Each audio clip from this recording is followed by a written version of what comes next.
Hey everyone. Time for all my usual setup stuff.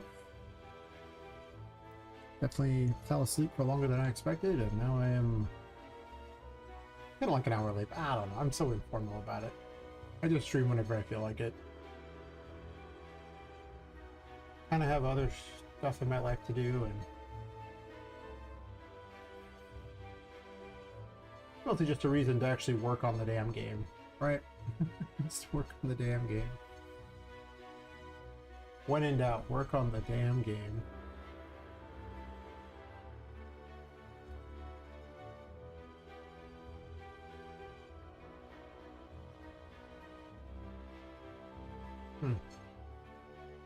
My video can't be monetized thing, huh? I love when I get dinged for using the music I paid to use.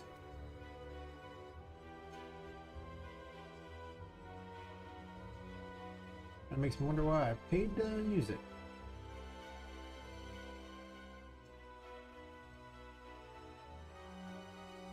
Anyway, let's tell the Discord I am good to go. Get all my messages together, and yeah.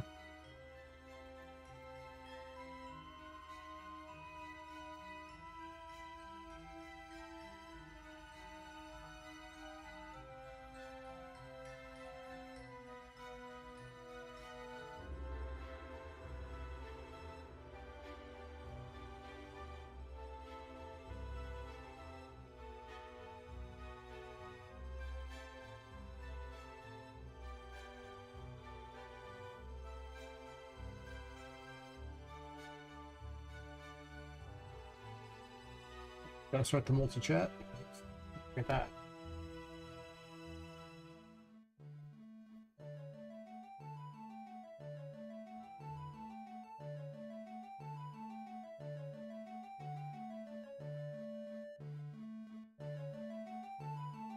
Some weird tracks.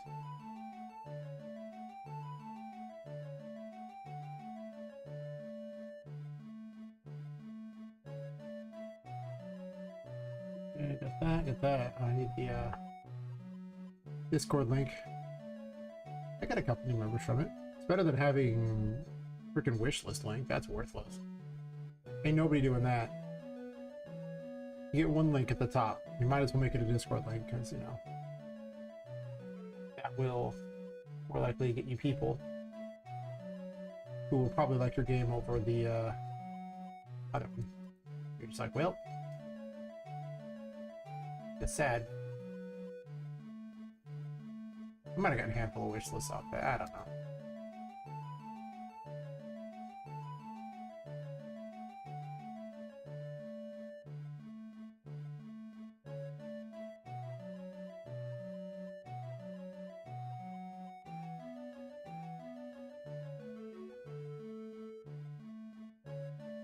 About this 8-bit crap or 16-bit crap, whatever. Doesn't excite me at the same level. Alright, onward to chapter 2. I gotta fix all the dumb crap in 2. So that all the stuff loads there and you can get through the game. I got through all of 1. I think a lot of the fact is now because I have this extra line here, like they're color coded, it's easier for me to see where they were at. They were never really that accurate before. Of course, I also moved everything, so there's that, but it's definitely a thing.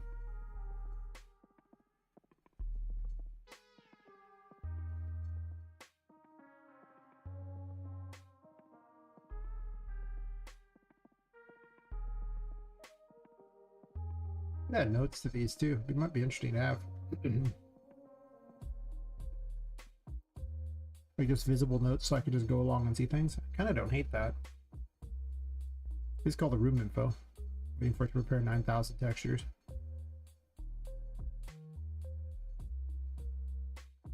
Tried 5.8, it was a disaster. Beautiful. 10 out of 10.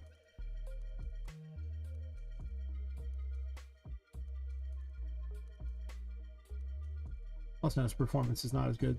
Could be an issue with my graphics card, though. Wait a minute. Whose line is this? Wait, why are you all the way in there? What the hell?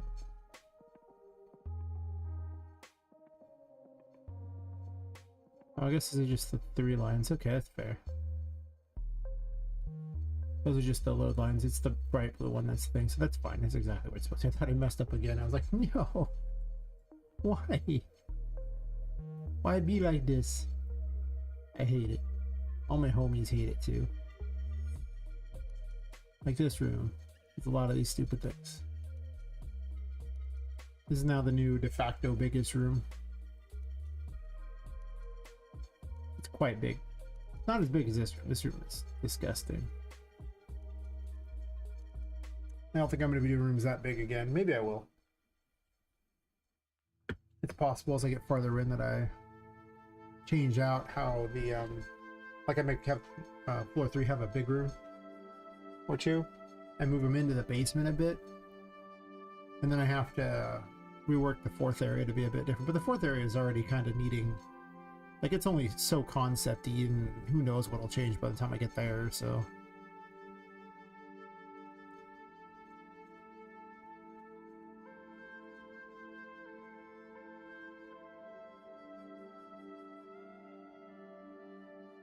good for yellow lines. That's the 3rd floor. Okay, never mind.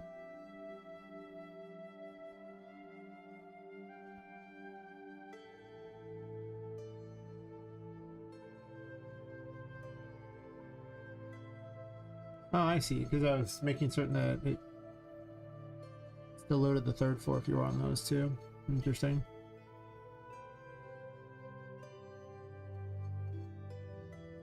And on these, I made certain that they weren't very tall, I thought.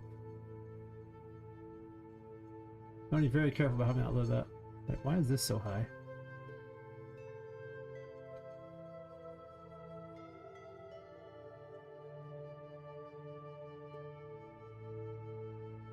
What is this?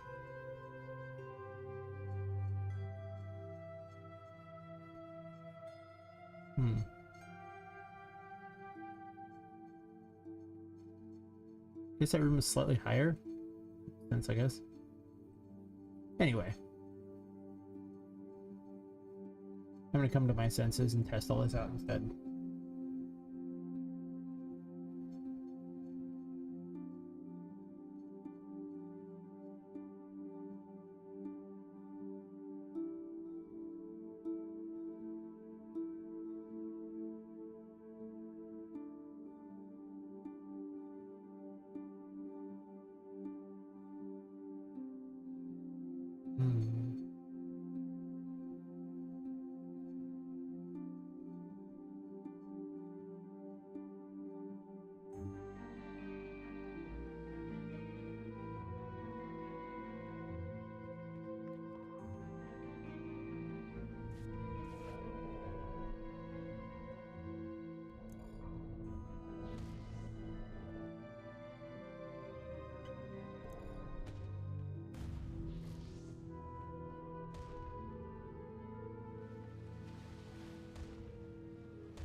But the thicker doors are glorious.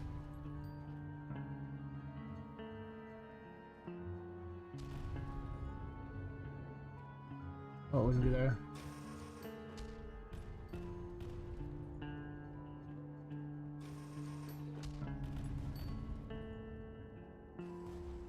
Tap all the walls. This looks pretty good, but might as well double check. First one I was working on, well actually I was working on 3 a bunch for reasons I don't understand, but 3 could easily be changed out, putting something very different in a bit.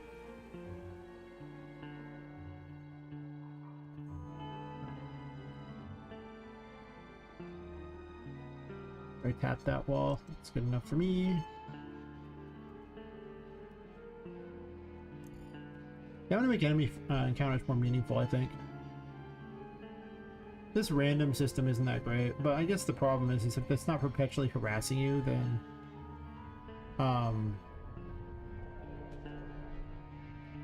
the enemies aren't really a big threat if you do otherwise, so.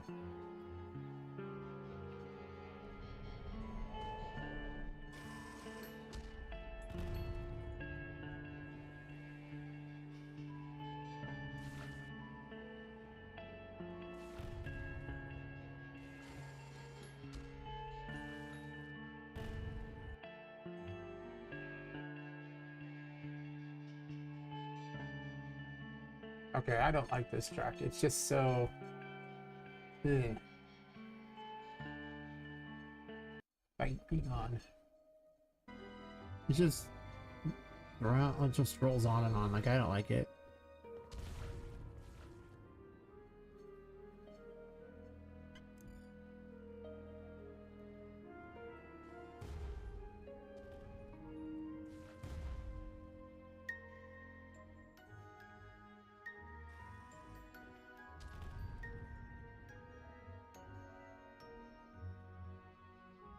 Let's check all the rooms to the side too.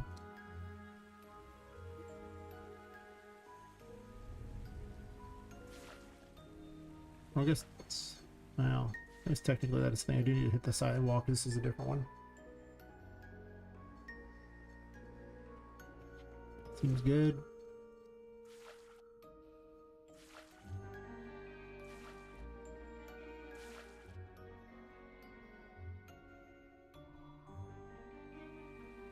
It seems okay. There's a couple more over there, so we're just testing them all here. Bumping until I see it load somewhere else.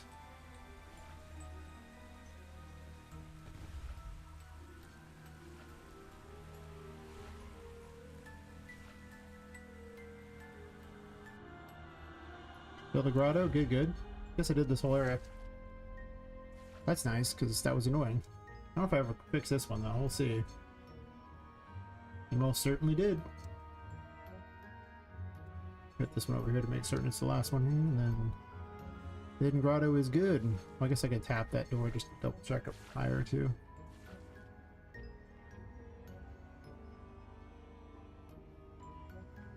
That was an awful thing to use into this water.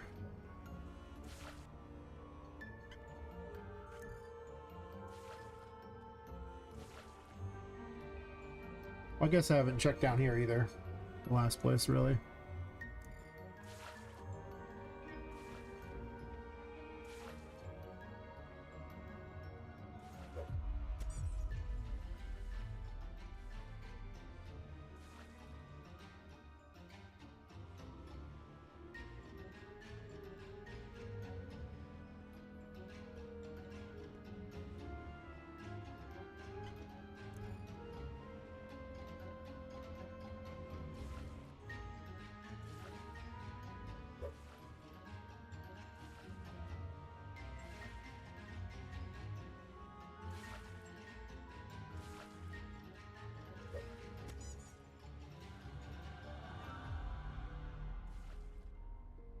Correct, engine room pool.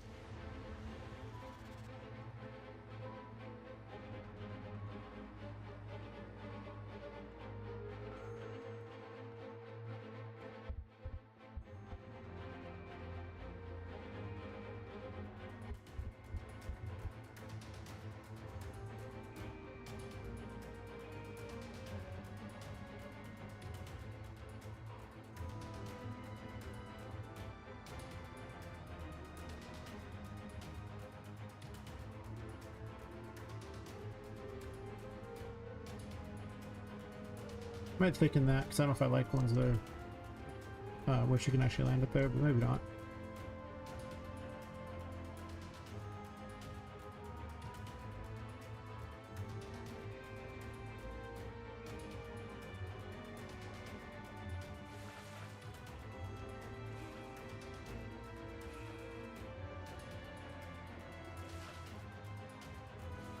Wrong way. Very dark.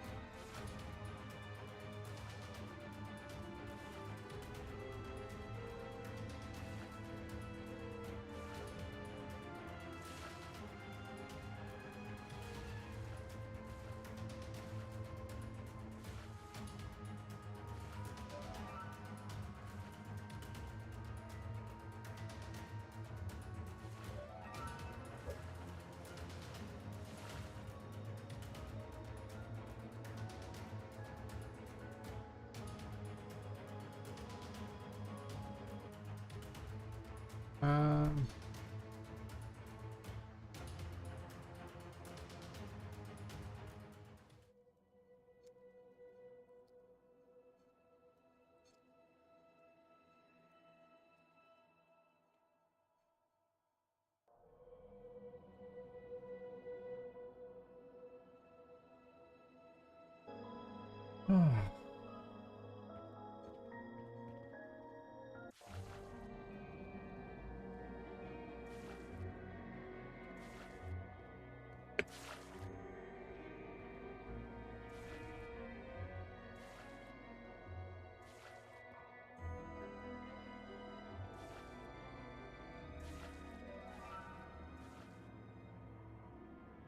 It looks like it's good.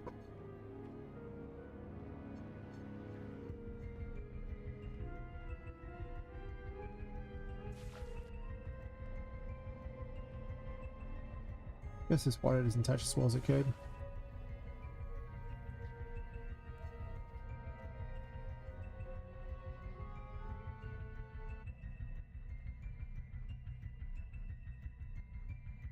Let's say pipe water between Hidden Grotto and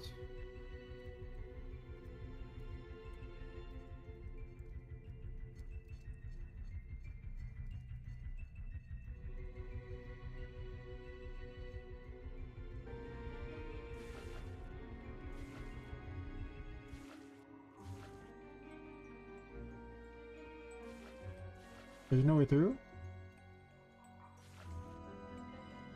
Oh, there is.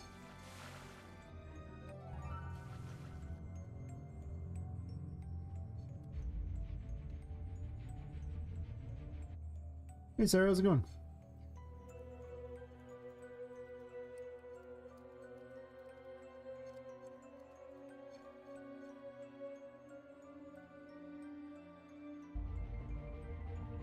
I was gonna show up about an hour earlier, then I just kind of overslept. I was like, I'm just gonna lay down for a couple hours. Tired. Now it's stout. This is pretty much just out. Just the most out that ever outed.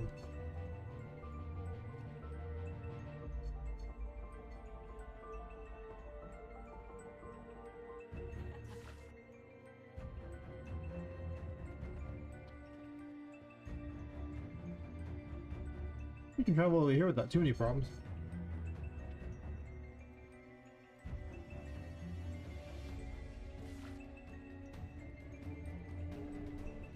I'll have to give this character some sort of combat, but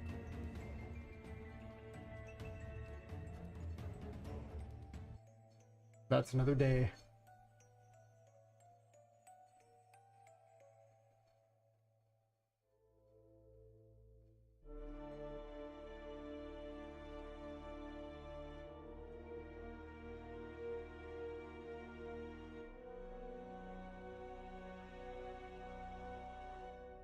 Actually, most of these little things were actually pretty good. I was expecting that to be so much worse than it was, and it turned out to be pretty good.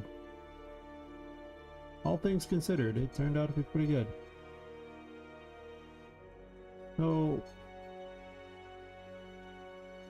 oh, never mind. This actually was correct, because I'm actually in Sunken Grotto a little bit. I thought this pipe ended over here, and I was like, oh, that's not right, but no, it looks like it's completely correct. Okay, one thing I don't have to fix. Maybe chapter 2 won't take that long to fix all the room infos. Unlike chapter 1 that was a dumpster fire. Where I had to fix like every single one. This one looks like it's pretty good.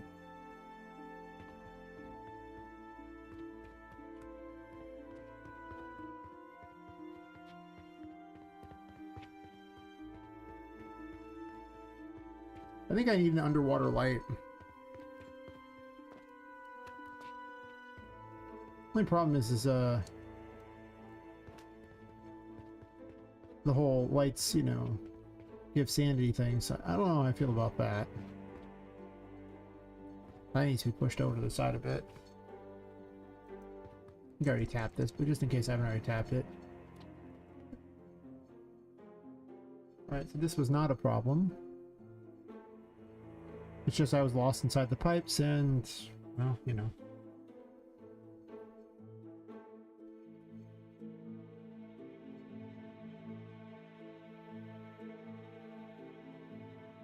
I was confused.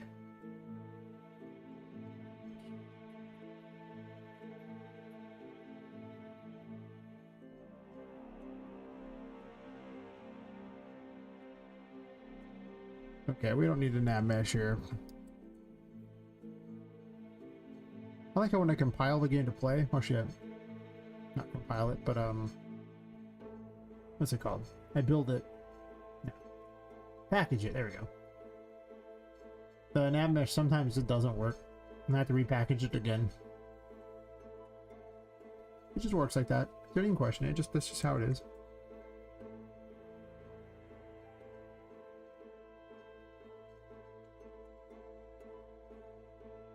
I need to turn this into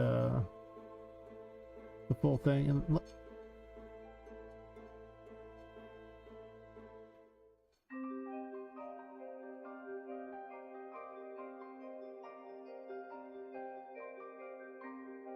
plus, I might remake the pipe covers to have things to show they're breakable on them. I don't know. I keep thinking about it.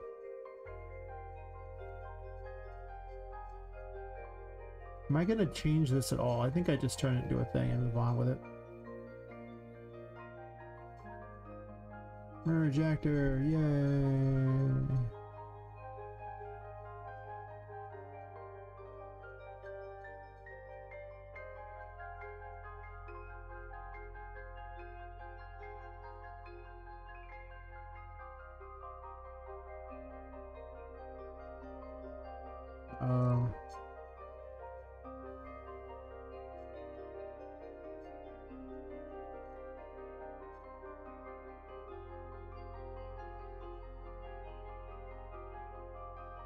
Or replace the one that's there.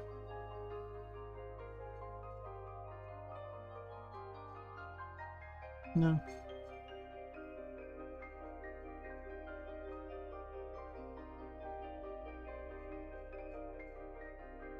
You never want to leave splines around.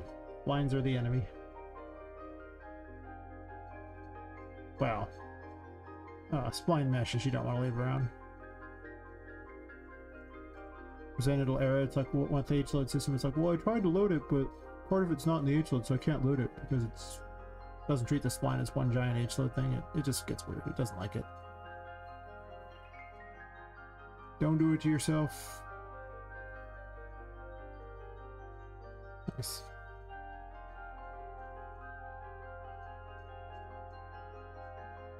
It's not a good plan. Gotta be in Grotto 3, it's gonna have to be in the Hidden Grotto as well, and it needs to be in...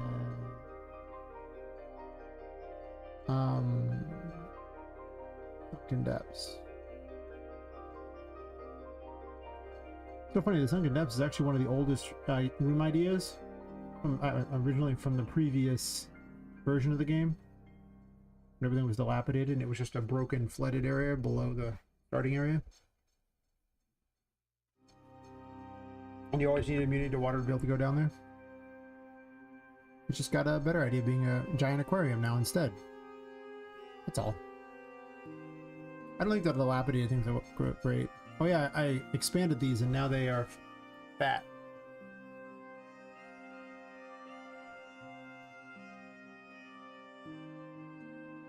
That does pose a problem. Now it opens and it's like this, because all these are children of it and they're supposed to move with.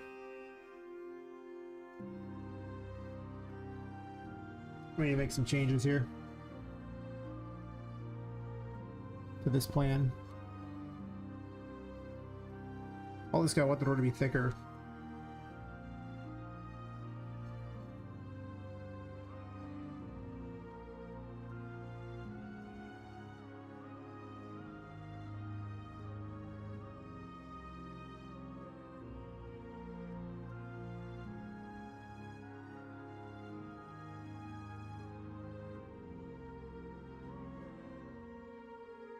Yeah, if I just move a scene instead.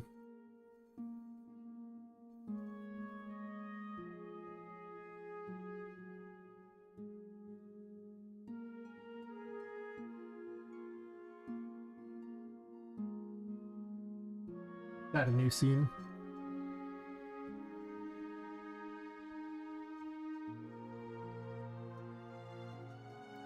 close the door scene.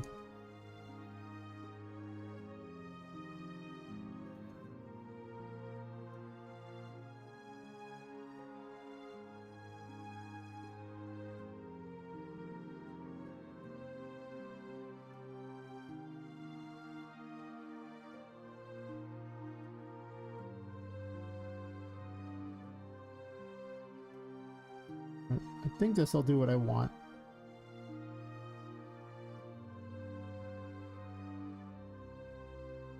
Everything under the door scene. Right now everything is a child of this door, and that's why when I change the size of one, it changes the size of everything. I don't want to turn the door this down. Change door scene, see if it rotates everything with it. Should. Yeah. And that's what's important here. So then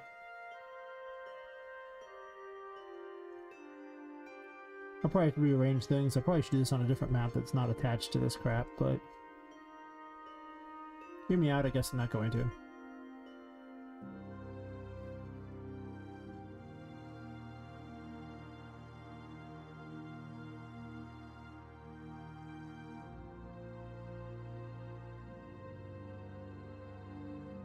Undo first. I have a better plan here.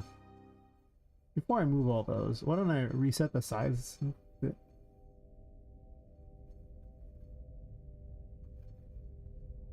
Did I just enlarge this instead? Is that what I did? Is that the problem?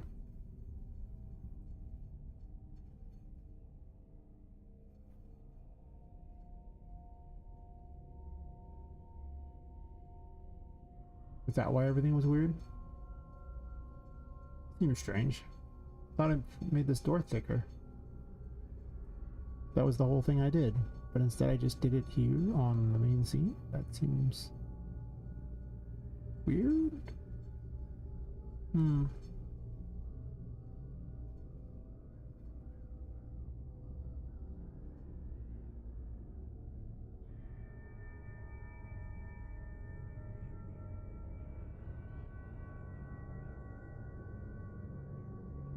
don't have to resize it all, huh?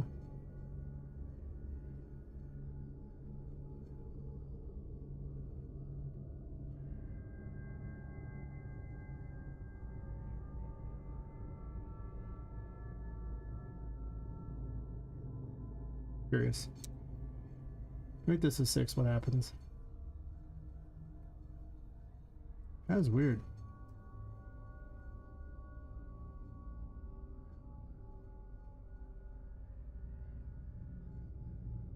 Thought for certain they would have picked it up off the other. And yet they did not. Huh. Oh, whatever. I could figure out what in the world went wrong, or I could also just fix each one individually and call it square.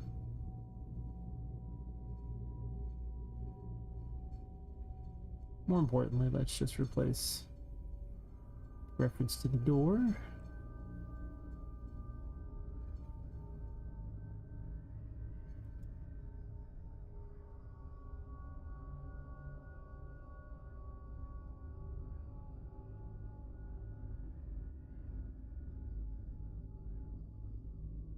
Much stuff I don't use anymore. Fantastic.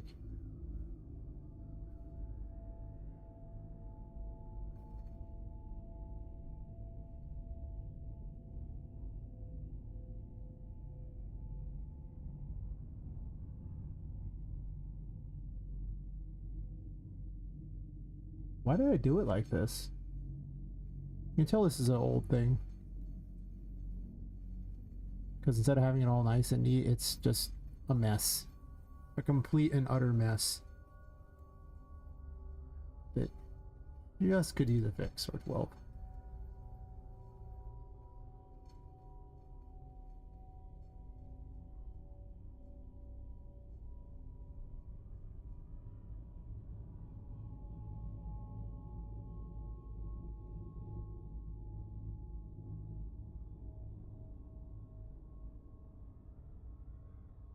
You gotta go back and fix these things, because if you do, then that means, you know, if you decide to take a 6 month break for health problems, you more easily read it and try to figure out where you were at.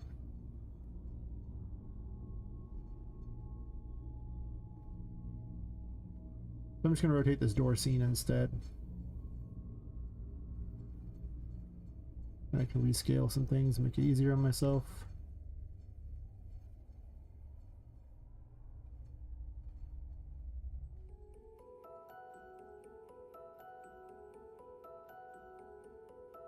Oops. Control X'd it out of existence instead of just deleting it. Mistakes were made.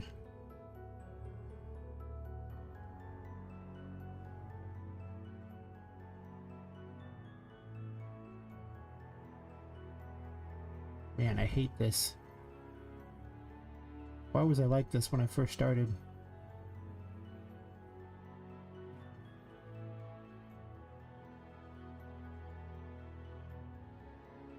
You can tell something I made later. I could have done a better job on this. This actually... Ugh. These should actually be, Now, it's in the construction script. I can't, soft load them. I have to actually just have them completely loaded. I'm basically loading a whole bunch of materials I don't need to for these doors. I mean, this is a mistake you should never do. The whole option set here where you can change each thing out individually and just recycle the same blueprint. Then it has all these different mats attached to it. And then you're really sad. Because that's just, you know, it has to load every single mesh here. Every time I add a new door thing, it's another mesh that has to be loaded all the time. The doors are everywhere. I did this once with books and everything like that, where it was like basically a clutter item that I could just put everywhere. Dumb. So it's possible I make a bunch of different door blueprints later to optimize one for each of these things and replace all the others. We'll see. We'll see indeed. Anyway.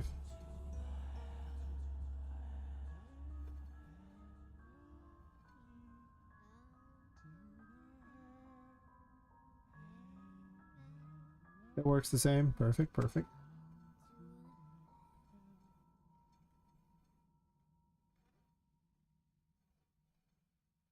Yeah, you should always rotate scenes.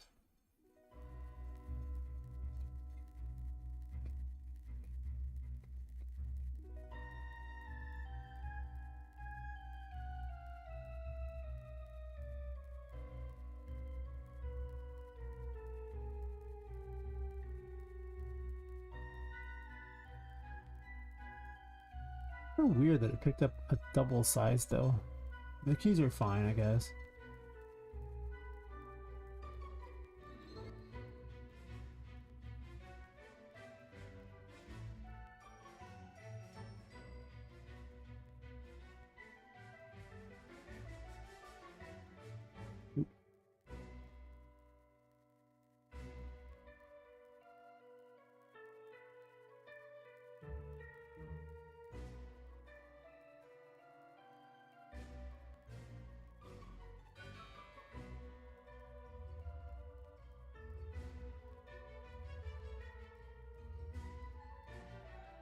Yeah, they're just double in size.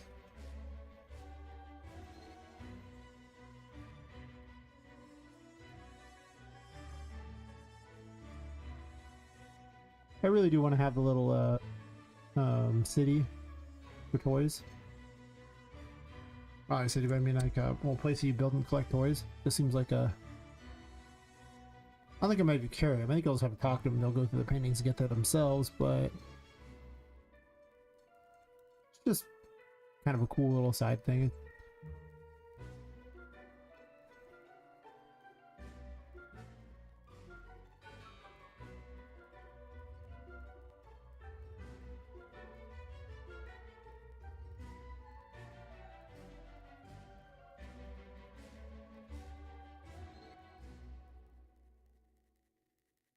Let's have these not on the message backings.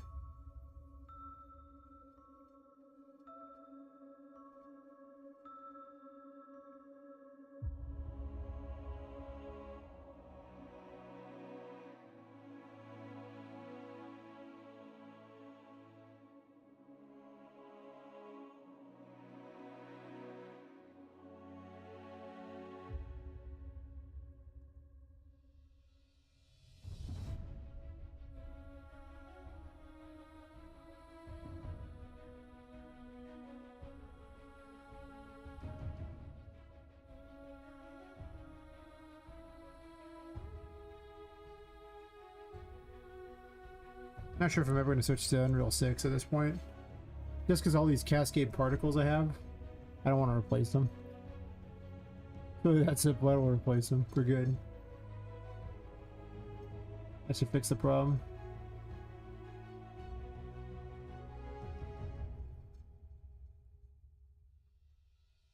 Particles get kind of expensive. I had to get a bunch of bundles and stuff.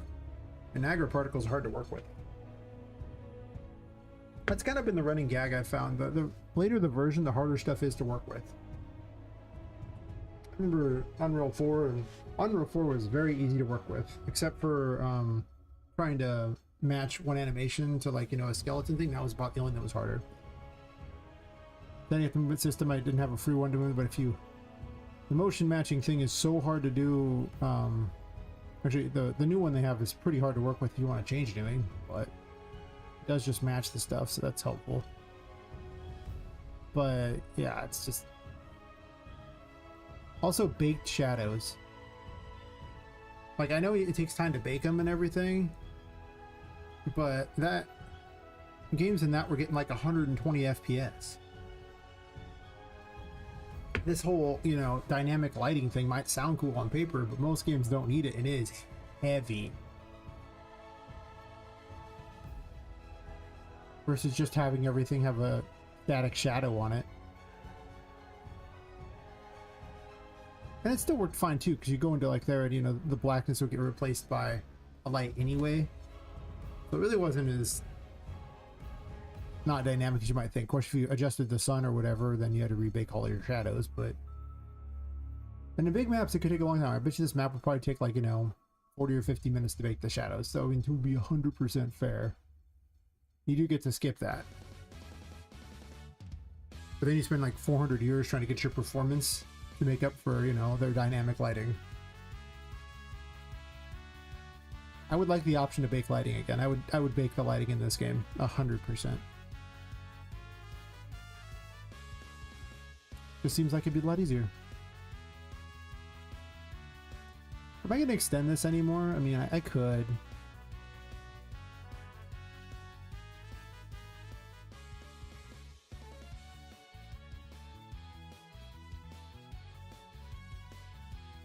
There's not even water in here. I guess to be fair, there doesn't need to be. The working theory was I was originally having it open, but the issue was is that it'd make no sense. The pressure would push the water up. So I don't quite get what I would do there.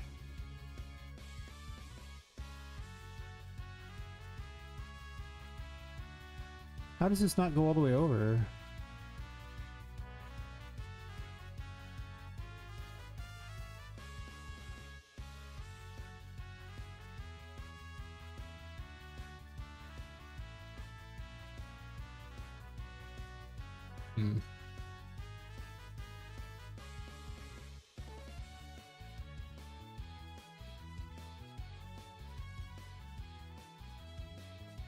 Oh, I'm working on something else right now. I'm not working on that. Focus. I did fix the door problem, though. I definitely need to learn to focus, though. Sometimes you're just like, nah, man. Nah, and you just can't focus at all. Perfectly acceptable.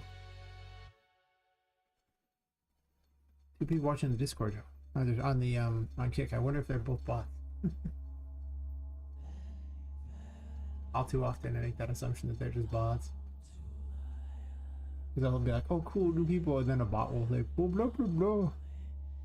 They're AI viewers. AI polluting the internet.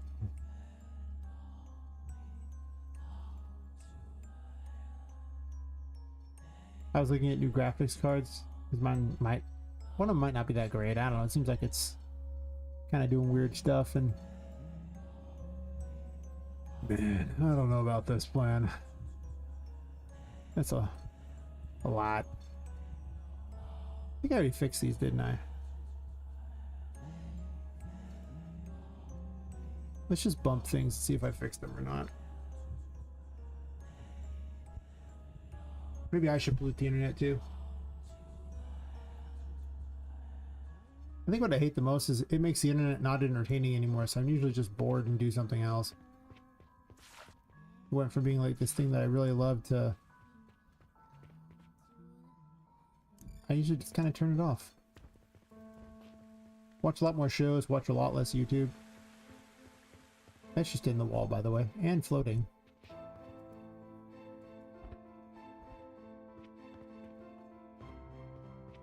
Looks like this is already all good to go. Nice. Maybe I already fixed them all ages ago. It's possible. You never know with me. It's very awkward with the water there. Well, I'm not here to fix this.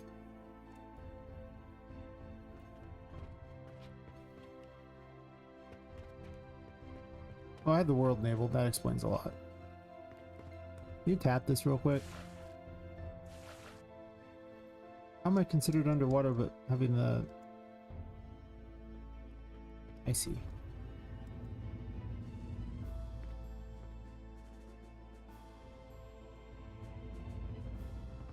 I could make the pipes in these areas like a clear pipe.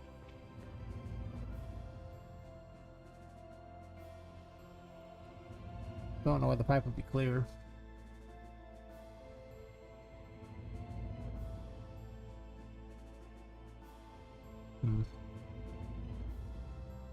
Not focus. You're not working on that right now. You're working on these. I'm just gonna bump every wall, make certain that I'm actually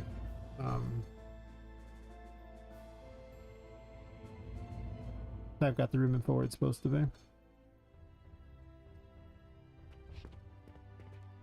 Yeah, I was like, wait a minute.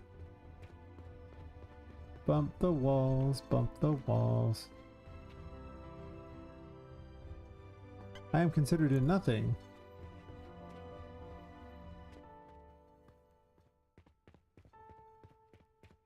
Huh. What is going on here?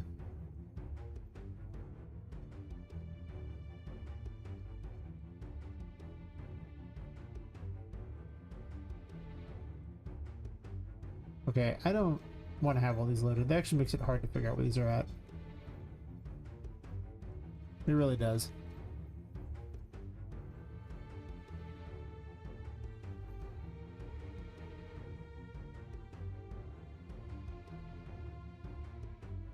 Well, that's confusing.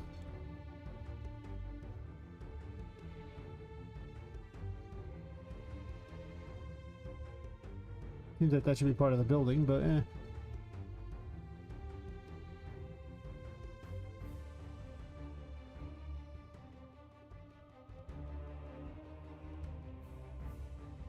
Why in the hell aren't you loading?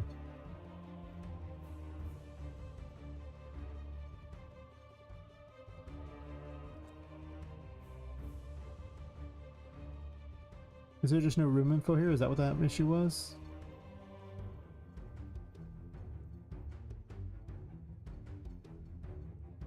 Looks good.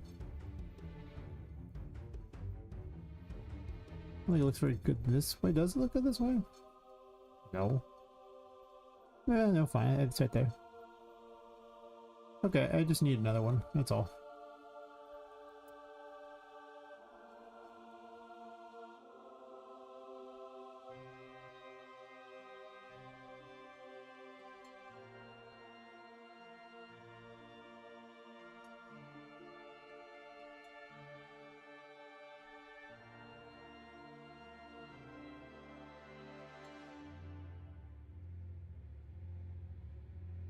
I'm so happy that's a thing.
Do this so I can see better. But isn't that just like the most off thing that's ever been off?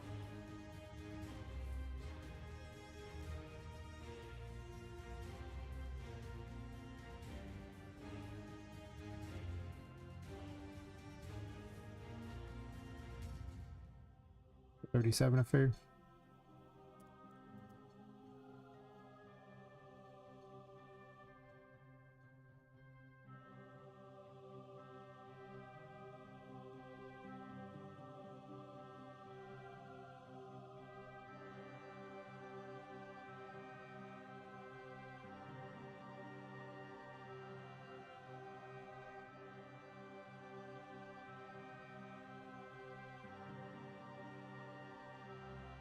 That reminds me.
Oh, I remember. I was like, wait a second, why didn't this change at all?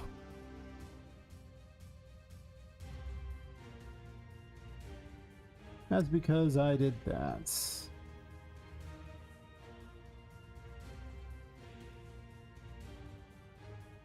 That should fix this problem.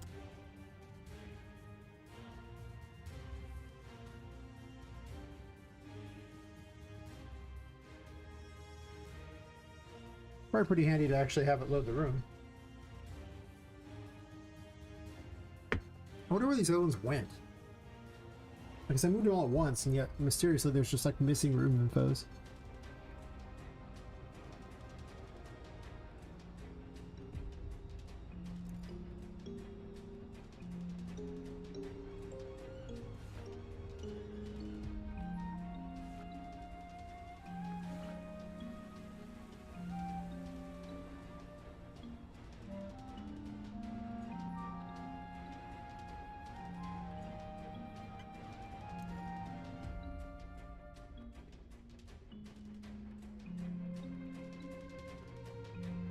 Tap every door, tap every door.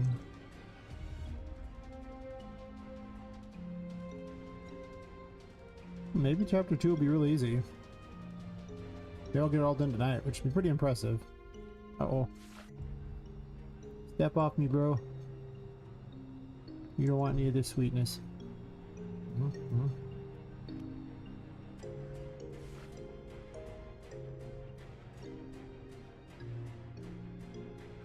Tap this door.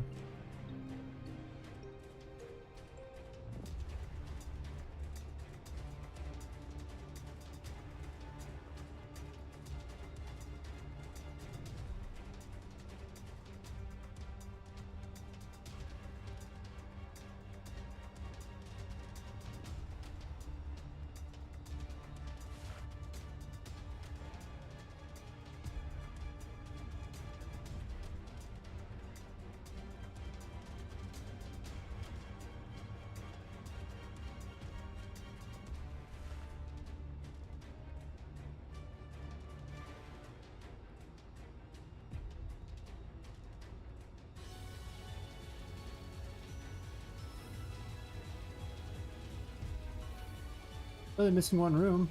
This area's pretty good.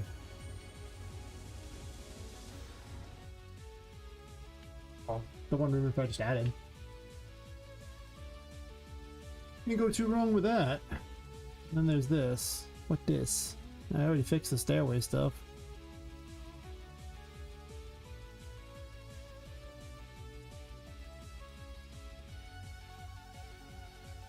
when I took that weird little trip to work on the 3rd floor when I should have been working on the 2nd floor. That's pretty good. I mean, that means all the major areas in the first section are already all done. Of chapter 2. Well, I gotta check all these rooms, I guess, too. I already checked that room. I haven't checked this room yet.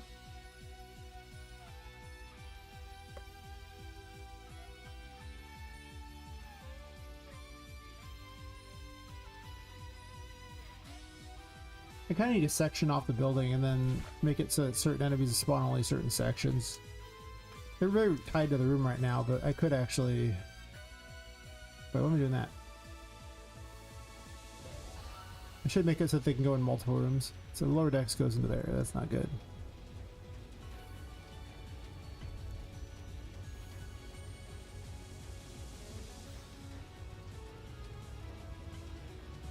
That one's fine, it's just that. I have not enabled anything. Hey, another guy. I'm going and fixing all the room infos because they are off. I had to rotate the whole building, and now there's just yeah, I'm not working on floor 3's ones, floor 2 and 3, basically chapter 2. Which one? Oh yeah, I didn't even read the yes part. Yeah, pretty much all of them. I do actually have to go through and fix all of them. Not wrong.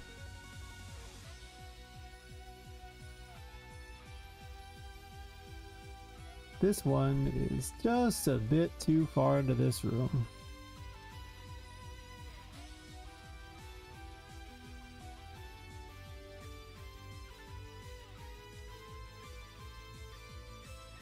Yeah. Well, I'll tell you that I could just move the frickin' thing here. But I think you use this as jumping thing, so I'm not sure I want to do that. Do you? I mean, it'd be a lot easier if I could just move the door. I made all the doors fatter, so it would be a lot easier to make them fit. Like, you know, fit this line in between that differentiates the two rooms. For sure. I guess this one doesn't actually go very far out there. So I don't super care beyond that. How far does it go into this room? That's not a question. Oh, it doesn't even do that. Well, this is easy to fix then. Oh, never mind. It's got all those little things attached to it too. It's a little harder than I want it to be, but... What if I just do like 128? What if I also move it because 128's bad number that's not enough?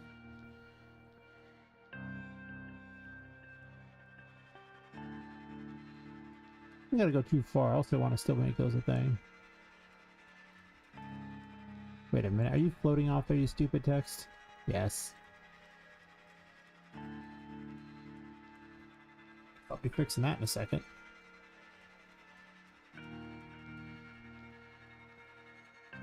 Pretty good. I think this was only 33 tall. I wonder that one was 34. I don't know.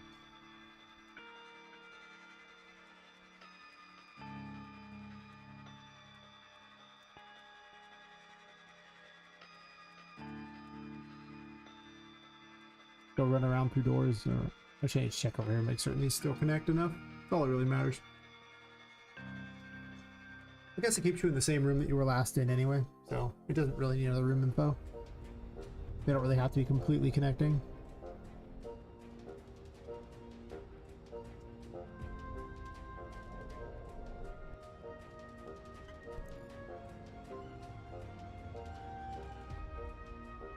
They didn't really despawn or anything, so that's good.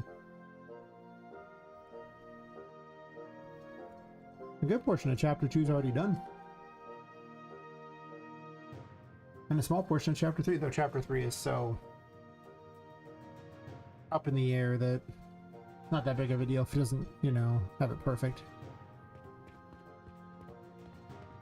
The part all the way up to the haunted gallery is fine. This was already good.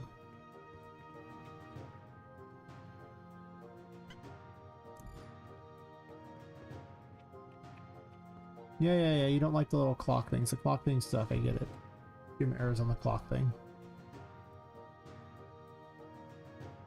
Okay, so those work.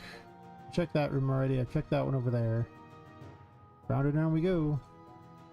I guess I haven't checked the sunken depth completely to be certain that all of it works perfectly, so I guess that's what we're doing.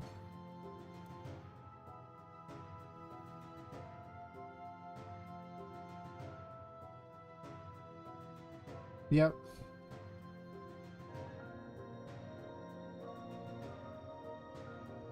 Supposed to be like a smoke thing, but you know, it's a good thing Poppet can't smell it because you never know, right?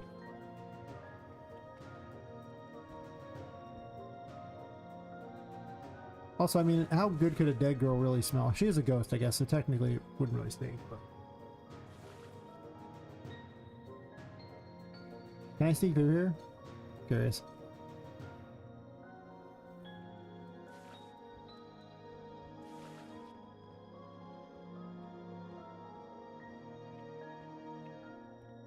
Why does it look like there's two waters? Oh, never mind, it's just the top of the water. Because I have it down for no reason. Well, not really for no reason, I was testing boss fight stuff. Okay, this is where I wish I still had flying in the game. Thought I'd point this out. For testing all the edges of these things. Very handy if it actually worked.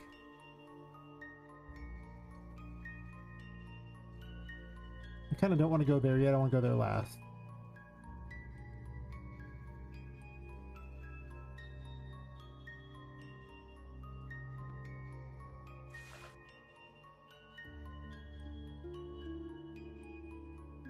This is not flying. I made it, you can't even go over that. Oh my gosh, I hate myself for that one. When did I go through here? That doesn't even connect, by the way.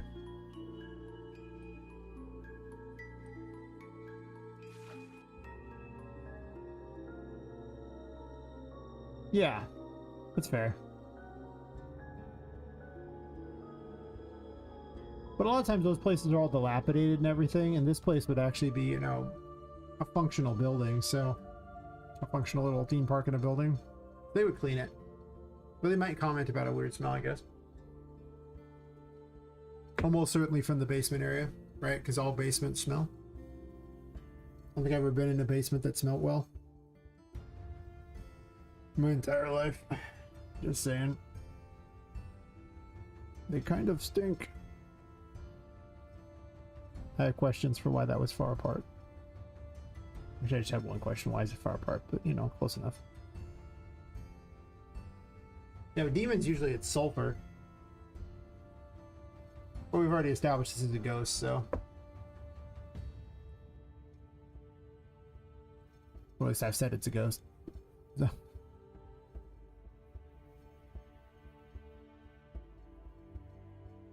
Or that Charlotte's a ghost, I should say. To be fair, they're all technically ghosts, right? Because, you know, if you... I guess put a soul in a toy, that's basically like a haunted toy, effectively, so it's just another ghost put in a toy.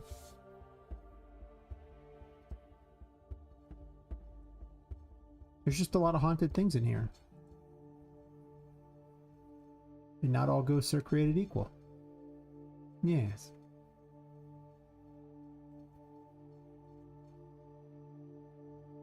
And a powerful curse on the building. One that brings toys to life.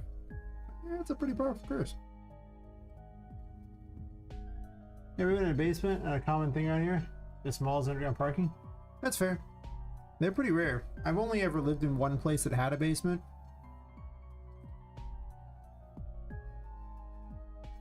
It was a pretty creepy basement. I'll give some credit where credit is due. Whoever designed that basement clearly was a serial killer. I mean, everything about that basement was just like, why? Why would you do this? Like, actually, I think I mentioned it on stream before a while ago, probably a year ago or something like that, but like, so I was living in this house, right? And I was the caretaker for it because the middle section had flooded. Like basically the first floor had flooded, and they had to tear all the carpet out, and they like most of the windows were missing. The front door didn't even lock at the time. They would just kind of work out, but they were drying out all the mold, and they wanted to stop it from like, you know, molding or whatever. So the but it was built on a hill. So while I lived on the second floor, because it was on a hill, you could still you could reach the second floor from the ground, and you could also reach the first floor from the ground. And below, like it was like where I was at, you went down a set of stairs to the first floor, which was completely open, and it was like two houses had been joined together, so you could look off into the distance there, and there was just this creepy long hallway that was two houses long, and like just open doors along the whole thing like that with nothing stopping through there. So it was like the worst place ever. And I'm a night owl, so I would be up at night. But then you go around like this, and like there was like an open area, and then off to the left, actually off to the right, when you go down there was a hallway into another room. Okay, so you go into that room, and then you go basically off to the right, and there's another set of stairs down from that room. It's just like a weird bedroom with another set of stairs down into this basement, right? So whoever built this basement, it was a monster, because first thing they did is they used nails that were way too long to basically nail down the carpet on the stairs above. So there were just all these nails protruding from the roof as you went down there in this stupid path. So immediately it's like, what the hell? And then it was just, you know, consistent nails, like a spike bed, because it was every single nail they'd used to hold the carpet down. So then you go down these wooden set of stairs, and then because they just had to do it this way, it immediately goes down a bit and then does a quick 90-degree angle, and then another 90-degree angle, and then you walk down into the basement area. And it's this huge basement where you can't see at any point, like someone could easily jump you from every single, like you were completely blind the whole way from, you can't ever see in advance where you're going. You get down there, and the bottom of the basement off to the right is actually an alcove that's underneath those other stairs where someone could hide, and you wouldn't see them 100%.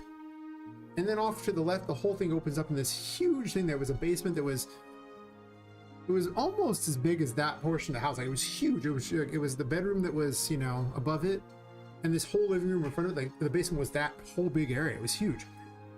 For some reason, they put chest-high garbage all over the place in there, just like weird walls of it, just stuff. So people could hide behind that too. So you pop out down the stairs and you immediately turn, you know, left, and then left again, and you can see, like, you know, that's where the laundry is. And I would go there at like 1 in the morning and do this because I'm just a weird person. And just to make it funnier, right by the laundry there's yet another alcove off to the side where you cannot see it. And these are important because, as I said before, the whole first floor didn't have windows, and the front door didn't even lock. Someone could have just come in there at any point. If there was just nothing I could have done, like I never would have known. It was a great basement. They later fixed the place. The basement was still a little creepy and weird, but a little less creepy and weird when there wasn't, like, you know, just open access to the house for anyone who wanted to come by. Yeah. And of course, it looked like the place had been torn apart because they tore out everything because it was all, you know, got all wet still. It just looked like the place was, you know, dilapidated. Pretty cool. 10 out of 10. I lived there for like 2 years or something. Took care of the old guy that lived there when he moved back. Got back injuries from it, neck injuries. Don't do that. Wish I hadn't done that. Wish I'd never lived in that location.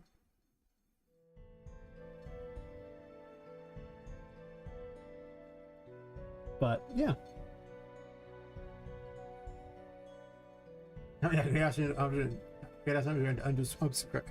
Unsubscribing people. Blah blah blah blah. I can't even talk. Yeah, it's and the best part is I would also watch the grounds, right? And you know, the room that I was in was originally going to be an office, and then he started having health problems. He couldn't use it, so it was just windows all the way around for some stupid reason. And like I pulled all the blinds. They also had like a sliding glass door as its entrance, and you know, you get that feeling like people are watching you. And there were more than a few times where I would go out into the yard the next day and find evidence of trash, like from people having eaten food out there the night before. So there really were people out there in the woods, because it was like it was basically right at a cliff. Like, it was like, I'm sorry, a canyon. And like, you know, canyons don't, it's not like just a direct drop off. It would just like slope down into the canyon. And it's, you know, the whole area is a forested area. And people would just be living out there. Very big piece of property. I forget how many acres it was, but it was an experience to live there. Yes, yes, an experience. That's what I'm looking for. That's the term I'm looking for.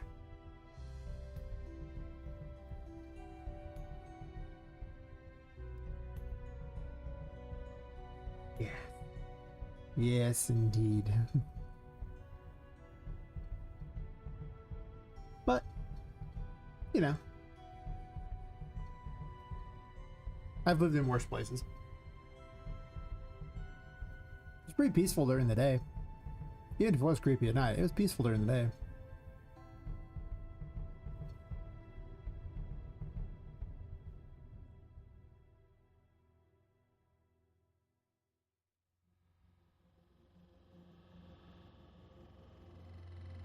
Oh no, it just says text.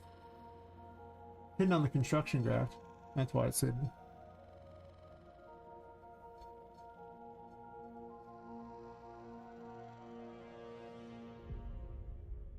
I guess I could keep it visible while I move it.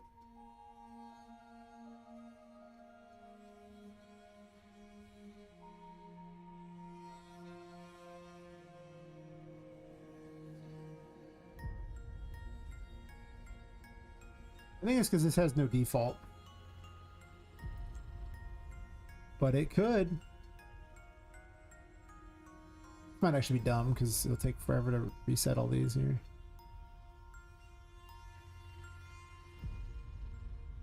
No, I'm typing text and not text, but whatever, it doesn't really matter.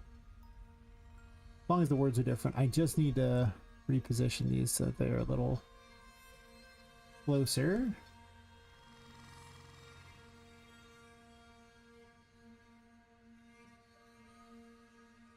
Yep, that's my only experience with the basement. I can't say I recommend it.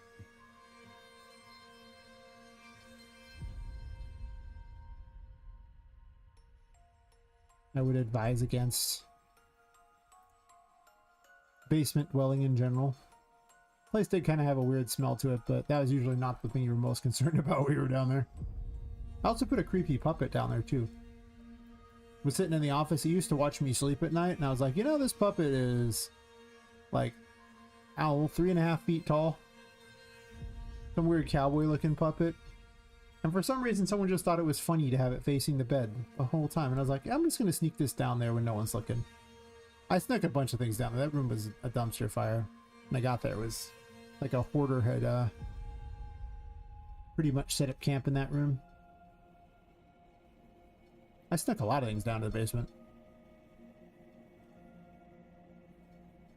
The guy that was weird. He didn't like change. Even if it was a room he literally could never go in because it was up a set of stairs and he couldn't really even walk. He mostly was just laying in a bed all day.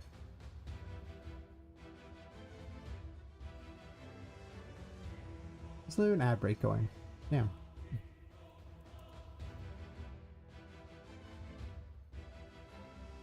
Unless you're watching on YouTube and you just block all the ads.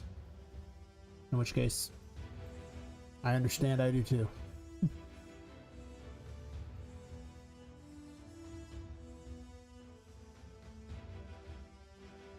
You live in terrifying places too. Oh, I can't talk today. Didn't have a house for years. A good idea was to fume it for bugs. Thought it should rain from the ceiling. Nice. Yeah, if you're gonna fume it for bugs, you probably want to vacate it for a day or two. Just saying.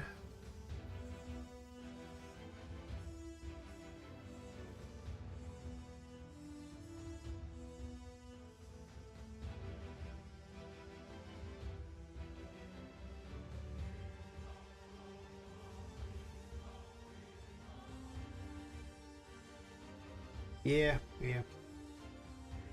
I think the worst bug one I encountered, like, I remember one time I foolishly didn't kill off some sort of spider thing, I was like, ah, you know, I won't kill it, whatever. I'll, you know, just maybe put it outside, whatever. Whatever the case, it apparently had eggs, and the eggs hatched. I remember waking up one night in my bed. This was a different house, not this one. Now it was just covered in spiders. They're little baby spiders, but they were just daddy long legs, so you know they weren't like threatening. But I definitely got up and brushed everything off and jumped in the shower to make certain that I was not covered in that, and tossed all the bedding in the laundry and did a massive spider killing that day for sure. But I'm not really terrified of spiders even from that, so I'm like,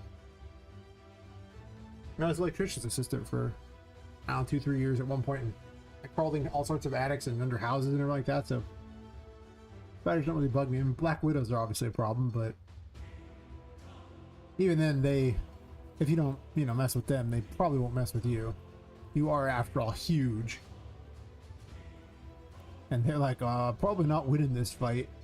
Even if they manage to bite you, you still squish them, so not gonna go their way for sure.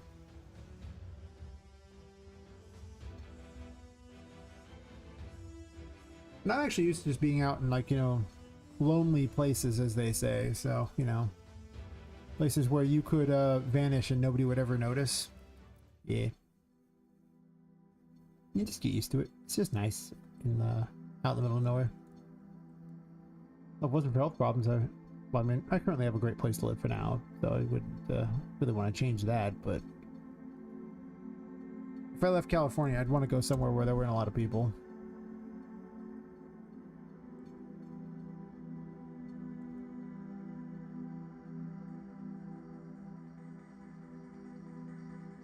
I just need internet. Australians are scary. There you go. This is how they do it.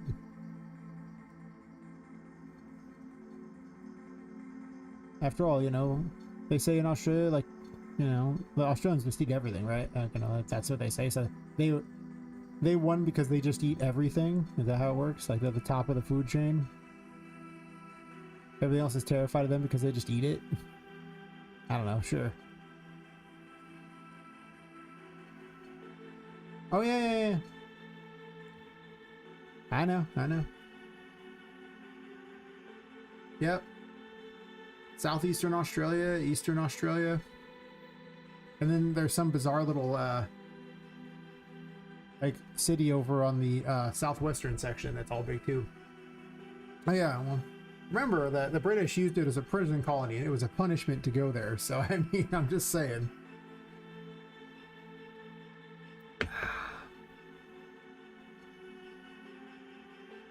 It's not a great place. Oh yeah, I'm not talking about Adelaide. I'm just talking about Australia in general. I don't actually know what existed back then as far as the penal colonies. Like, just that the British used it as one, the whole country.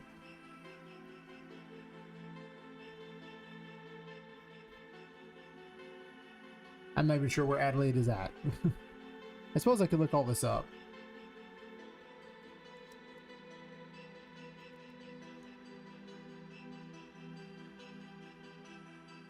Well, yeah, but they have, like, you know, kangaroos are actually extremely dangerous. Like, the big red roos can actually knock over a bus by just kicking them. I mean, like, they're dangerous. There's a lot of poisonous stuff in Australia. That's the problem, too. Like, it's not really a question of, also, there's, like, was it koala bears are there, I think, as well?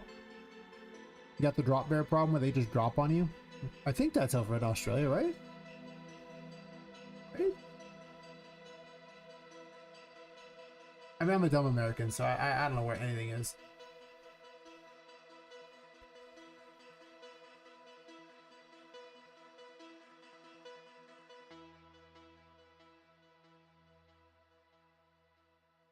Yeah, it's the big ones you're worried about. To be fair, bears tend to run away from people too. The only time a bear doesn't run away from people is if you're near its children. That's a mistake and a half. If you have food, even then, there's a chance they run away anyway. Oh, like, bears don't tend to mess with humans. It's unusual for them to do it. It really is. Should you charge one? No, I wouldn't do that. That's a mistake. But like, they wander through campsites and they won't mess with you. Like, they know better. It's really quite simple, you know. The bears that have survived throughout all these generations were the ones that didn't mess with humans, because once a bear messes with humans, the humans hunt it down and kill it. So most wild animals have recognized that, hey, messing with us might not be a good plan. The only time is if they're like, well, if they're starving as well. That's another idea. Like, if they have nothing to lose, because they're gonna die anyway, they'll come after you. But for the most part, we don't really have wolves here in this area. I don't really have to deal with them.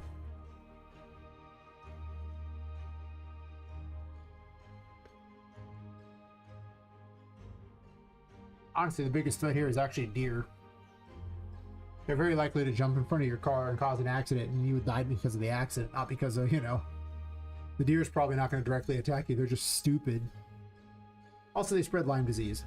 There's that too. So deers are definitely the biggest plague in this area for sure. And that's more up the mountain.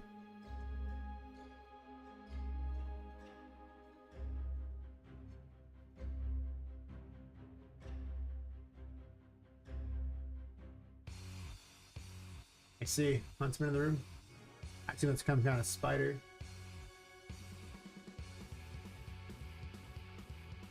Yeah.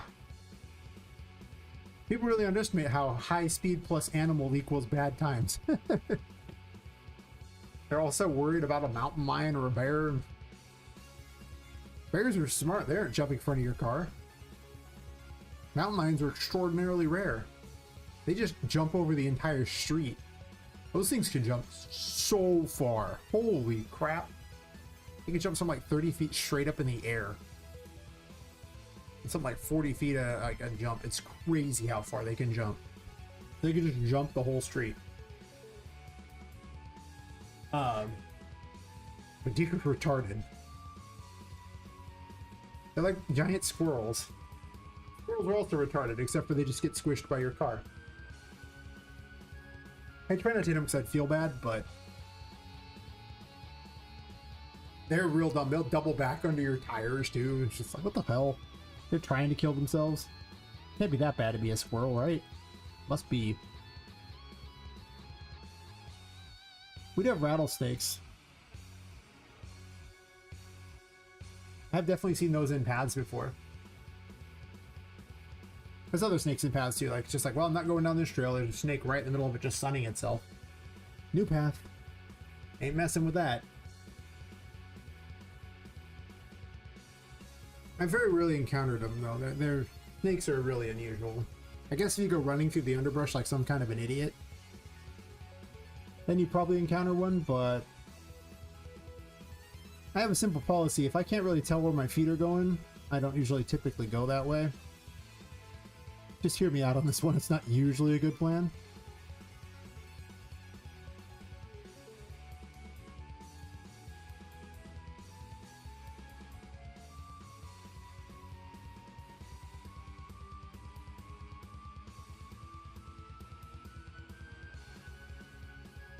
Yeah. You'd be surprised how many people have to be told that, by the way. They just go traipsing through some random underbrush where they can't see anything, and it's like, okay, good luck there, pal. You ain't gonna like what's gonna happen here.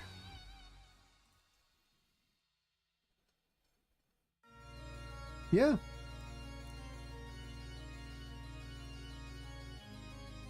The actual real scary thing is not those, it's actually ticks. Ticks are the scary thing. Ever since the people started releasing them into the wild, so they're like everywhere now, they were like a lab experiment gone wrong. Because they infected them all with Lyme disease. Yeah. Lyme disease is the problem. And they tend to latch onto deer and everything like that because deer don't get Lyme disease. Obnoxiously enough, I wish they all died from Lyme disease. Stupid deer. Yeah, but those things will, like, you got to check yourself for them all the time, like, you know, because they'll bite you somewhere and then they are extremely hard to get out. And once they've bitten you, your chance of getting Lyme disease are huge. So it's like, they like bite you and like burrow in. And even if you like pull the back off, their like jaws will stay inside you and shit. They're like these nightmare things. They're not good. And they're like everywhere. They're like fleas. They're like the size of, they're bigger than fleas on average, but they're so small they act a lot like fleas and just how big they are. And it's like, right. And if you are bitten by them, then you get a crippling disease for the rest of your life. What a deal, huh? Isn't that exciting?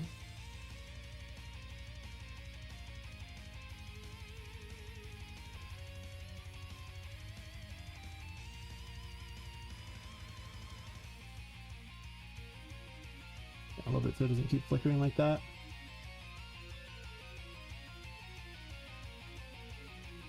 Yeah, those are so much scarier than a lot of other things. You don't die from it immediately, but yeah. Damn. Yeah. Oh, you like that? I mean, I guess there's like a time limit on how long they stay on you before you're likely to get Lyme disease. I don't know what it is, but so your odds are really high. If every sort of Lyme disease messes with like all your joints and everything like that, what does Lyme disease do?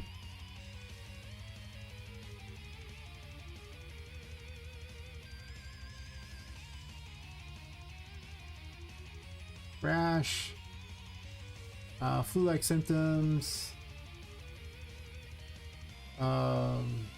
That's short term.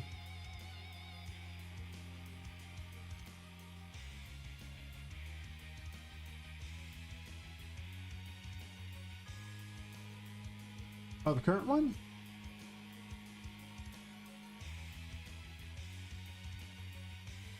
Oh yeah,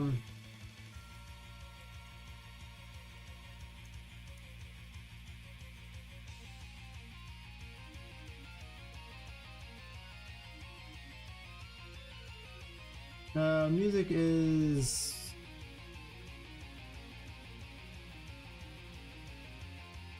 from this guy called New Falca. Let me find his site for you. Is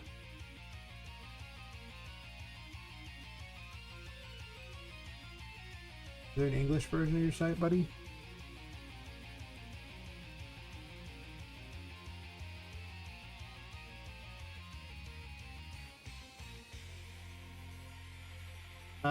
Here's the site that music's from. If anyone interested. Well, this particular set of tracks. It's free stuff. Anyway.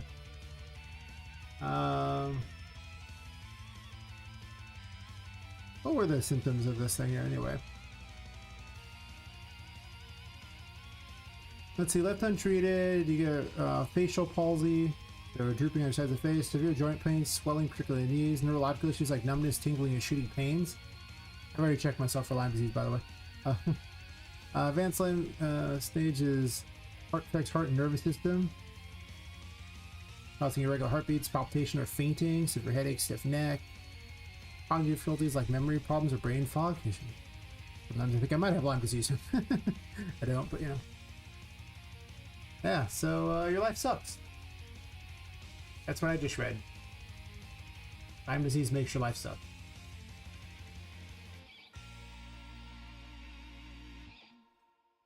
Yes.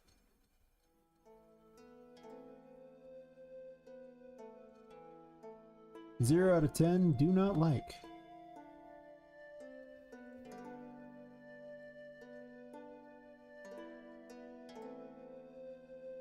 It should be like 33, I think.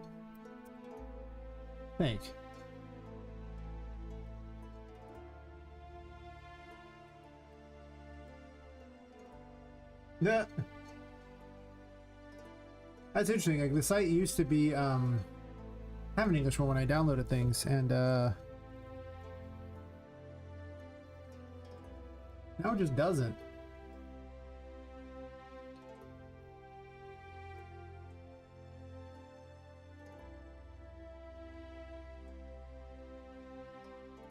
Huh.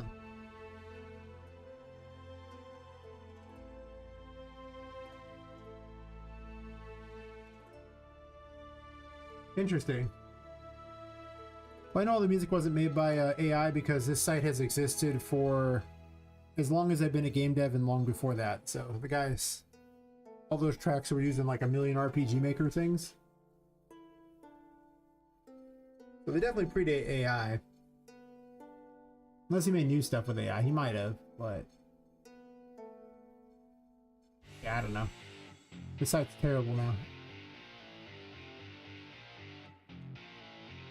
Is there a way to change it? Right, yeah, the English site's just trash. Doesn't work at all.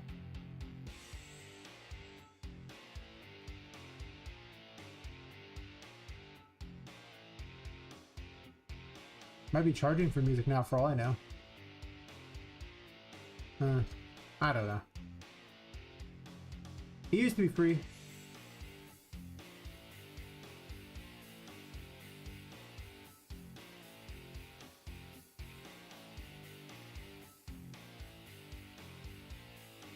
Yeah. That's fair. I'm tempted to, you know, just use AI to make a whole game, just everything AI on, you know, a separate project, just to see how it pans out. Just all AI music, AI voices, just see if I can make a super fast AI thing. I wouldn't AI code it, because AI coding is trash, but aside from that,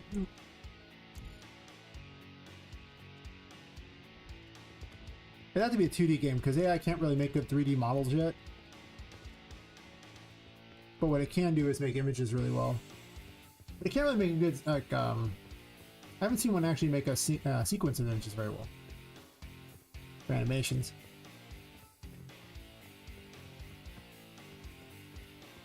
Not because I think that, you know, I would do that thing not because I think I care that much about, you know. Actually, I just want to see if it could actually be done. See how quickly you could do it.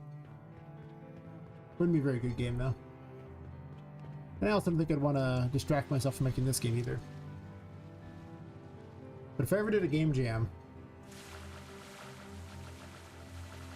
I am uncertain what has happened here.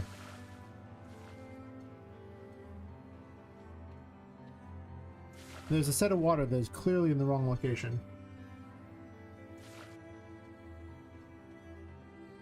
Would have been lethal. Yeah, exactly. It's just like not that great. It's like, But might be interesting to see. I do think that it's good for artwork on the walls, for sure. Like, I could do paintings on the walls and it'd be fine. All it's really good for so far is voice acting that's fine and music that is okay. That's kind of what it does so far. It makes animations that, like 15-second animations that don't really connect very well. Like, YouTube recommended me some weird clown girl animation thing. It's like some creepy clown girl, and I was like, this could be cool, and then it's like, oh, it's just a bunch of 15-second AI clips, and it has no, like, it jumps so fast, like the people who made it had ADD, but I realized it's because the AI can only do these tiny little amounts of stuff. I'm just like, I couldn't watch it. I didn't make it. It was too hard. It was just too much jumping. I couldn't do it. Like, it's not long enough. They don't have, you can't really tell a story very well that way. 15-second increments does not tell a good story. Every scene, you know, every little bit of dialogue had to be like 15 seconds here, and then it would immediately switch to something else, and it's like, what am I looking at? It's so fast. I did not like it. But they had like 30-something thousand views on that, and YouTube recommended it to me, so clearly it's working for them. For sure.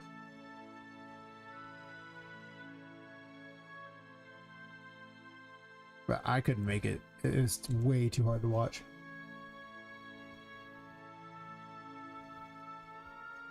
I'm keeping an eye on that because I thought I might have to do cutscenes that way because I have no real concept of how to even do cutscenes and be any good at them.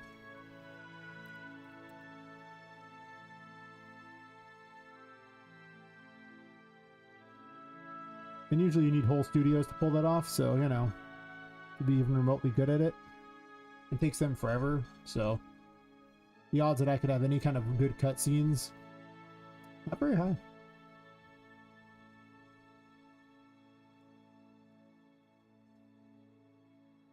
Ah, still through the thing, huh?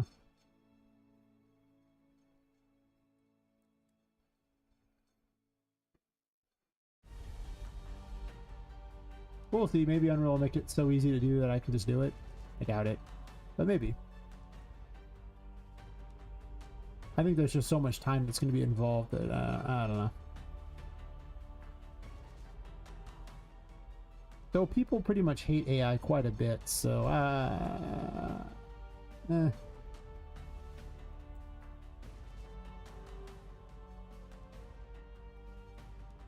Like, people putting slop on the internet don't hate it, but viewers tend to hate it pretty bad. But maybe not. I mean, like 30,000, like 30,000 people watched that terrible animation. People were even glazing it in the comments, and I was like, am I missing something here? This sucks. What am I missing? So maybe people really like it. I don't know. Maybe people can't tell. I think once it gets to the point where it can make minute-long clips, you could easily make shows with it.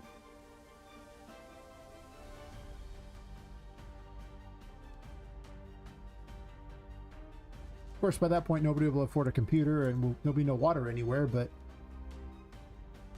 we'll have our slop videos for sure.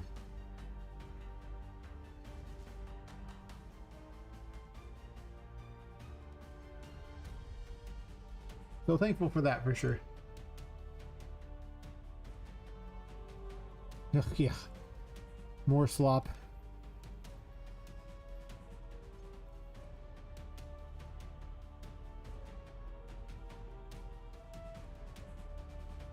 I've really grown to find the internet not that interesting anymore. It's just so much slop everywhere for everything.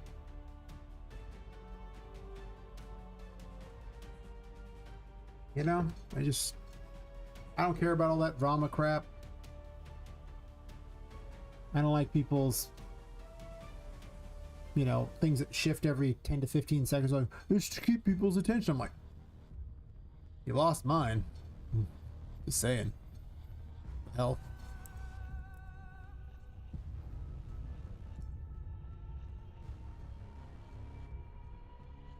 Not good. Window needs to be large enough that it's... I'm just gonna make my life easy. 3.5, I guess. Large enough that I can actually get the room info to go through here and the door at the same time.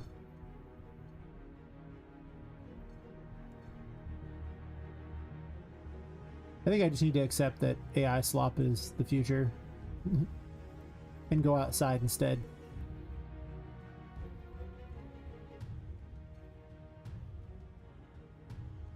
Yeah. Well, actually, like, I was looking at regular GPUs aren't as expensive as you think, right? Because you can buy like a 5060 for like 350 bucks. But I was looking in like the 5070 is like 650 and something like 40% better or something according to the benchmarks. 41% better, whatever. So those are still cheap, but you know, it's like $4,000 for a 5090. There's like, sorry guys, I don't like the games that much. I also think the integrated graphics have gotten so strong that targeting them is a lot easier than you might think. Like I say, ever since I saw them do the Tomb Raider remake on a tablet, I was like, but I mean, PlayStation has integrated graphics, so. So did Xbox, for that matter, too. Like the most recent version, they were all just integrated graphics. Sure.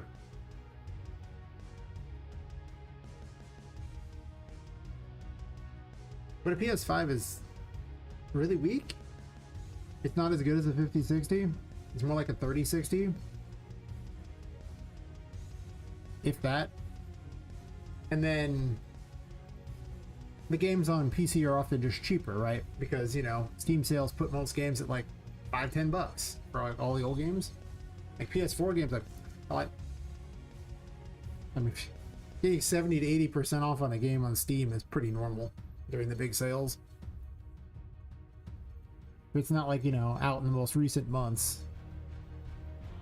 So on average, PC is way cheaper. Plus, you don't have to upgrade everything.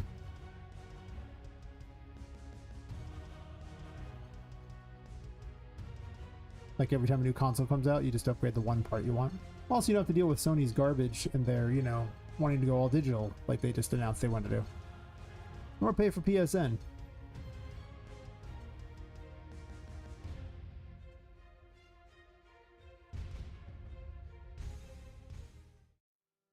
That was an I went back when they had some exclusives, but since they're losing a lot of their exclusives, and the next generations are going to be just as expensive because they're going to have to pay for overpriced RAM. Oh yeah. The PS6 is dead in the water. There's no world that anybody wants that trash.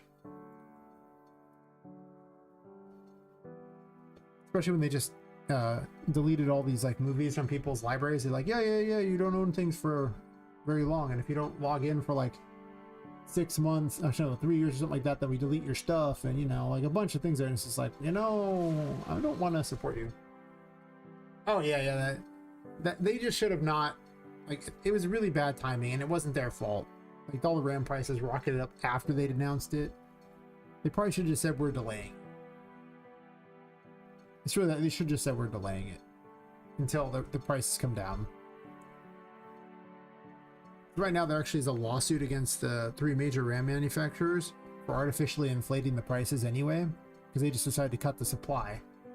So it's not necessarily AI that's driving it up, it's that these companies have decided to only sell to the AI companies and not produce a bunch. So they'll probably lose that lawsuit, but it'll be a long time before they're forced to produce more. And other companies might come in and produce RAM in the meantime. Like if they decide not to produce, then that creates an opening in the market for everyone else. I mean, the lawsuit is against them for just cutting the supply of RAM. They just weren't making as much to keep the price up. Because they could easily have made way more, but they decided not to just sell to AI bros. That's what the lawsuit was about. I don't know the facts beyond that, though. Like, I only know that the lawsuit exists. And that's what they were doing. And also, NVIDIA... No. Who was it that said they were gonna ditch a bunch of stuff and only sell to the AI people? They were ditching their consumer one. Well, I saw some news about it, but my memory isn't that great. So one of the companies, they're all interchangeable to me.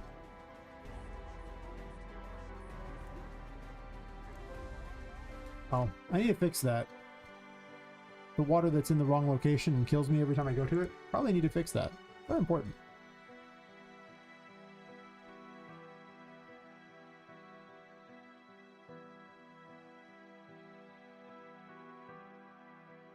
But we'll see. I don't know. I think that it'll hasten the death of the PC market for sure. As the tablet RAM isn't as expensive, right? You can get a tablet for way cheaper. Okay, that was the one. Yeah.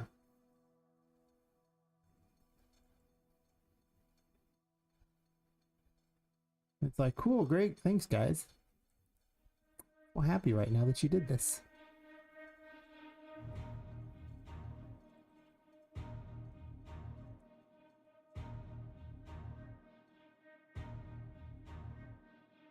Oh yeah.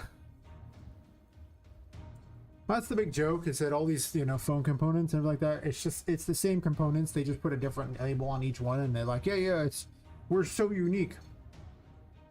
Really? It's the same factory, they just flip a switch and now they're making for a different company. It's like, or same factories, it's dumb.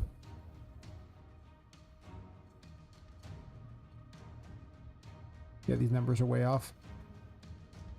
Let's just fix these numbers so they're not some ridiculous point whatever.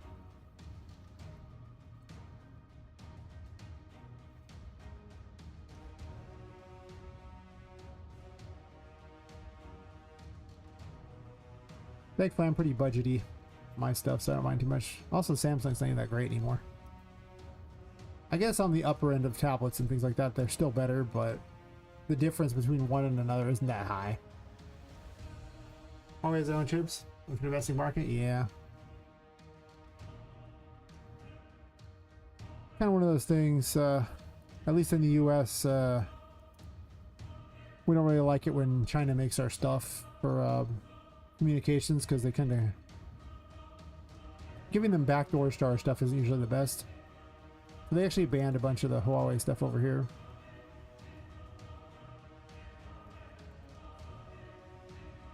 They're definitely our frenemy over here, for sure. Which is both unfortunate and fortunate, I guess. I don't know about 5G flopping. It's all over the place here.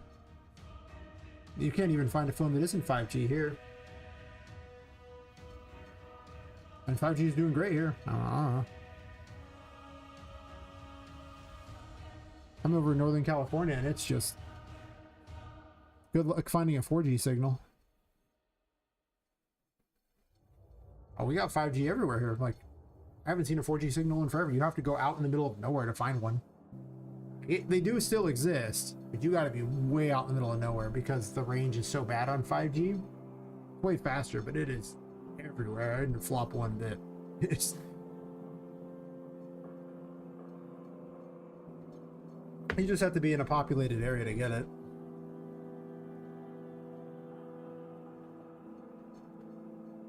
Because, again, like, you need so many of the towers because the coverage is so low on that frequency. It's the wavelength is, I don't know if it was smaller or larger, whatever causes it to go less distance. I'm not a science guy. I'm informed that we just need way more towers for it. But if you're out in the middle of nowhere, you can still get 4G, kinda. 9 times out of 10, you're out in the middle of nowhere, you just don't have coverage. Actually, that's not true. Actually, I don't know if that's true, because to be fair, I'd have to actually go places, and I think we've established that I'm kind of a shut-in, so I don't really go places, so I only know about how the city is. I've left the city like 3 times in the last year. I don't know if that's true or not. I would assume not. It's one of those things that'd be hard to check, but I mean, a lot of companies advertise their coverage is pretty friggin' good, so I don't know.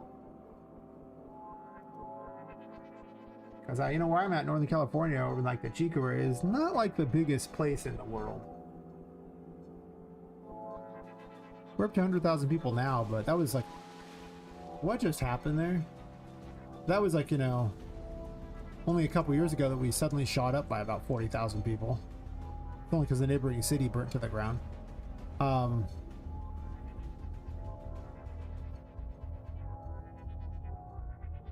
if we have it... Really? Wow.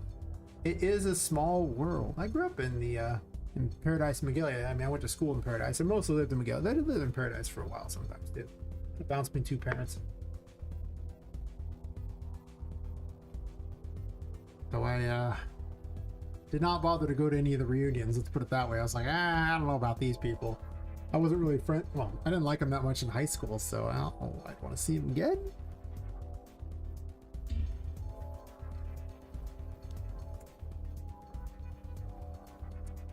I always liked Magalia, and I always liked Chico. I just hated the fact that, you know, Paradise was in between them. So true. It's not the worst place I've ever been. I think I just had additional animosity because I just didn't like having to travel through to get to Chico. Now I just live in Chico, so I don't give a crap. I never go up the hill, ever. You could never get anyone to go up to Paradise or Magalia anyway. From Chico, it was impossible. Absolutely impossible. If it was growing weed in Magalia? This thing another 10 years ago? That's not true. Because I was living in Magalia over 10 years ago, and I definitely had phone signal. It's where you were at in Magalia, though. Like, if you were up above Magalia, like, towards the Sabla, yeah, okay. Signal was bad. And there were places it would cut out. For sure. So was it a consistent signal? I mean, in Lower Magalia and like Middle Magalia, sure. Upper Magalia, I was actually pretty far up though, to be fair. I was up in like Lafayette in that area. Which is about a mile from the Sabla? Mile and a half? Yeah. You know, I had a signal. I'm not saying it was like 5G necessarily up there at the time, for sure. Yeah, if it's far enough up though, or far enough out, for sure, it can be bad. The closer you are to Skyway, the more likely you had internet connection. It wasn't that incredibly close. But to be fair, Magalia is actually really tiny. It's just physically very tiny. It's also just population-wise tiny. But I was actually playing Ingress up there, which is one of those, you know, phone games that predated Pokemon Go. It's not a fun place to play Ingress either. There was like only, I think, like 10 different spots to hit. It was really boring. Hey, Matt. Oh, doing pretty good. Back from a very long break from health problems of like 6 months. Trying to figure out where my water is teleporting all over the place. I actually think I understand why now. I think I understand all too well, because this 90-degree thing. Yeah. For a while I was playing Ingress a lot until I started having neck problems and I couldn't look down anymore at the phones. I still have neck problems and I do not like looking down much. But I can do it for a lot longer. I could probably play Ingress now if I wanted. Not sure I want to, but I probably could.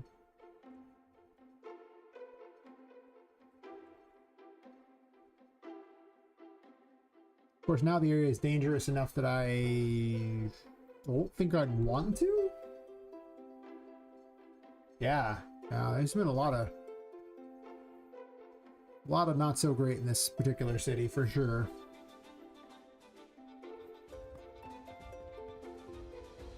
A lot of homeless, a lot of illegals. Between the two of them, you know, it's kind of dicey going out where a lot of the places you can play Ingress at.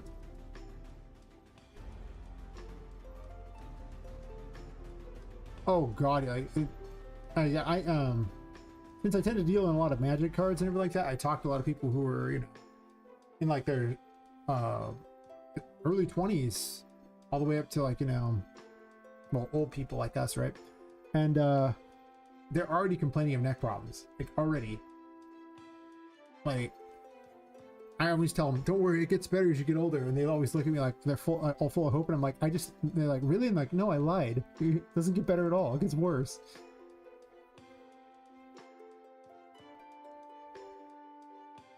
And they are sad. But yeah, like I tell the people in the physical therapy that their job is secured forever because of all the phones.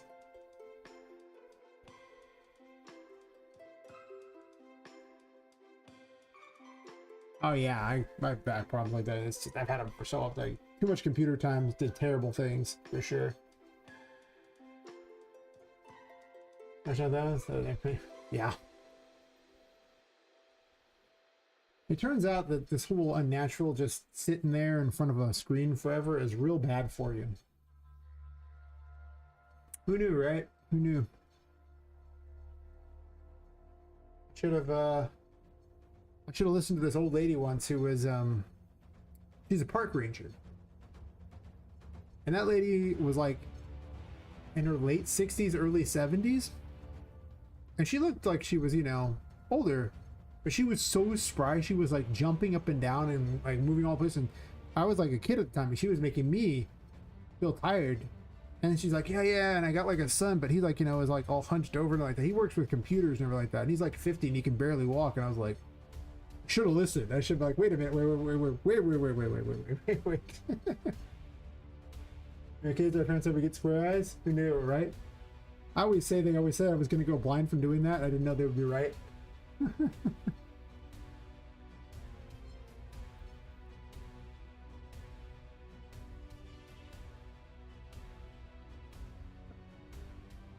I mean, I guess it depends, but you know, I think really what it was is staying active because she was a park ranger, and that meant she walked around everywhere and hiked everywhere, which is what kept her in great shape. So the lesson is get exercise. Just saying. That's the lesson learned. Don't do heavy lifting. That's not the lesson learned here. That's a terrible plan. Go walk on walks and hikes all the time. That'll help out a lot.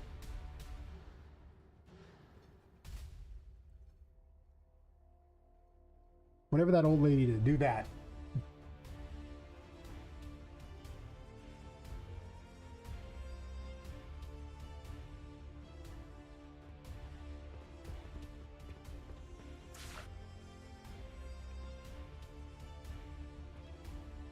The water noise. Yeah, so also is life doing heavy mechanic and billet work. You guys doing computers 23 years? You gotta burn level cycle. Yeah. Yeah. Computers, man. They hunched over there. I should be using my standing desk more. But at the very least, I, you know, walk like 80 minutes a day and also do physical therapy for like half an hour a day. So I'm working out almost 2 hours a day. I guess walking is not necessarily a workout, but for a lazy computer guy, it sure is a workout. It was 96 degrees out there, okay? I was walking in the sun because the doctor was like, you need more vitamin D. I was like, okay. So you should take pills. I was like, but it's summer. I'll just go outside. Yeah. So I go walking, you know, for at least half an hour in like the 96 degrees full sun, and I'm sure I'm getting some vitamin D now. 96 Fahrenheit, for those people keeping track. Which is actually not bad temperatures, honestly. I got fine. When it gets to 115, that you're like, oh, I don't even go outside in that. It's like, I'm not going anywhere. I got my AC fixed in my car for that very reason. I was like, you want $2,000 to fix this? All right, we're doing it. I just replaced the whole damn thing. Oh, yeah. Oh, I gotta tap all these walls too. Yeah, that's been one of the exercises that's been necessary to try to fix my back and neck issues.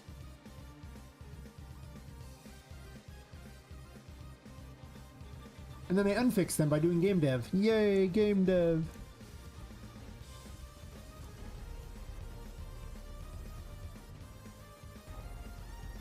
Oh yeah.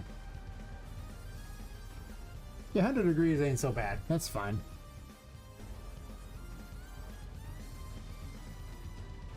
We have air conditioning too. Not too worried about that. We keep it 76 in the house, so that seems pretty nice.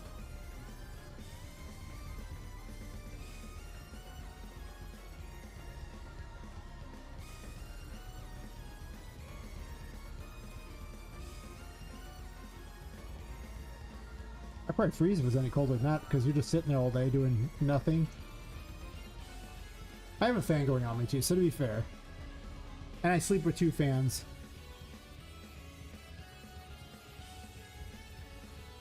Well, a lot of it's also humidity in the air, right? If you have like massive humidity, it's a lot worse because you can't sweat because you're already soaked. Because I lived up in the Portland metro area for a while, and we get like, you know, humidity that was like 80 to 90. And then it would only hit like 90 degrees during 1 month during the summer, and it was hellacious because you couldn't sweat. Meanwhile, in California, the heat's extremely dry. The humidity is like 5–10% a lot of times.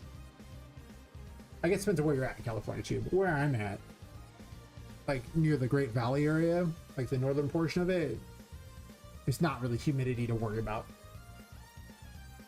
Oh yeah. No, basically July. July was where we had the problems. Like maybe you get a week or so in June, and then like maybe a week in August, but it was July that was ridiculously bad. But see, we had a trick. It was really easy. We just went places with AC. And hung out there during the day. Every time it'd be a bit much for me. When cold temperatures, give me 50 any day. That's fair. I mean, it gets below freezing over here, so, you know. It can hit like 28 sometimes here during the winter. Most time it's actually pretty moderate though. It doesn't go below freezing very often in Chico.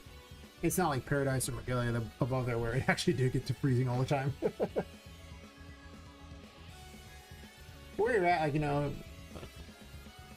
it makes such a big difference in California. I mean, you know, if you're in the Sierra Nevada mountain range areas, it can get ridiculously cold. that must be nice. Must be nice and moderate. It does get below freezing here. Yes. You go about an hour up the mountain and you get to places where it just snows. Yeah. Good old Sterling. That creepy ass place. I haven't been there in forever. And one of the last times I went there, like I was taking my girlfriend at the time up there to see Inskip because I was like, oh, you want to see Inskip? It's like, what's Inskip? It's like, it's just this podunky weird place with like 2 buildings and a burnt outhouse, and it counts as a town because it is a post office.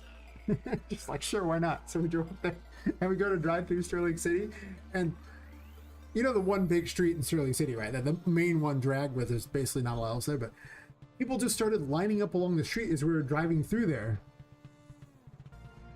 And it was like over 50 people had just lined up, and they started walking out as we were there. And were just watching us. And we're like, oh, that's weird. Okay, sure. So we keep driving to Inskip. You know, Inskip's like 15 minutes above, right? We dick around there for like 5 minutes. It's Inskip. There's nothing there. And then we decided to go back. And they're still there along the road in Sterling City watching us. We're like,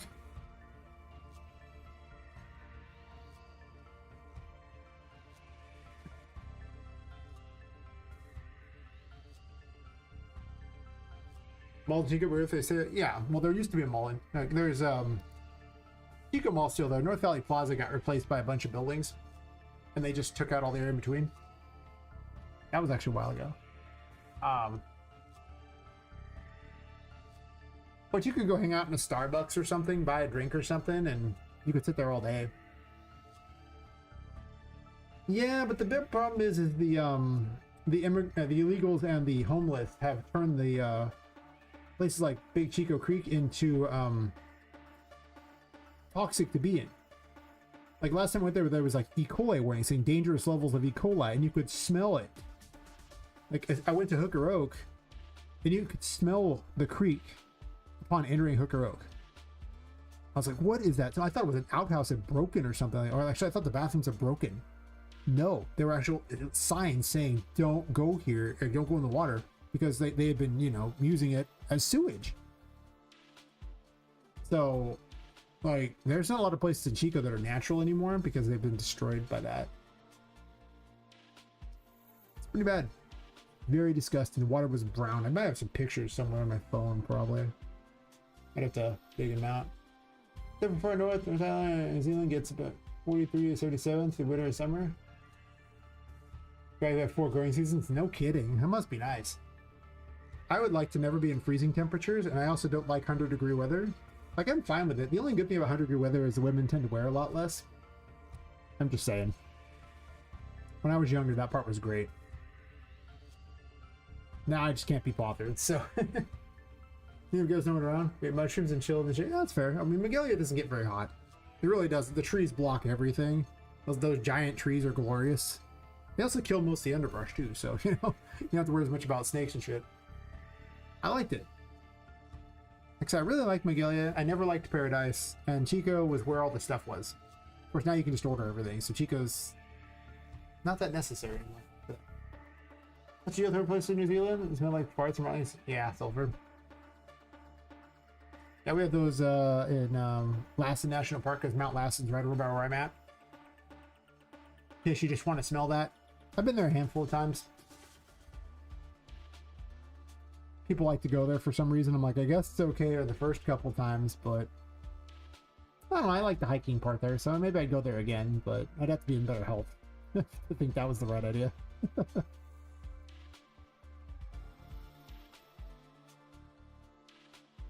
These don't move, right? Yeah, so it's just this one. Guess I'll load these up.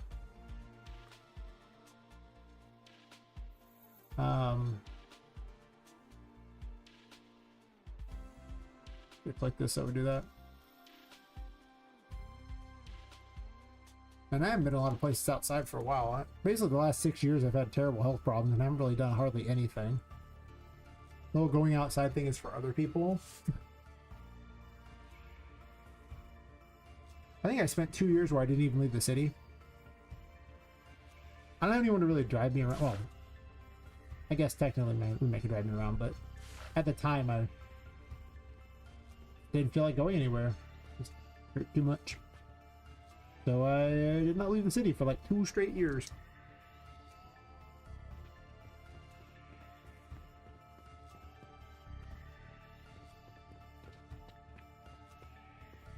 Kind of sucks because I always liked nature, and now it's... I'm getting better off. Like, I've been able to go more places and do things.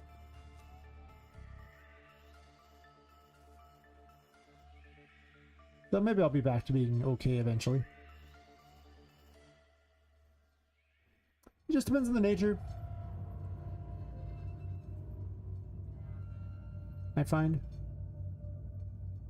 some nature is more interesting than others, for sure. I guess this needs to be higher up. But it's not for everyone, I guess. I mean, we're kind of in the day and age where people need to be perpetually entertained. And I kind of like to get away from all the noise. You know? Like, I'll go on walks locally where I don't have any music playing or nothing. I just like the silence.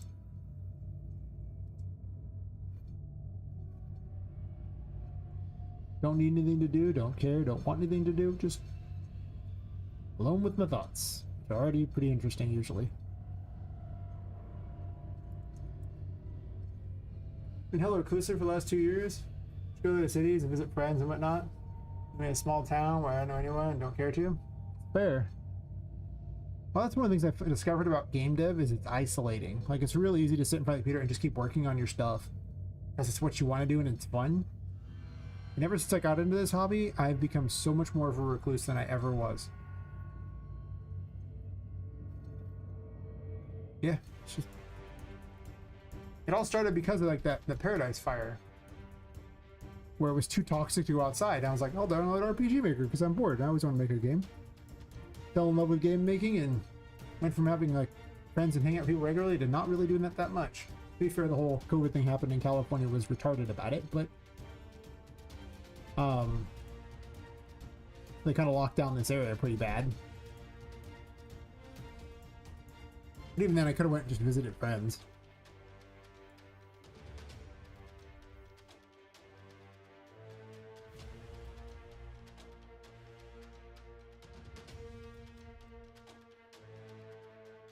But yeah, I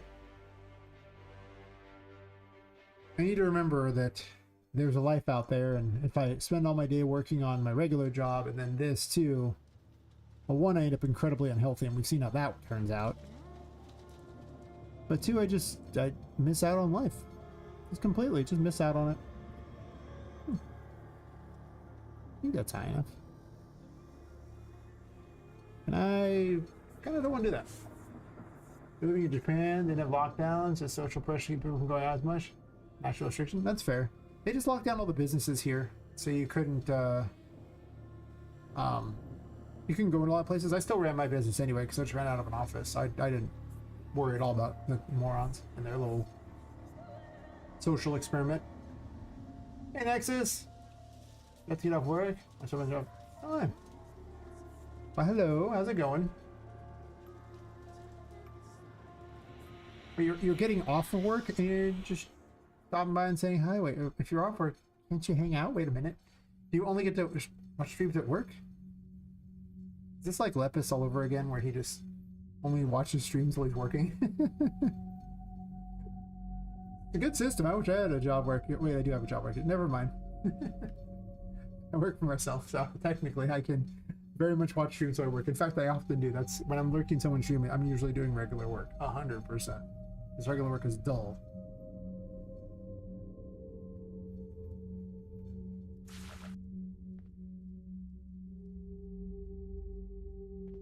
New Zealand, went outside, police would stop you and ask what you're doing. That's really good. Going to the supermarket, then you get warnings. Find some. Jeez. Yeah, I hear there in Australia we're pretty militant about how they did things, for sure. Well, I heard Australia was, I guess. I hadn't specifically heard about New Zealand, but a lot of the other countries were pretty weird. Most of the US wasn't that bad. It was just the blue states. Which California is, unfortunately, one of those. So they didn't want, like, every public place was, like, closed. It was really lame. There was nothing to do. Like, we lost, like 30% of the businesses in the city because of it. You mean, yeah. I'm just saying. You gotta hang out. You know, it's cool. Got the Wednesday morning and watching from work. Then to Saturday morning and watching from home. Nice. I mean, you know, it's a good plan. Use work to watch streams. Everyone should do this thing. You're in Australia during lockdowns, cross 2 state lines because checkpoints are only on big roads. Nice. Sometimes you just take the little side roads. Don't worry about it, right?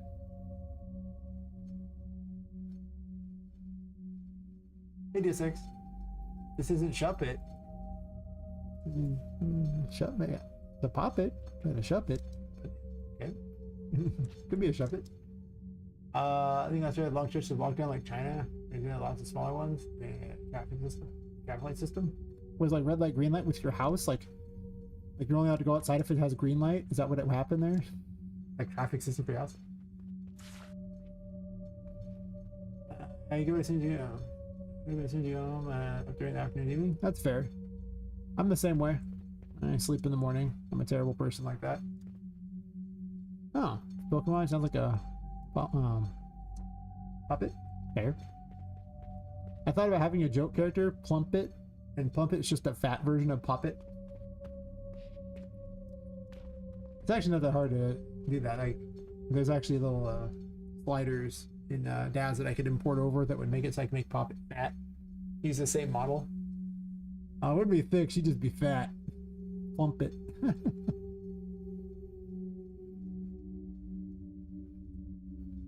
might still do that because it's like the cheapest way to make another character without actually having to do anything like that. Because there's nothing saying that Poppet has to be a completely unique doll. So I also go back and forth on the whole, you know, maybe I should just make the boss characters unique anyway. You make what you call it, Trumpet? Oh god, there could be a whole army of Poppets all over the place. Oh my god. Are we ready for that? Are we really? I guess I should check this room too. I didn't check the other room.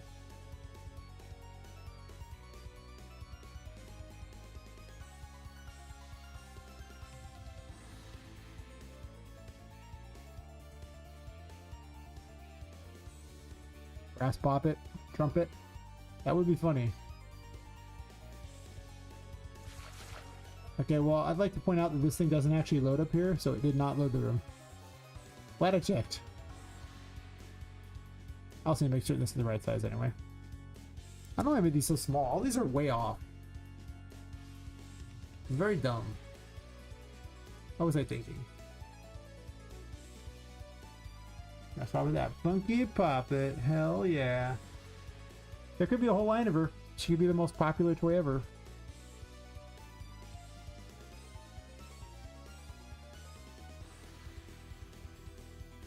Don't think I'm gonna do that, but you know, it could be a whole line of her. There's no wrong. Let's see, make certain one of those in the wall here. That should be fine. Not so fine here. One might say even pretty far off.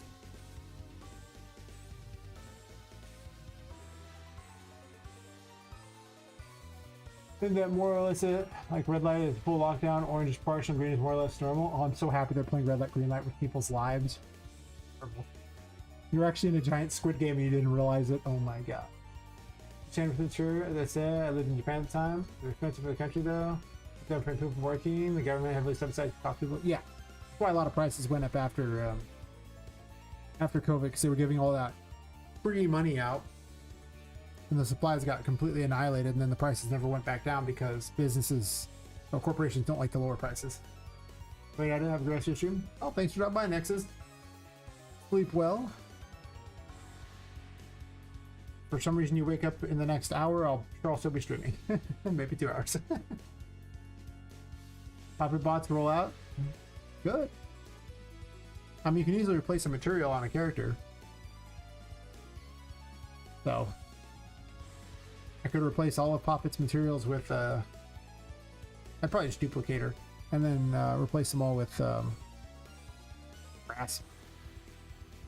Or this material. I would probably want to use the exact same material that I use on a lot of stuff in this game, but, you know, it could work.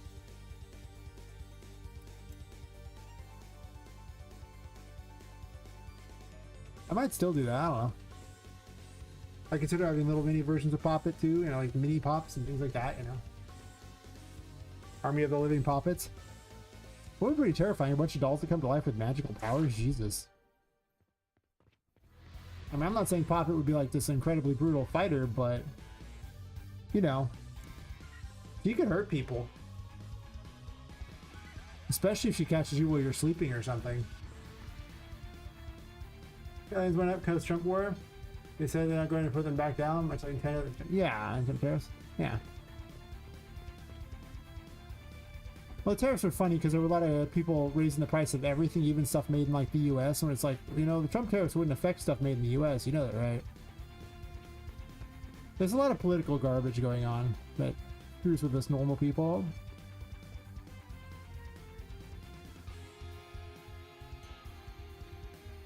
But the price of gas goes up and down all the time, like of oil. That's just normal.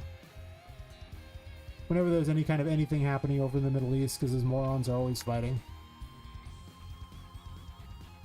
then the price of oil goes up.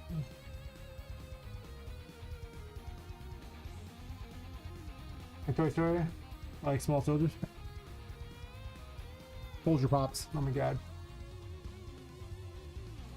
Josh Runner is Poppets? I mean, it could be.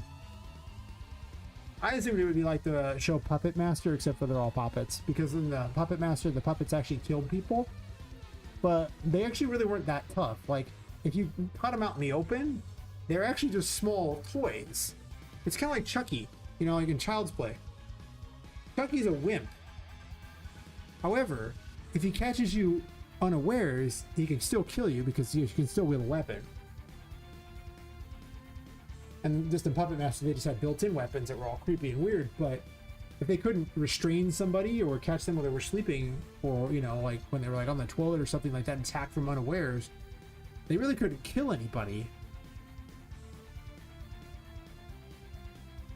Oh. Yeah, the EU's dumb. I don't worry about the EU. They do dumb crap all the time. Their whole thing is dumb. Like, everything they do is dumb. I stopped respecting them ages ago.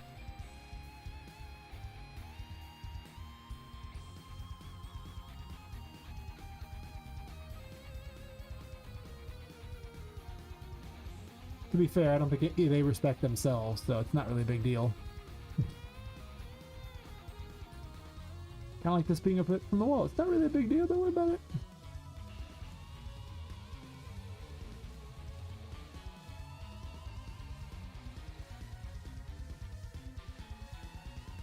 Speculation that open source AI may get banned from the States, especially Chinese models. I could see them banning Chinese things.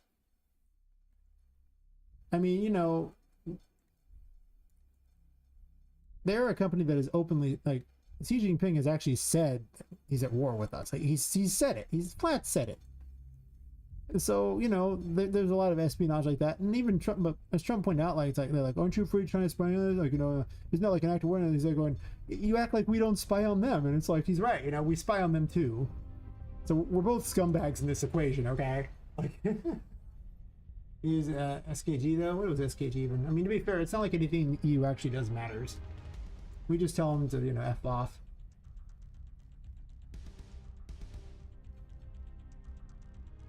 But maybe it's something good. I don't know. I don't know. KG Health is what is it? Interesting.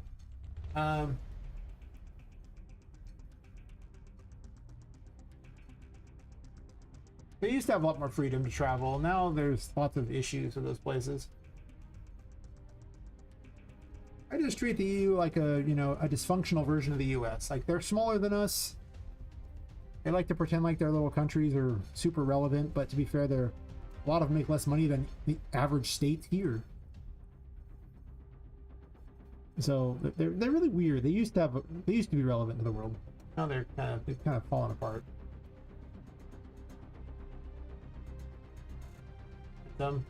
This price I switched from 50 to now 500. I say, well, then nobody buys the Switch 2. Done and done. Stop killing games. Okay. It doesn't matter. It's a very big percent of the global market. They're the ones who made Apple use tips here. They kind of matter. They only matter if we let them matter, for the most part. Like, they're like much smaller than the US as far as the market's concerned. So we can adopt their things or not. Sometimes they make a difference, but most of the time they just kind of bluster a lot and pretend like they can affect US companies. Apple's not necessarily a US company. They sort of are, but they're also kind of an everywhere company. And if the company wants to listen to the EU, they can. But they don't have to. It's kind of those things.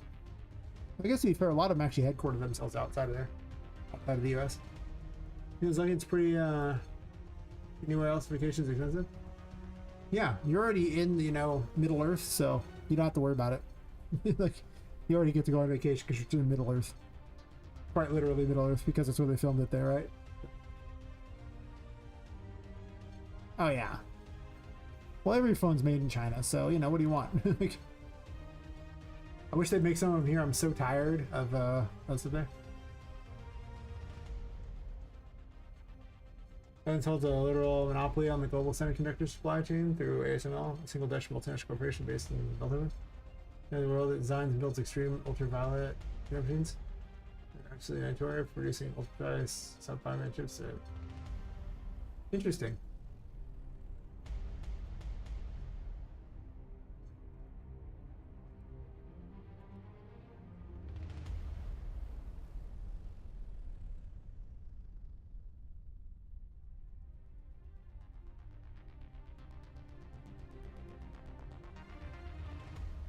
But see, the thing is it's also they don't hold a global at all, because Taiwan. The reason why we've been protecting Taiwan is they also produce them there, and that's why China wants them. South Korea produces them. So like, you know, they don't really have a at all. There's just one other place that has them. Yeah, like.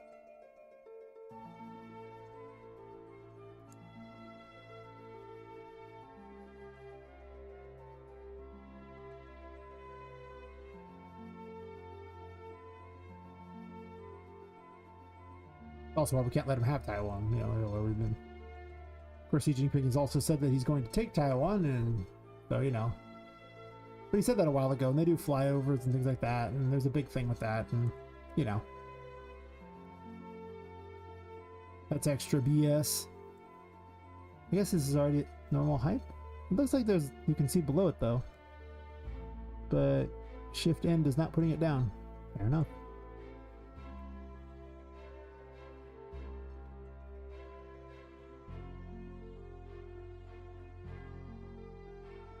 I mean, we own stuff all over the place.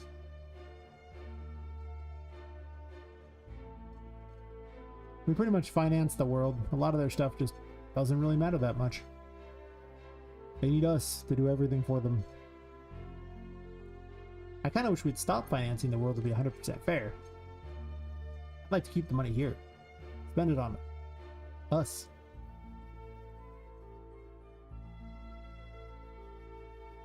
But big corporations have much more lobbying power, for sure.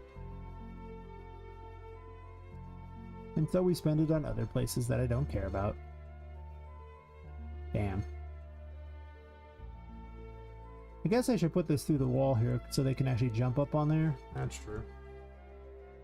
I think China war, New Zealand, Australia, they're doing long-range missile testing in South Pacific. Oh, yeah. With all their little man-made islands out there, too, as they're trying to take over the South China Sea. Yeah. But, you know, as long as it's beneficial for them more to not be at war with us, they won't be at war with us. The second it's not more beneficial, well, you know, On the plus side, I am too old and too injured to ever be drafted. True.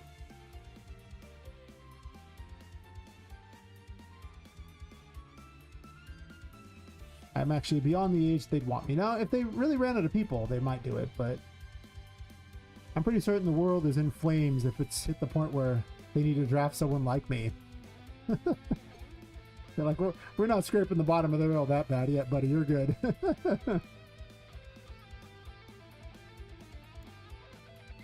Thought I did 4.3, but I guess not, because I don't have Neverlock on. Dude who has issues even walking? Yeah, what a great draft I'd be. I'm out of water. Very sad. Go grab something a bit here.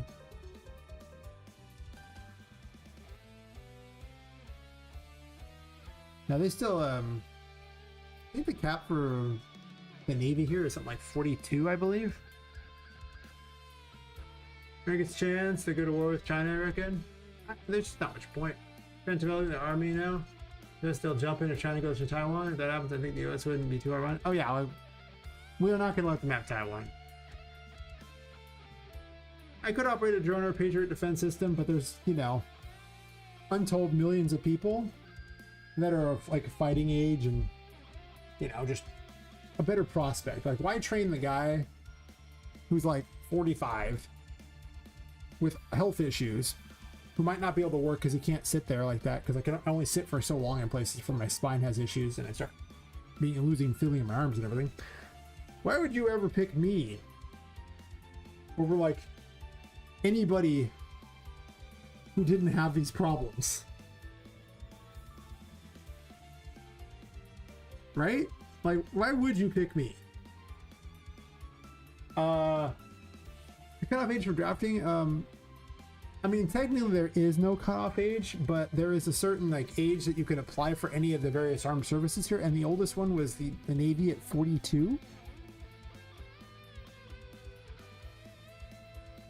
And then, but with drafting, of course, they're going to go for people without health problems like that. I mean, like, you know, right off the bat, health problems are going to, I wouldn't be useful. Why would they spend all this money? Because it costs hundreds of thousands of dollars to train each soldier. So plus outfit them, like, it's expensive.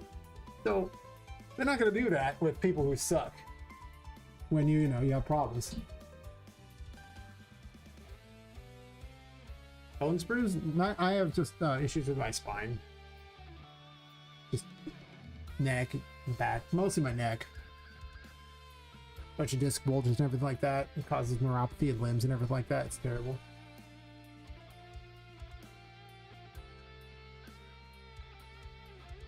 Oh yes, Black Rock.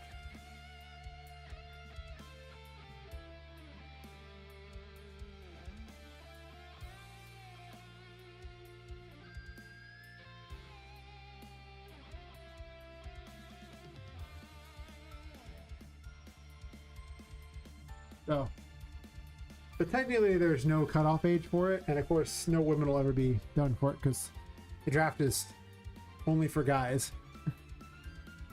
So feminism ends the day World War III happens. They'll all immediately go back to the kitchen explaining how they can't be drafted because, you know, they have to raise the next generation of kids. You'll see a boom in children. Steam's looking at Monopoly that has made you sheer goodwill decision. Yeah. I mean, Steam is pretty good. We like Steam.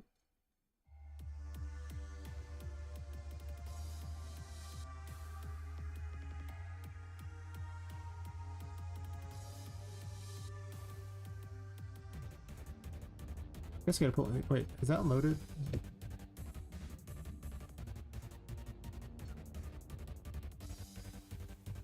I'll hail Gavin, pretty much. Gonna try to recruit girls, cartoon on about Emma, and it was 2 months. Yeah. I mean, they try to recruit people, but that's not the same as the, you know, draft.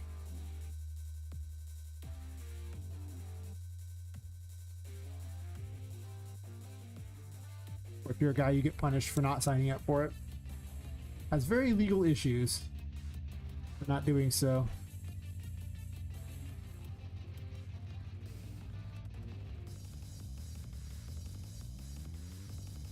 But they would pick younger people first for sure. Again, and why would you train people who have the least possible, like, you know, potential? For dodge draft, it were a thing they'd have to worry about. A lot of people did. I mean, my dad used to tell me stories about how they dodge drafts and the things that people did to try to do it. And it was pretty extreme, but that was like, oh gosh, which war was that? The Vietnam War? We have wars all the time everywhere, but we're not really fighting to win wars. We just fight to have an excuse to spend money on wars. So we don't want to win any wars, so that's what we never do. We could annihilate these places in days if we felt like it. But then we wouldn't have a reason to make more stuff. Because, you know, the U.S. military-industrial complex is such a big business that they just want the fight to never end. So if we ever end run out of wars, we start new ones. I don't like that, but we do it. I think I've seen it since Valve no longer makes games. I mean, as a game dev, they're pretty relevant to care about. Dodged F 5 times. Nice, nice. Yeah.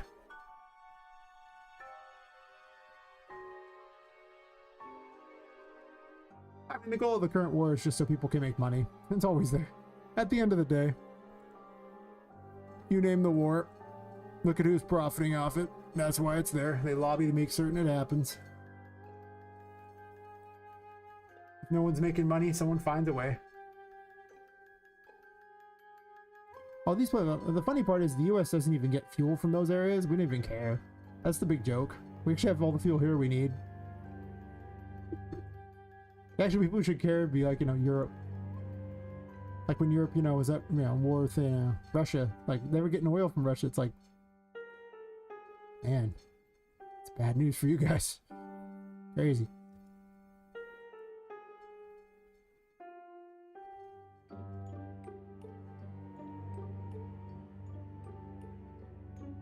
But you can easily buy fuel. If you have money, you can buy fuel. There's plenty of places that'll sell it to you.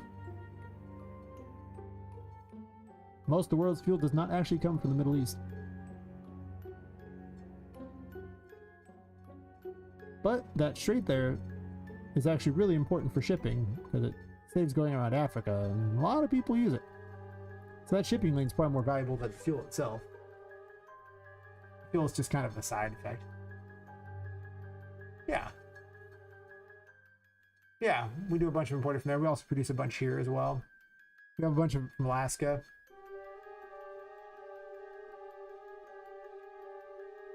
Russia produces a lot of the fuel. It's just that they doesn't mean they have much infrastructure there, you know.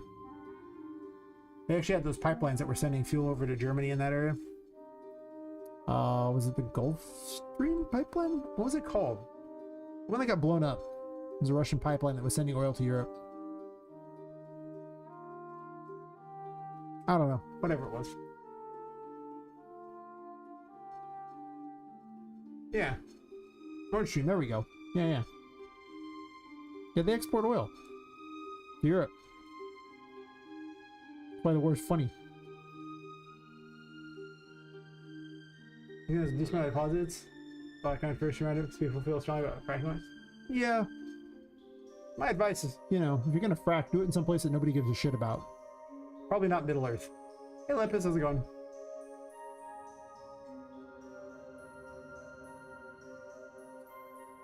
What was I working on?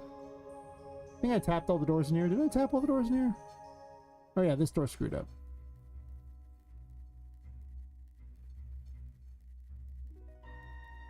Just making certain everything actually loads, you know, without problems. Yeah, it's going pretty good. I've kind of just been chatting about stuff. By chatting, fixing all these room infos so that they actually stay inside the rooms. I also fixed the doors so that they weren't all bloated and weird. I made them thicker so they can, it's easier to split the rooms up. But when I did, it made everything double size on them. Last stream is terrible. Yep, that's all about I'm really doing so far. Gotta slowly fix everything. The game is playable.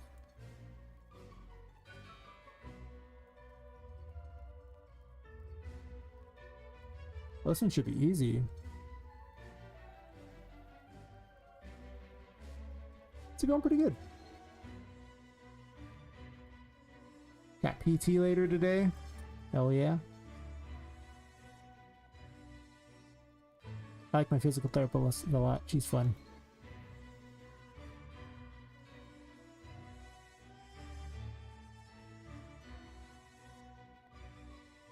Why have we clicked on that?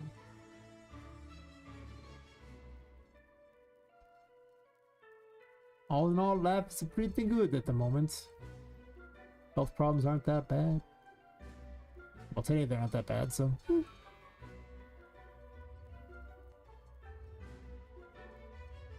It's a good day, yes.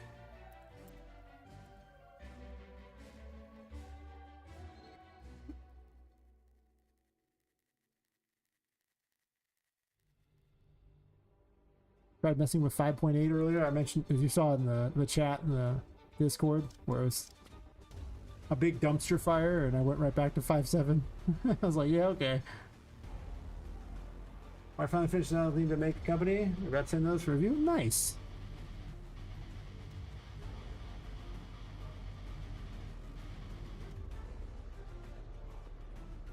Now the company just needs to make games, right?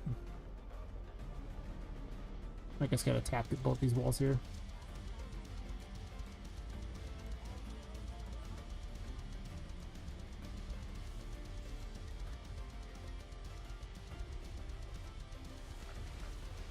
Touched water over here. How did I do that?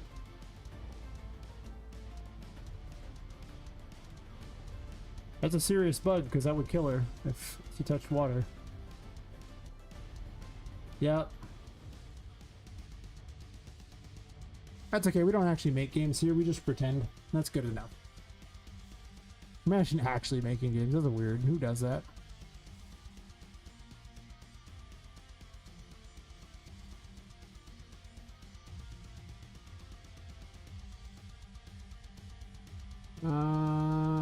Pirate Cove, that's what this was.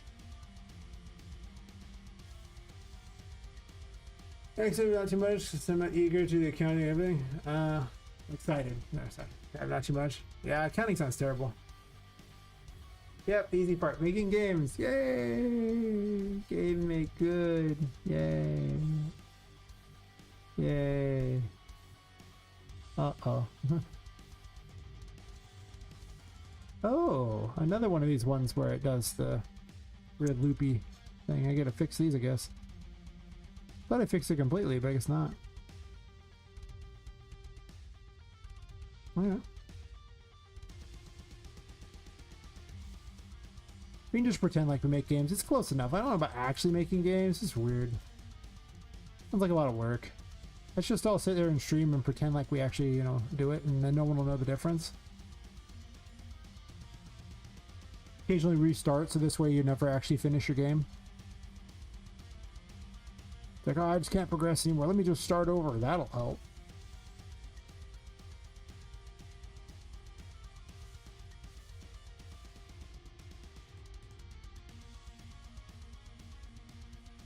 Maybe make like a single player game and then decide you want to make it like, you know, a party game or something like that.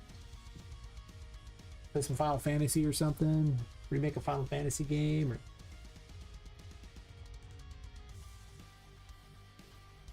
you know, pick a AAA game there. Maybe they play Clear Obscure and decide to remake your game for that. I don't know, whatever. You don't actually have to make the game. You just, whatever prototype you make that's never going to get finished is perfect. 10 out of 10.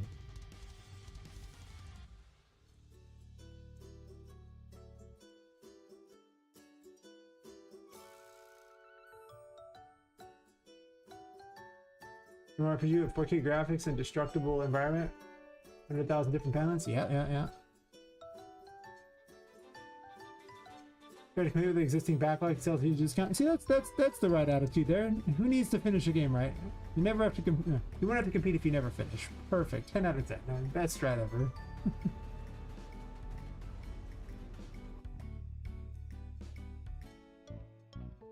Make good game? Nah, fam. We don't do that here. That's weird.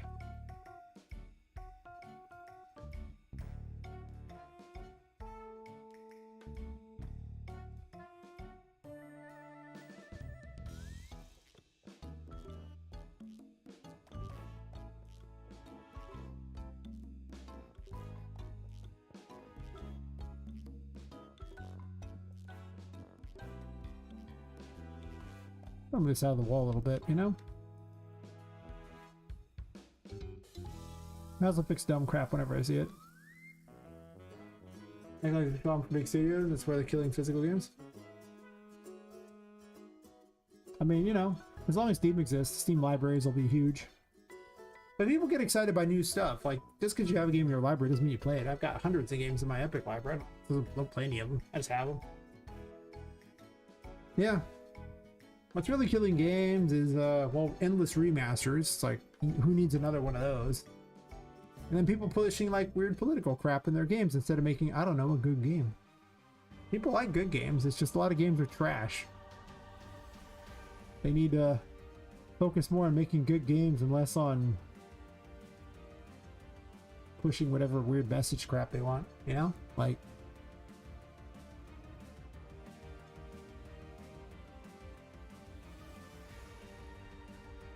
oh, I love Epic Games. I like them way more than Steam. My Epic Games library is way bigger. And do you know why? Because they keep giving me free games. I have so many hundreds of games there. Plus, they give me Unreal Engine, they give me free stuff for that. Like, I have no loyalty to Steam. Steam takes 30% of all my stuff. I don't like them at all. But they're still good for, you know, the game industry, I guess. I don't know. 360 game Epic, I would take any Steam. Fair enough. I wouldn't. Too close. She stops triggering close. When you Steam, you can join every game for free. You could.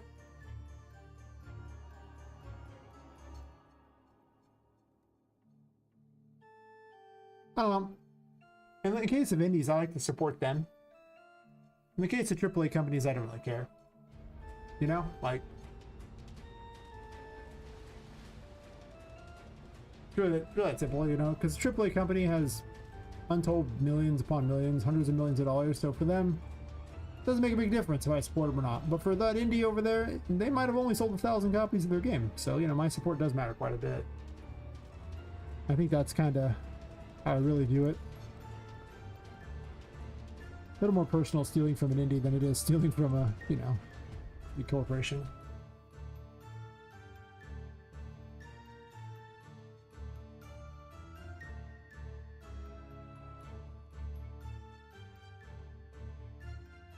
Let me take a quick bio break real fast. Need more water anyway, and we need to use the restroom for like the last half an hour, so I'll be right back.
All right, what I miss? What I miss?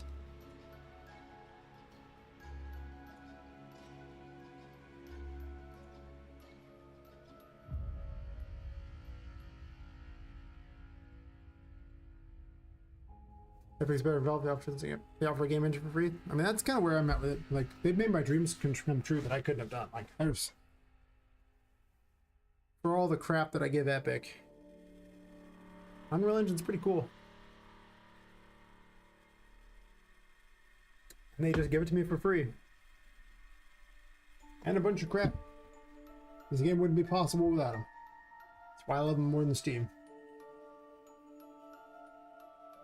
I also don't get around to playing a lot of games anymore. Between work and actually building games, who has time to play them, right? So, I've just been collecting free games from Epic, but I don't really ever play them. But I don't buy any games on Steam anymore because I don't really play games. I don't have time.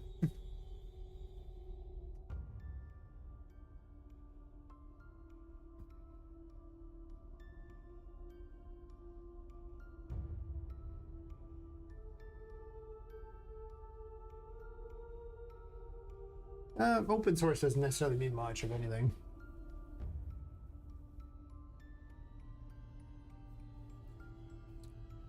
What makes Unreal better than, you know, Godot in most instances, besides being harder to steal your stuff, which is very relevant, is, well, the power of the engine, and then the fact they just give you so much free crap to work with.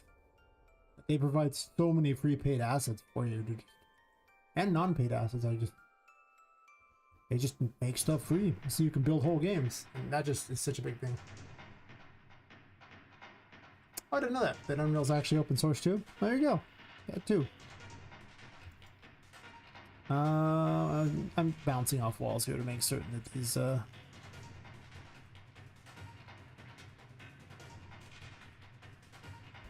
that's not a relevant thing. It's just not.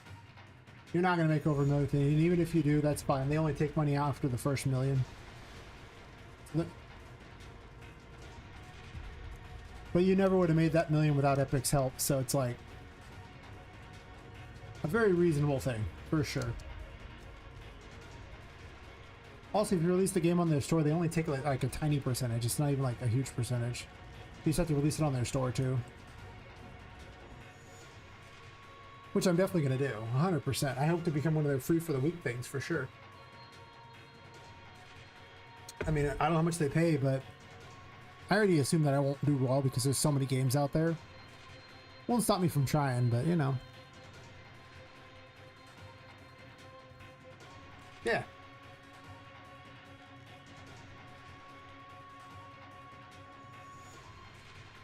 I guess I want to bounce off these walls too, don't I? Look at this thing here. I'm so happy that there's words on here. Ugh. I'm such a game dev nerd where the most exciting thing in my entire week has literally been having names on the goddamn rooms. So sad. And yet it's still the best thing. I'm so happy about it.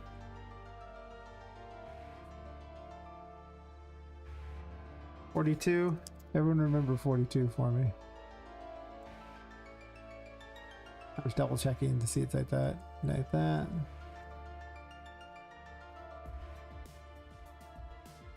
Whatever makes my game dev possible. Can you change their pricing? Mason's abandoned it. They backtracked. It's too late now. Oh yeah, their price per install thing was stupid. It was Fallen 2 signed an episode deal and they decided to abandon it. This thing go to Steam. I mean, you know. They probably did like a, I mean, you know, you do both. Fine. Nothing wrong with that. I'm sure they probably got punished for that one, but you know. There's horror for 3D, there's Acid Stream, for example. I've heard it's not good for 3D. My big issue with it is just the code is hard to protect. Like, it's too easy to steal. So.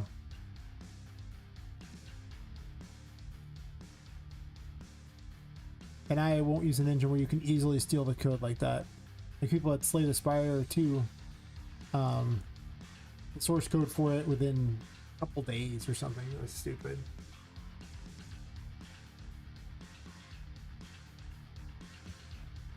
But pretty much everyone agrees that Godot is not as good for 3D as Unreal, that Unreal's basically just king for 3D.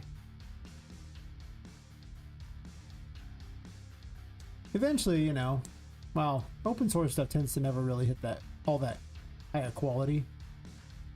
Mostly because people can never get their heads out of their asses and work together to make a cohesive vision. Everyone just has to have it their way.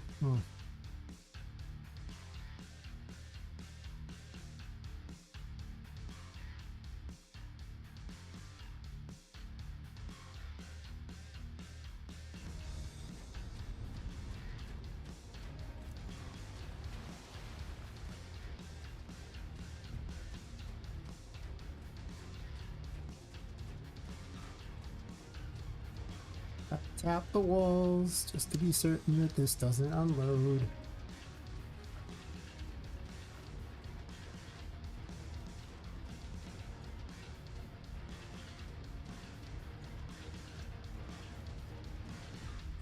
That's actually my main fault with Godot. If they ever found a way to protect their code better, they'd be a lot more exciting of an engine for me than they are now.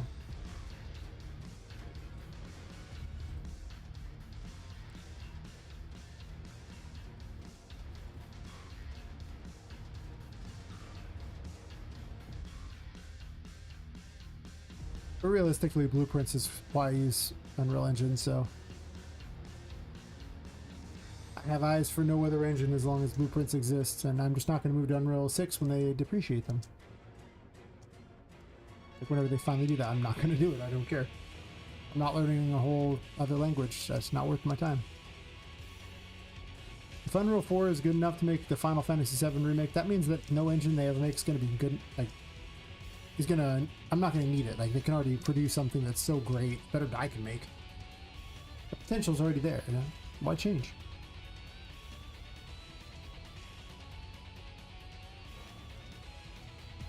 Unless AI just makes the game for you, in which case there'll be no point being a game dev, because everyone will build it.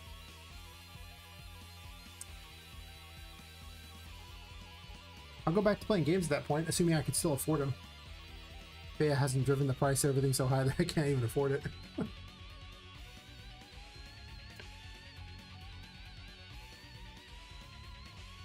like Pirate Cove is good.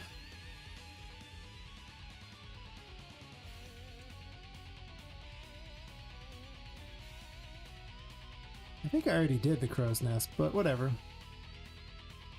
I've kind of done just about every room on this side. Actually, no, I haven't done Windmaker's Office. I haven't done Secret Garden. But aside from those, I just have maybe the Crow's Nest, Production, and the Brig. And then I get to go to the third floor and fix the roof. Why did I move this building? I actually think that a lot of these were actually far off, and because I hadn't recolored them, I didn't realize how far off they were. I really think that was what happened. They were always off, and I just never noticed it. Granted, moving the building made them farther off, but I moved them all at once, and they still were.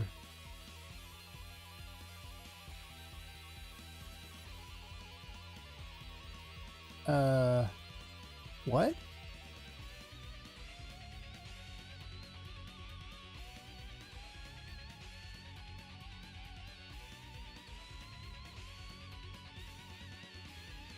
Someone left the door open to the building. Oh my god. The building's haunted. Kind of a duh.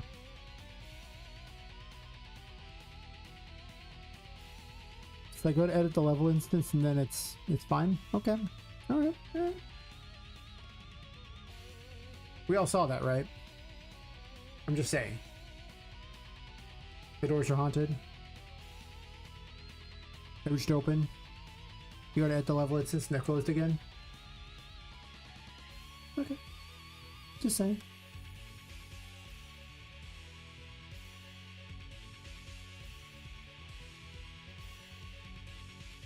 That's fair. Most games 10 years ago are usually better, though.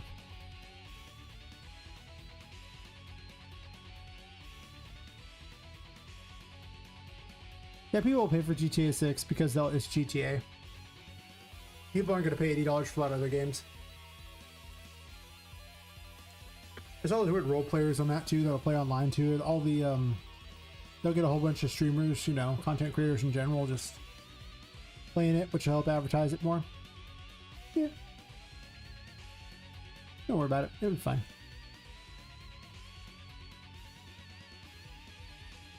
I guess I still have the washroom too as well. Whatever. One thing at a time. Tap in the walls. Make sure everything works.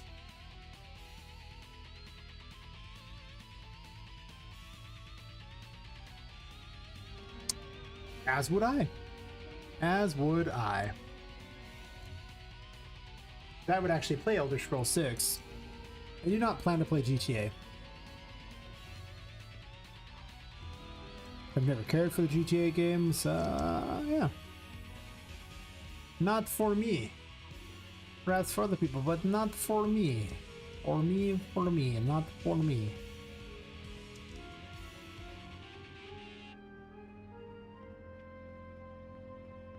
Me is a huge GTA fan. Blink, blink. I'm assuming you're joking. Yes. Yes, indeed.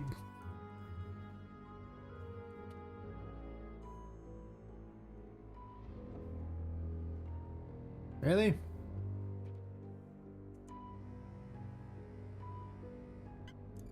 I've actually never played a GTA game. I don't think I've ever played a Rockstar game, to be fair. They just don't make anything I care about. It's really that simple. There's nothing wrong with it. I just don't care about their games. Yeah.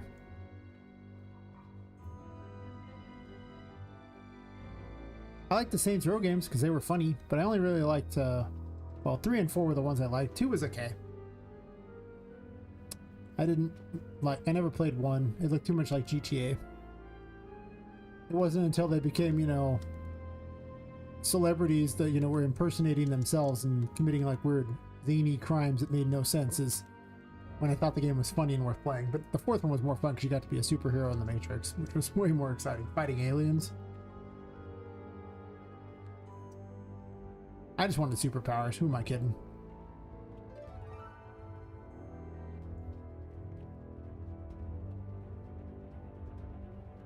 Never played Red Dead Redemption.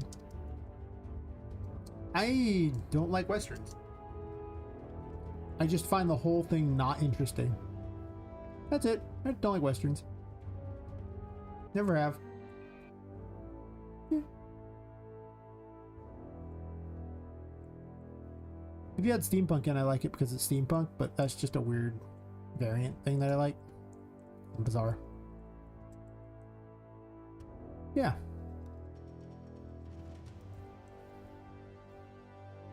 Grand Theft Horse.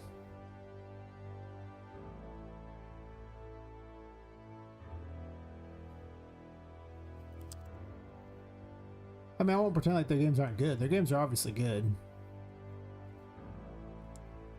Just not really for me. I never want to be some gangster hoodlum person or anything like that. I never idolized all that lame, you know, rap shit and everything. I just thought it was just pointless and all the inner city garbage. Not my thing. No, no.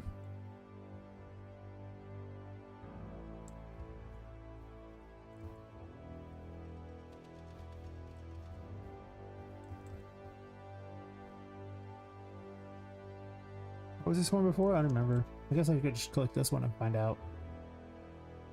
30.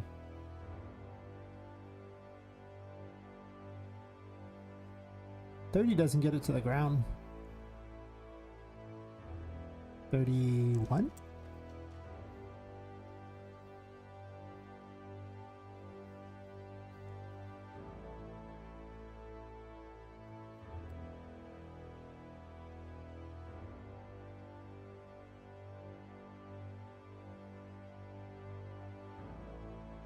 Actually goes pretty far over, doesn't it?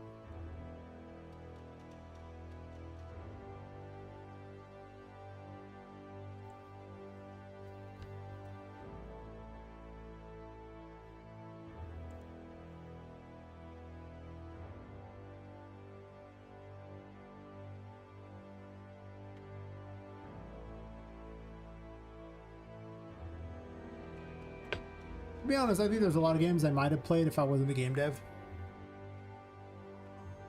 Like, just imagine the thousands of hours I've done doing game dev, and then realize how many games I could have played in that time. But I just found this to be more fun than playing games, so I just kind of didn't. So I might have tried things like Red Dead Redemption had it been, you know, had I not spent these thousands of hours, but it's not something I'm particularly interested in overall, so it would have been less likely, but there's a lot of games I might have played. Until the game crashed and I lost 1 hour progress. Lost hour progress. It's funny, but capture FPS to 40. You delete some files? Interesting. I wonder why that's the case.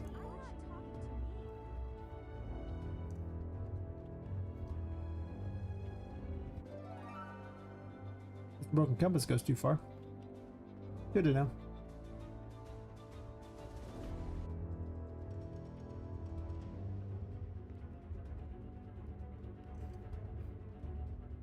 Oh, chapter 3, where nothing has been made. This was originally the entrance to chapter 3. I'm not sure it's going to be that anymore.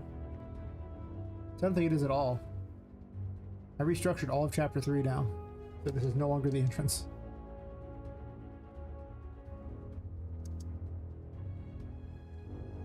That's fair.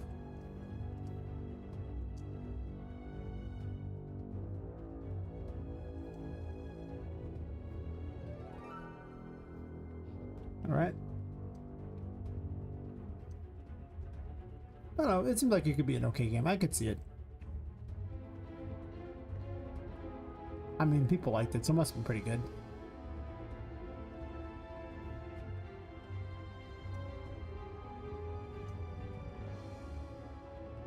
Also, goddamn, this game is big.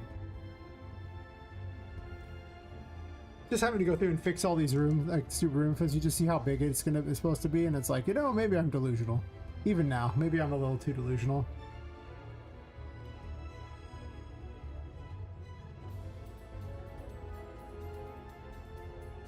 We haven't had issues so far on anything except for the train station and broken compass in this room. That's a good start.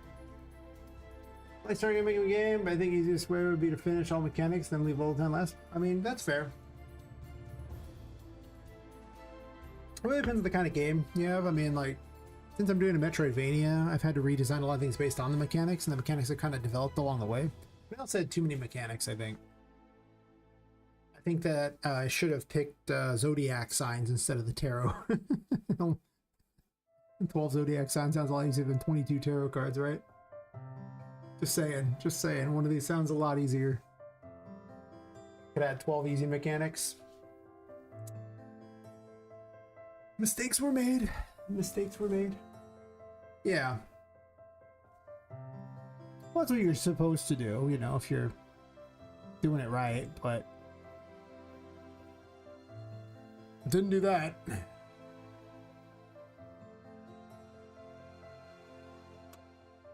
Virgin becomes holy? Oh my god.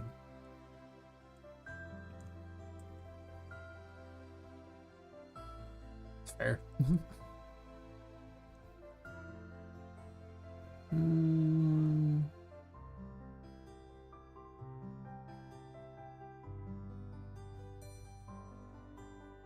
Well, just think, if I use the Zodiac, someone could technically die of cancer repeatedly in my game.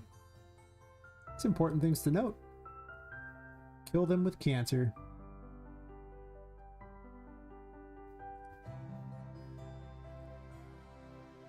It's about sending a message. And the message is cancer. Literally. I could just move this door. Do I just want to move the door? Is that my plan? I mean, to be fair, it matches this door already, I think. No, it doesn't. But it could. But I could also just move it over and not move the doors. That's true. 66 maybe? How about that? Is that better? We in the doors now? No.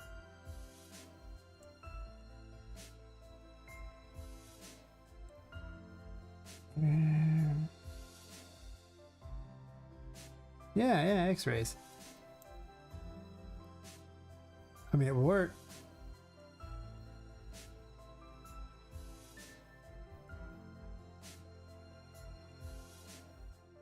It would have been nice for anything that was not so many to work with, for sure. That has to be 65 for sure.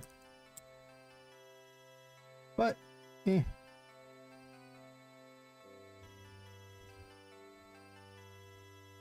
Too late now.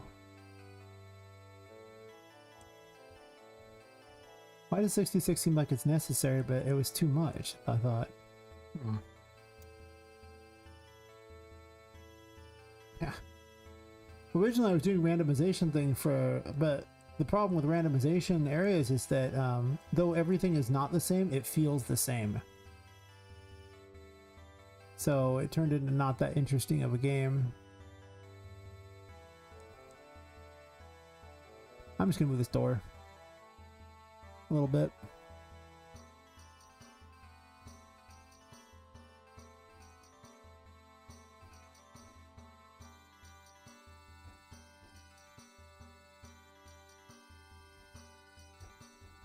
Which is a real challenge for the randomization in general, is, you know, how do you make it feel unique?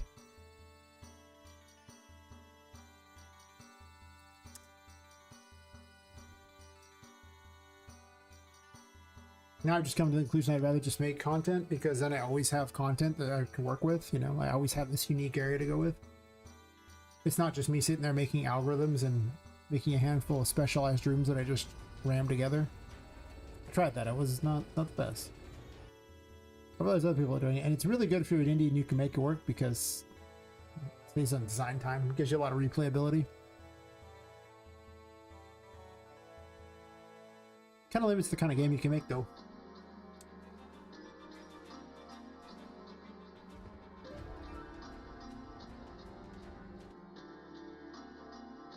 Okay, well, apparently the lower deck sticks through there now, too.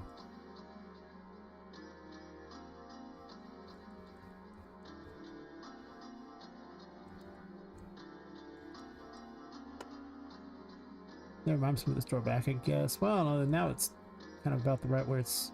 Okay, it's not that right. This wall's very thick.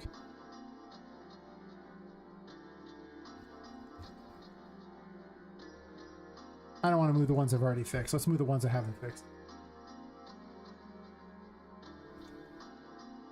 But yeah. Pretty much. Or if you want to make an open RPG and then they make a 2D platform if they realize how hard it is, yeah, pretty much. It's just how it is. People just, you know. I recognize how big this is, and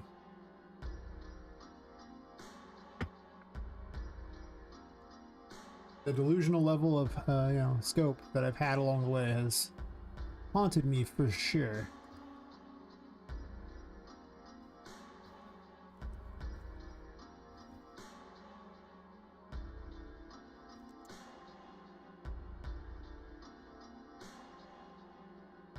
Do not like this track, and I can physically delete it from the thing, so I'm gonna do that.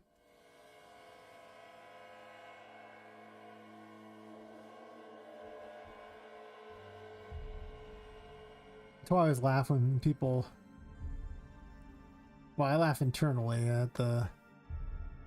Whenever someone tells me they're gonna make some open world RPG, I'm like, hey, you go, boy, you got this, no problem, man. All thinking, not happening. You not making nothing.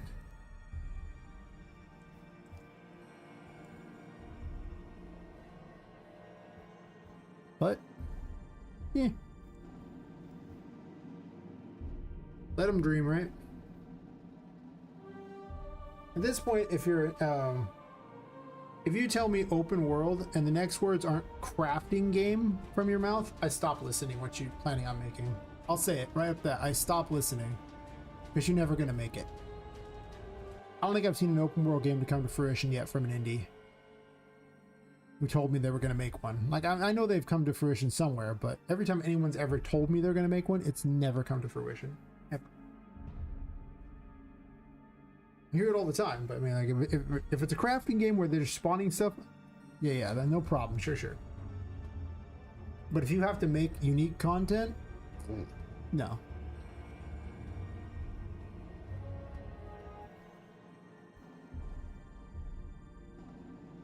You know, Epic pushes you to want to make some giant open world game too. It's so easy to make that huge, you know, randomly generated open world map. And they think that they've made some portion of their game that's huge and wonderful and everything. In reality, it was like 5 minutes of their time.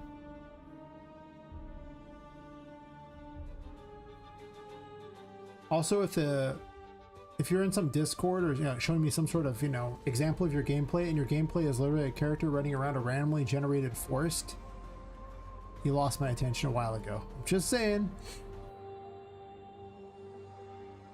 That's fair. I mean, I don't really use, I mean, I use tags, but I don't use the gas system. I just use tags. Tags work without it. They're just an easy way to reference. They're basically a stack of booleans you can hand around, really easy to reference. All of Epic's other weird crap, whatever. But if you just, you know, use the other, it's just, you can do a lot. You can categorize a lot of things, and everyone can easily just get access to information about all the other characters just from handing over their, you know, a tag collection. So I find that very handy.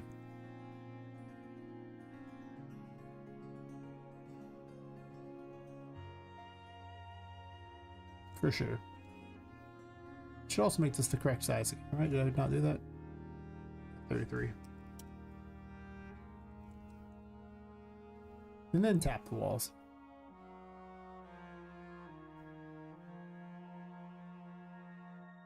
My neck pops so much. So annoying.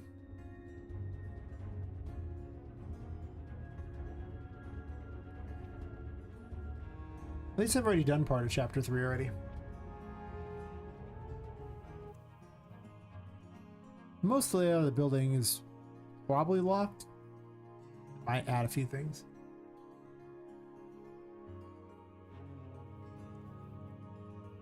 But overall, I think most of the building is pretty locked in place.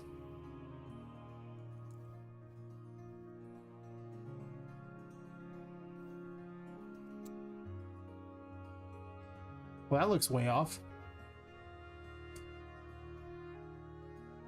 Well, when I moved everything, you know, I knew it was going to be bad. Huh.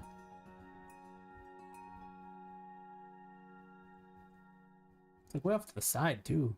How come I didn't end up inside the brig when I... Oh, it only goes to the door. That's weird.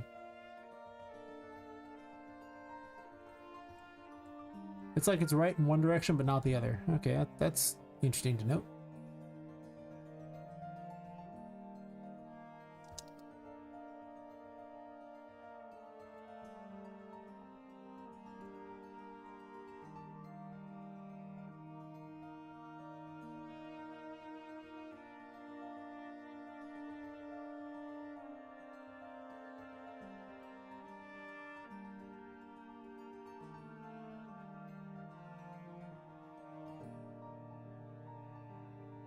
Oh, I'm sorry, I threw the door perfectly. Nice. As long as it's not sticking to this room, I don't care.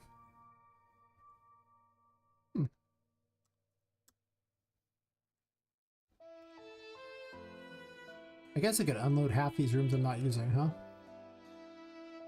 Kind of just been slowly loading up rooms as I do it, and I never unload them.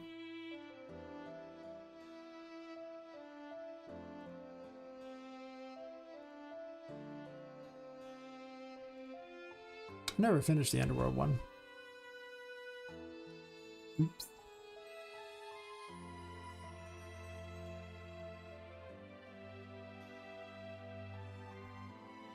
Tap of the walls. I made so many rooms already, even if they are just like little crabby versions of the rooms. So many concept rooms.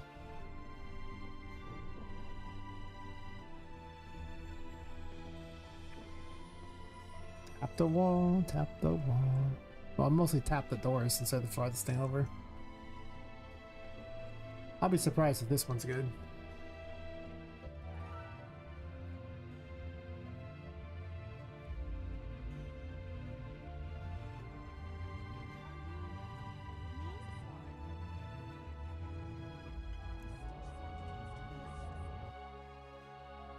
Did I forget to enlarge you or something? How did I not switch back?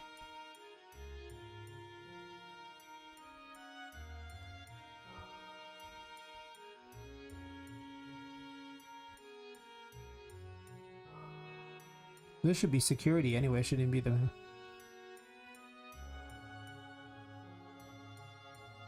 What the hell is the production room info?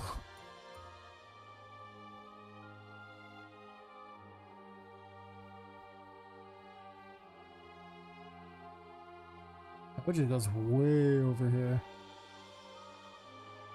Oh, I see. I gotta split it up a bit.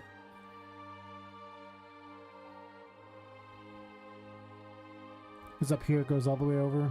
Yeah. Also, all this stuff can go into production. Even though I'm probably not going to use it, I'm probably going to make my own custom stuff for this area.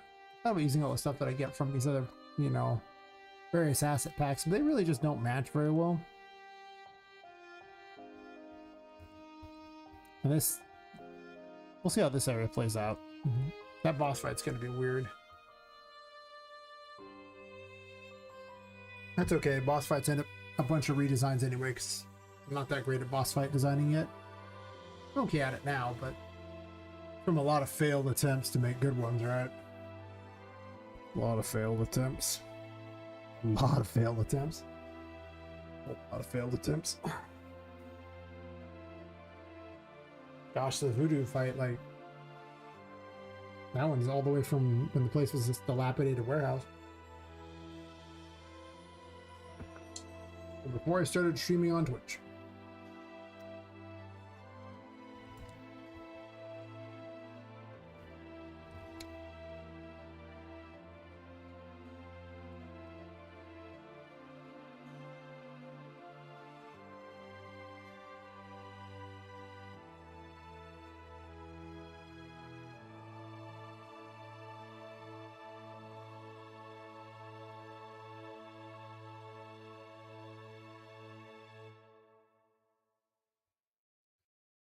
There's so much wrong with this one.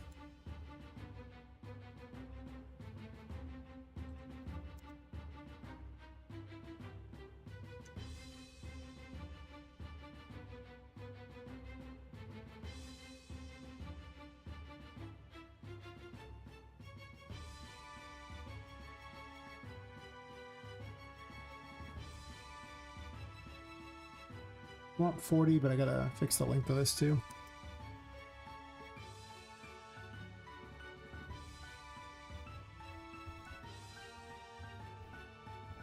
I could have made my life so much easier if I didn't let them go outside of the building.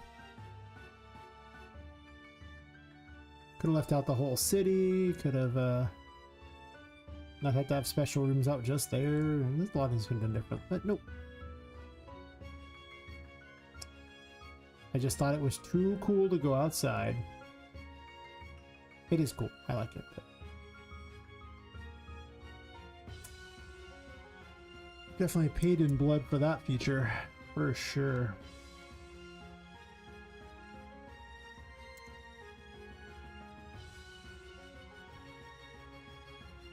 Oh, nice. Yeah, I'm not saying it's impossible. It's just whenever someone's ever told me about it, they just, you know. It never happens.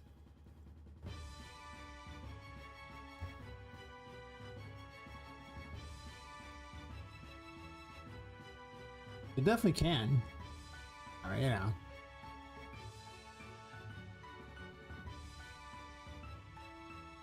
I'll just believe it when I see it, you know? Like...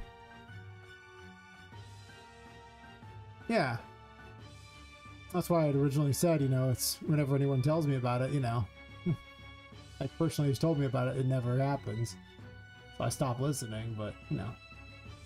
Obviously, if you've already made it, or whatever, like, people have made them before, they just didn't tell me about them.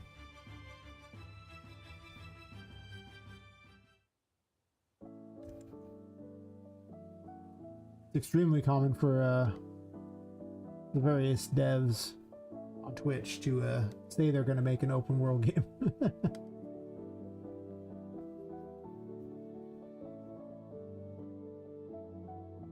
My game is not open world. Nope. All three of these are a bit off.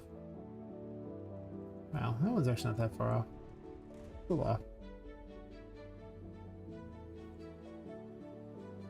That's what I'm saying. If people complain about something like a mechanic, he works it a month.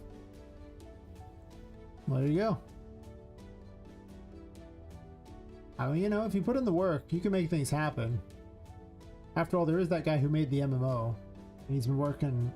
He's been, like, he made it something like 20 years ago or something like that. And he's been working on it ever since. People pay money. So it's legit.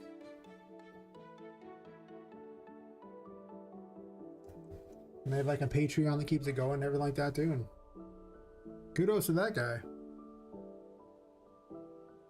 He's remaking an Unreal Engine. I don't know how that part's going, but respect for anyone who succeeded in that. I think it's crazy, but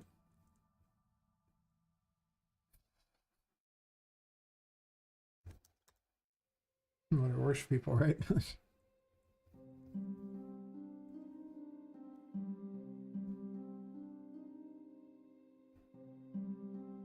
Oh yeah, that's... I mean, that's just... Wow, man. Damn. Kudos, you pulled it off, buddy. Not many would.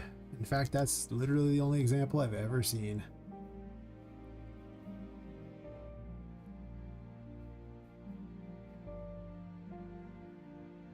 That's okay.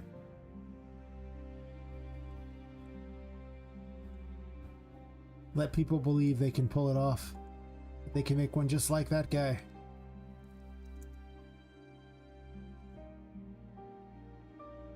Might happen. Never know until you try, right?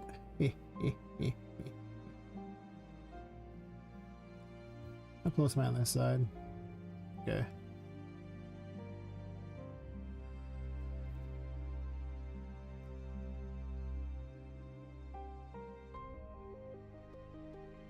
That's how it is with this game, though. I mean, it's obviously delusional level, but if I just keep working at it, eventually I will finish. And then it won't be delusional anymore. Right?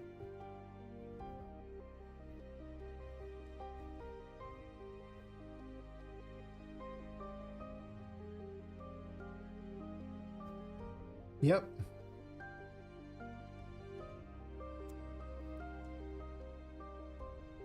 I got the dream.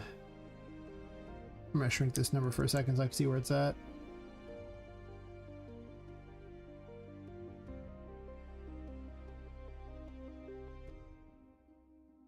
Because, you know, a lot of dreams are delusional at first. How they are.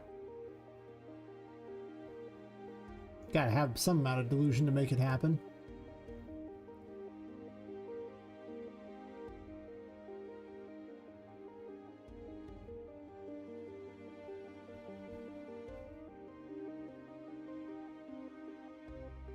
Yep.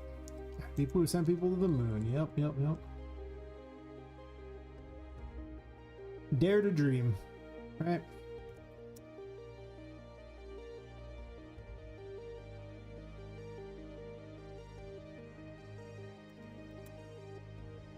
Just be willing to work for them.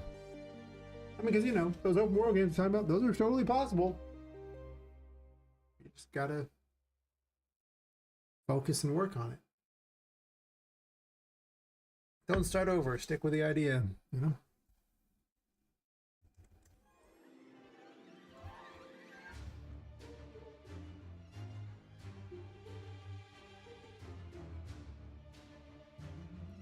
No, it's called production too. Maybe that was a second production file.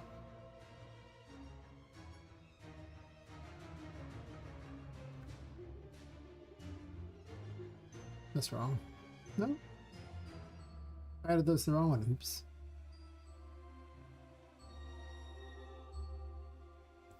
Production's moved around the building a few times. I'll say it. It just has.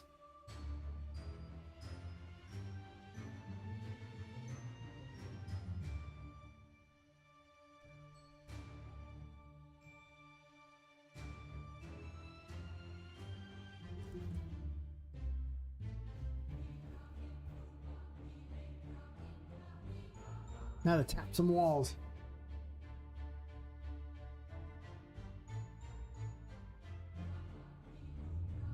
Once these are all fixed, I should be able to easily make it all the way to chapter 3 again. Like, this is the only thing stopping the game from working all the way up to chapter 3. So once I fix this,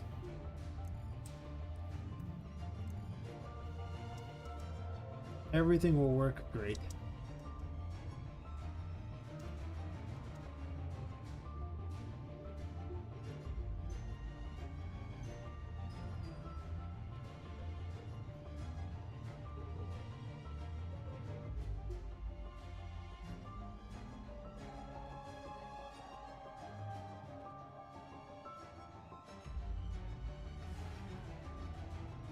Terrible underwater, no. So slow.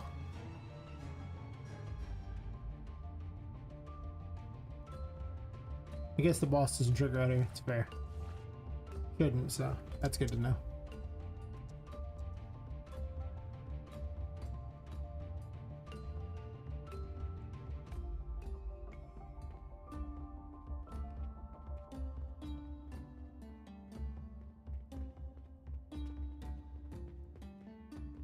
It's all part of that wall, so it shouldn't make a big difference. You know why I care about this one.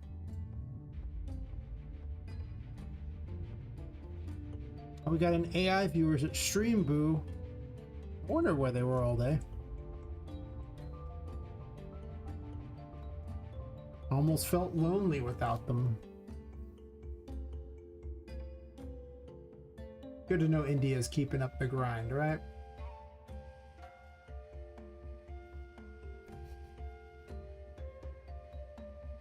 Wouldn't want them to go hungry. Speaking of AI polluting things.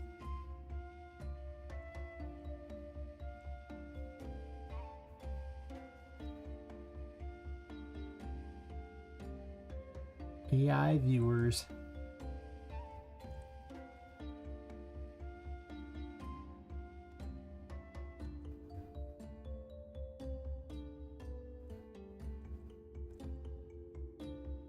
You know, actually, instead of that, maybe I should copy the production one because it's the right size, the right height, and all that.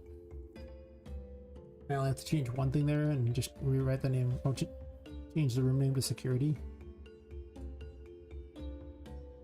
The new way down. Yay! Because it made more sense for the story and for the level design. I did have to redo a bunch of things, so when I shrank the size of the things, shrink the size of the floors.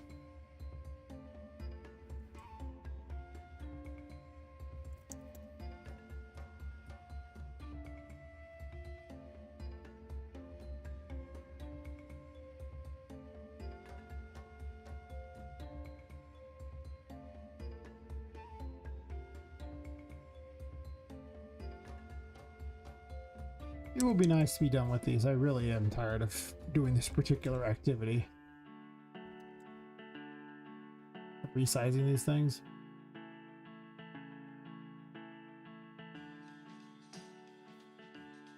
But I have a large portion of the game left to do still. Or about half. I'm not going to do it all on stream because I don't do anything on chapter 4 for the stream usually. Also, chapter 4 doesn't really matter that much.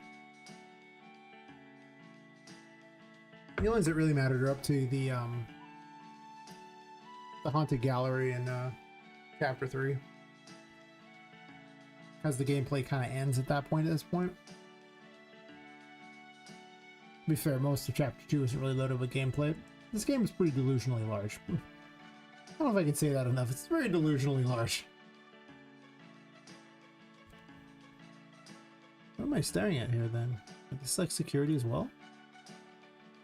No, it's just production, sure. As long as this is in the wall, I don't care about that. Yeah, pretty much. I have a plan for it. Chapter 4 is definitely shrank in size though, for sure. Because, well, I mean, the whole game is shrink in size by a bunch. I'm just realizing I don't need the amount of physical space being used. I really don't. I may expand 4 a little bit more, We'll see. 3 might also get kind of expanded a bit as well. It just depends, because, like I say, I Chapter 2 isn't even there yet, let alone 3 and 4.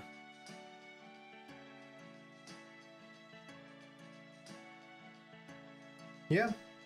Oh, they worked on Silksong for apparently 7 years, and there was 3 people.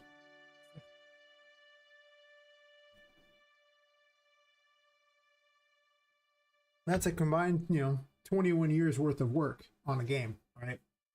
8.5 years. Okay, even more. I was told 7.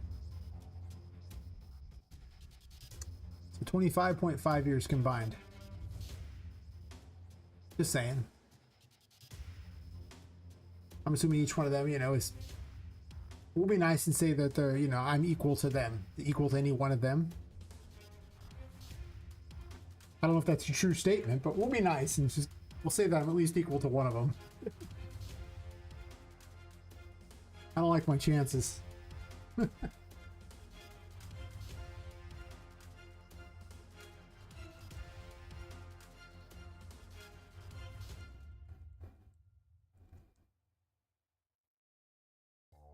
Yeah, it's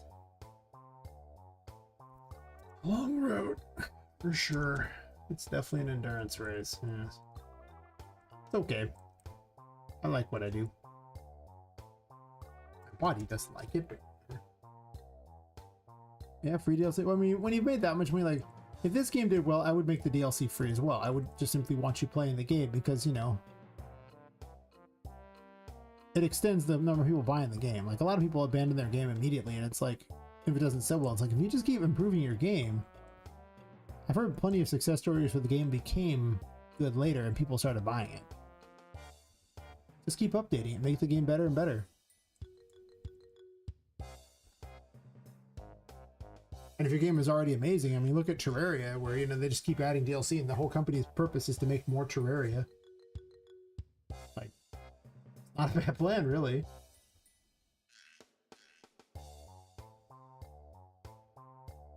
Yeah, No Man's Sky. From failure to massive success, all because they just decide to keep working on it. I'm not going to let this game be a failure. I will continue working on it and adding to it over and over and over and make it better and better and better. Because, what? Am I going to make a whole brand new game? Then I have to, restart from scratch. Or I could just make this game good.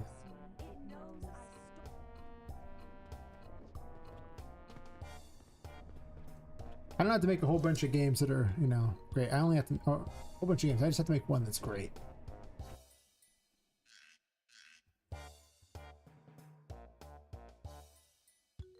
Gold Standard Redemption, yep. That's my plan. I'm just gonna make this game great, no matter what. If I release it and it's not amazing, I'll keep adding to it until it is.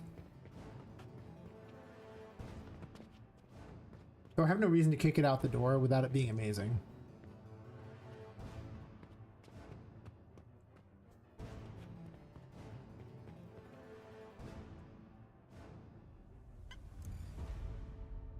I'm in no room. You appear when I'm considered in no room now. Oh, never mind. I think I probably missed something here.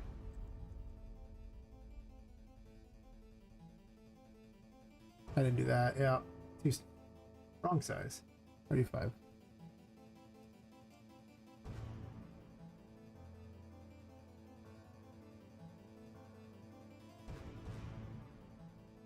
The good news is I can always make there be something below the building even farther. We can do Poppy Playtime thing where they just keep having more below the building. No, I'm not going to do that. I mean, there could be sewers below the building. That's true. Because it makes sense that there would be sewers below every building in the city.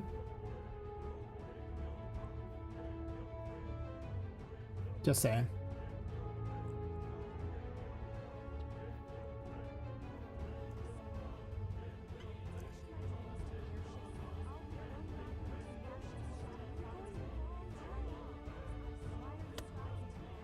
Who was loading that? I didn't see it say a room. It says nothing. Well, it says I'm still in security.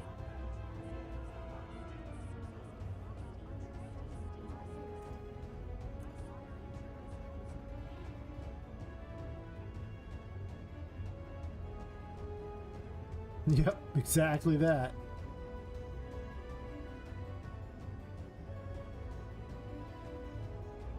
Gotta love phantom stuff. I think I already fixed this part of the room.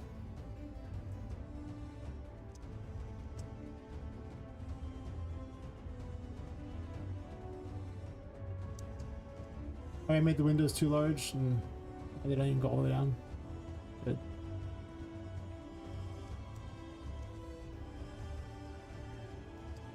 These desks are just slightly too big.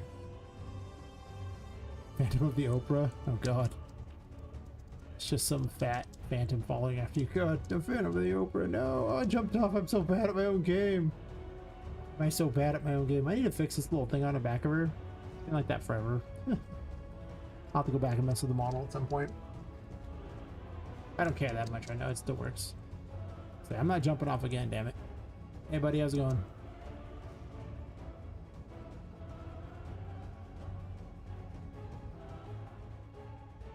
This doesn't go all the way down.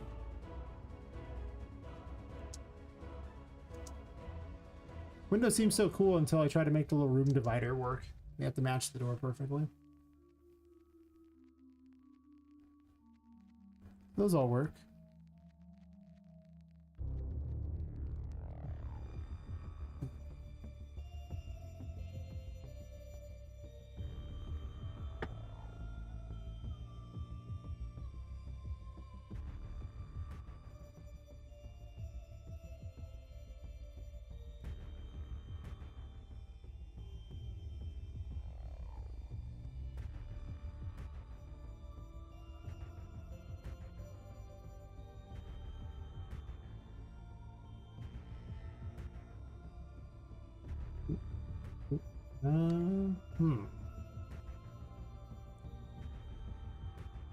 Yeah, we'll worry about boss crap later.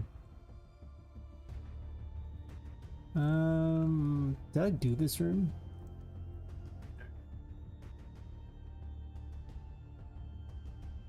That leaves the washroom, the secret garden, and the underworld are the last ones after this place. It's not too bad. I mean, you know, that'll get all of chapter 2 done, which was my goal for tonight, just to get all of chapter 2 done.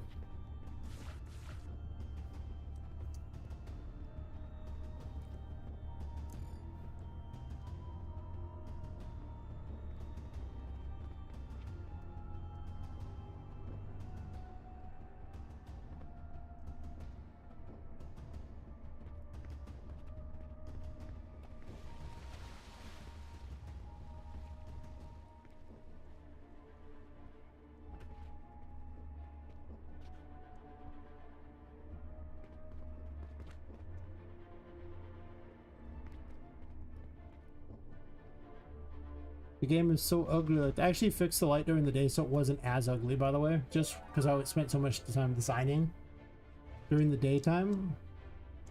And people are like, why does the game not look very good? And it's like, well, it's not supposed to be during the day. So I actually fixed the lighting some so it wasn't so bad.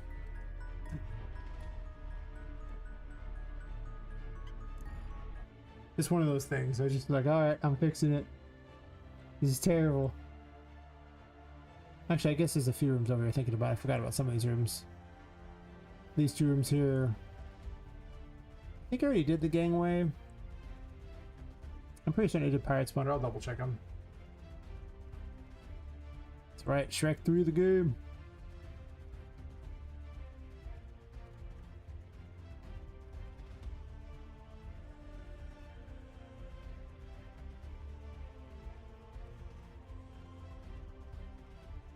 Not surprising that this room was messed up.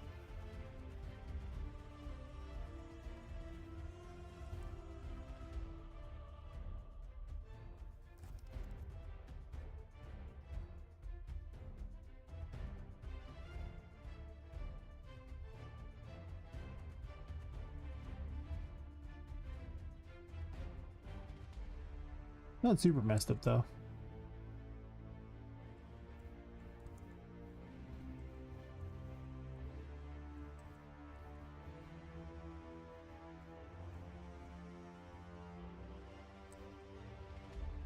You can actually see a hole through the wall here though.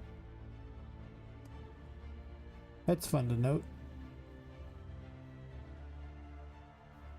Wait, is that because of the window? Is that why you can see it? I think that's because of that. Oh. Maybe not.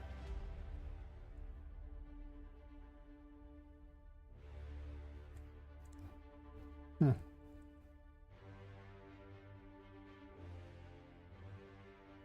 I'll fix that problem. No, it is because of the window. Oh man, the mirror. Look at it. Up here it's fine, but the mirror thing goes through there so it can see through it. Oh. Okay. The mirror reflections are really weird in how they operate.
This one must be like 30 tall. Really? It's not that, not very tall. I don't know why they had this marked as 35.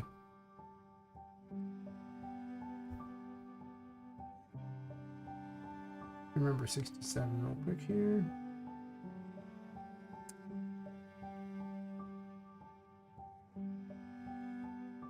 Just so I can see where it's at. So I want to check the height there. 30 is not going to get there. Maybe 35 was right.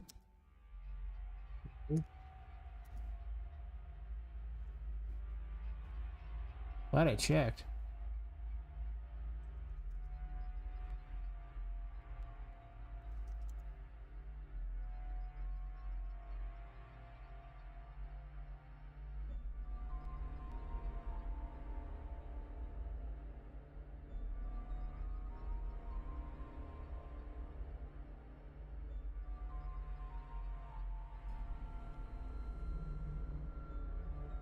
What it is.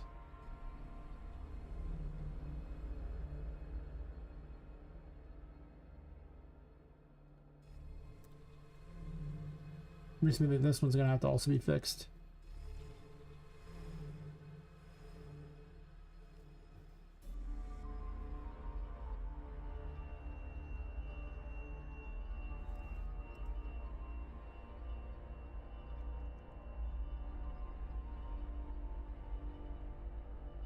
I wish I had a consistent size on things, but I do not.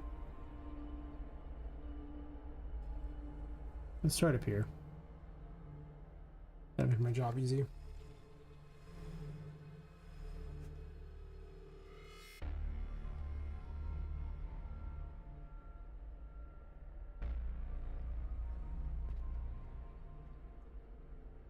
I'll have to load the other things into there too, but I'm not worried about putting the assets into each thing yet. That's...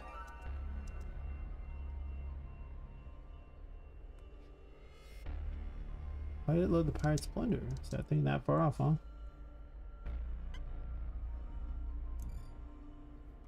I think sometimes it does that. Epic's weird movement system, yeah. So it does these things. I leave this one open. I have questions. How's it get there?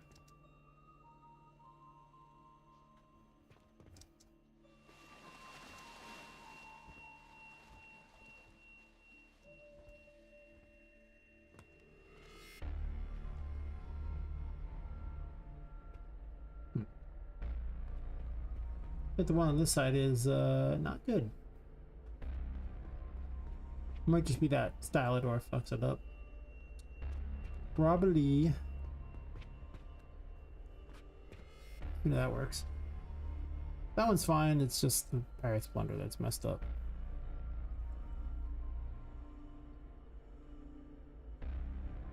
You know, you have too many rooms in the game when you can't even remember all the rooms you have in your own game.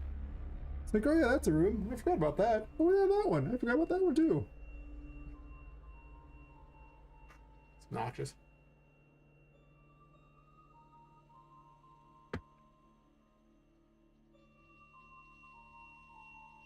Another 14 minutes and I probably have to get some sleep before physical therapy.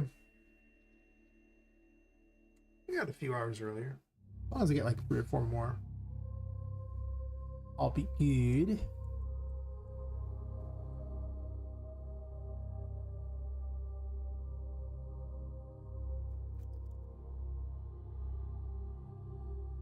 It goes into there.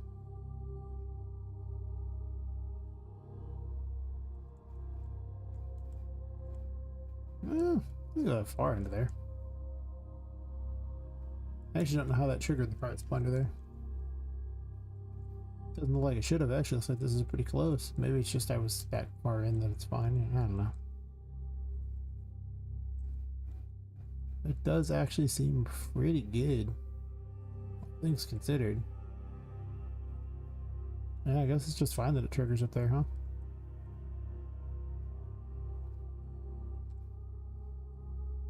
Kinda.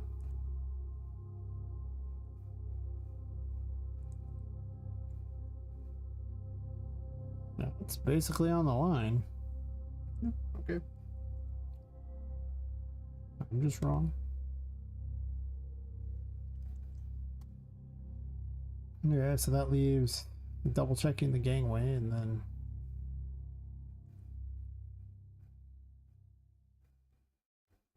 the underworld shouldn't be that hard. It's just one thing. As soon as I find it.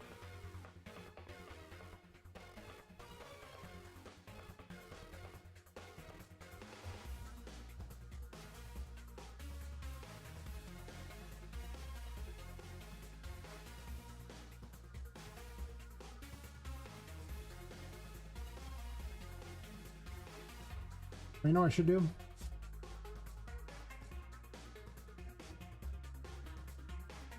Just unload it. It's right here.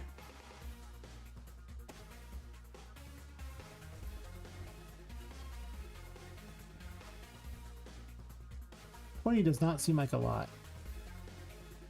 But it must need to, no, that's too low.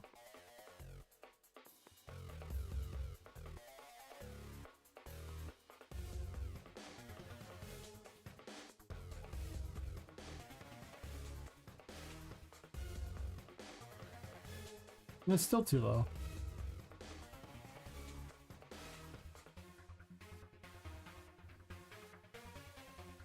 Horribly missized. Perfect.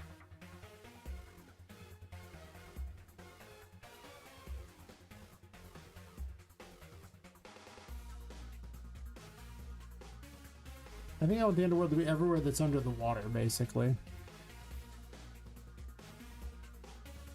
Do I? Actually, that might not be true. Maybe I want the underworld to be everywhere that's just down here. And this still just counts as Secret Garden and just doesn't say anything about the underworld.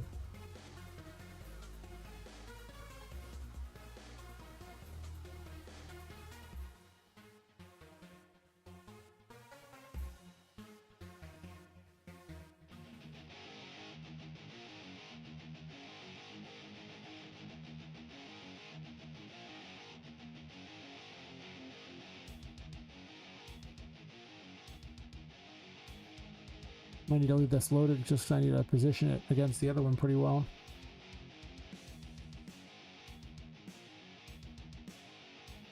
Or maybe I resize one direction, then I resize the other. Like I resize vertically after I've resized everything else. It's not a bad idea.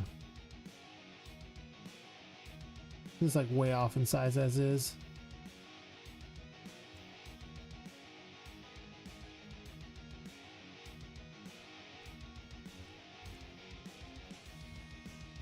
Oh Jesus, it's way out there. I really don't know why they're such weird sizes. I mean, like, the building got rotated 90 degrees, and you would think that these would just be a 90-degree rotation off of what they're supposed to be, and yet they aren't. Which has been really strange to me. Like, I don't know how this thing got so big.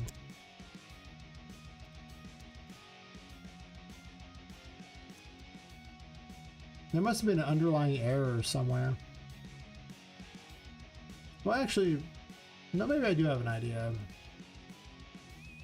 I recall that the room for the initial one up here had the wrong size on a bunch of them, and I set it all to ones again. And then they were way off, so that's probably what happened. I probably copy-pasted it a bunch. Because I only want to just transform of the box, otherwise it messes with all the relative locations where you're spawning things. You change the scale here. Remember that bug was a real problem that took me like a couple days to figure out or something. I was like, oh. You change the scale of this, it changes the scale of the 3D widgets too.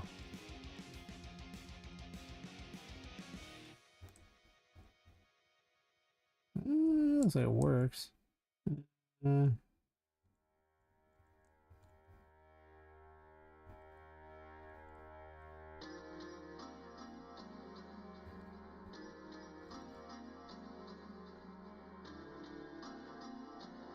Actually does not look like it works the way I want it to yet.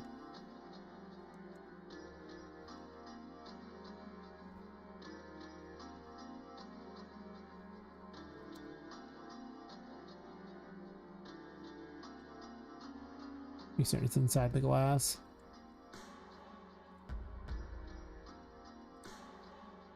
Oops.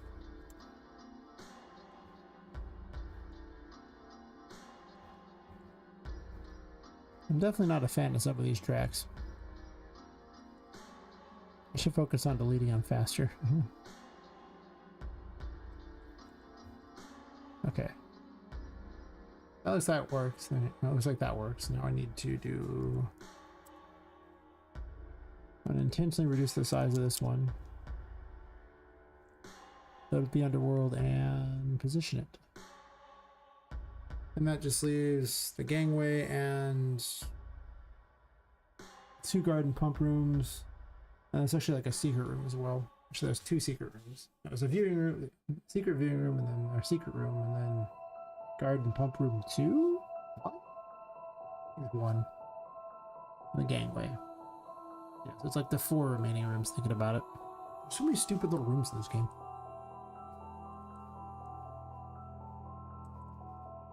Kinda cray-cray. Good.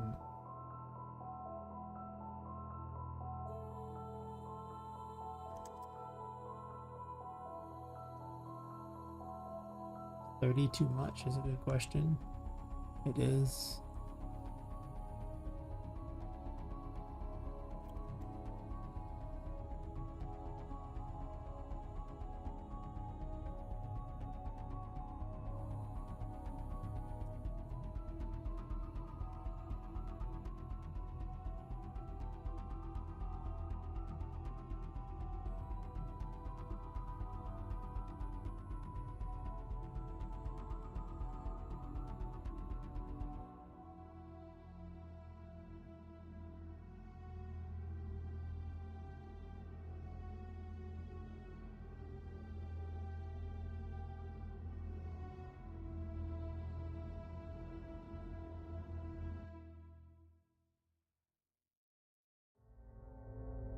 It'll be fine.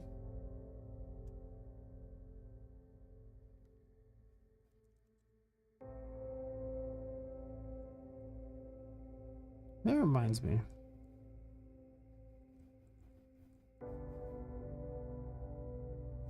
Okay, yeah, it's the tower door now.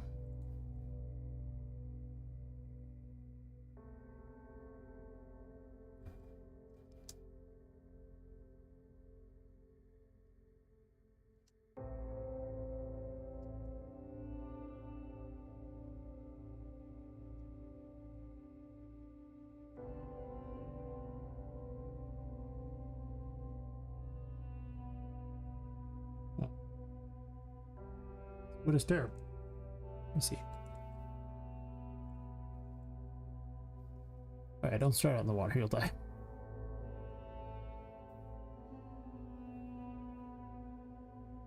Guess I haven't fixed the secret garden yet either. I thought I did. I don't know. Yeah, I remember checking this room.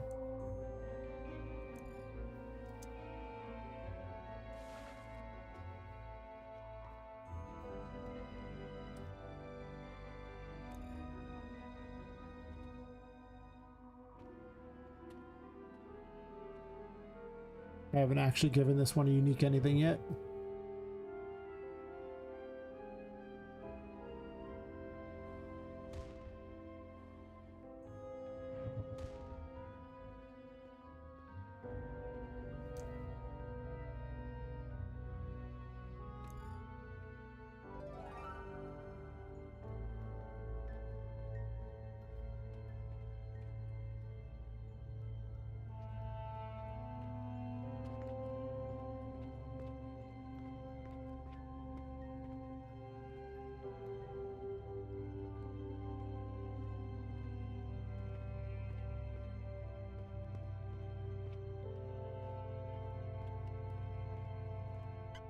This track is terrible.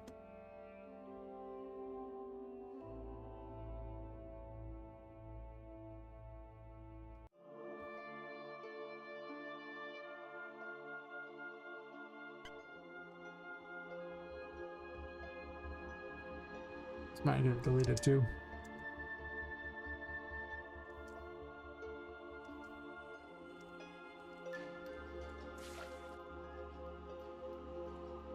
I guess I need to set those to load in here too, but that's a future me problem.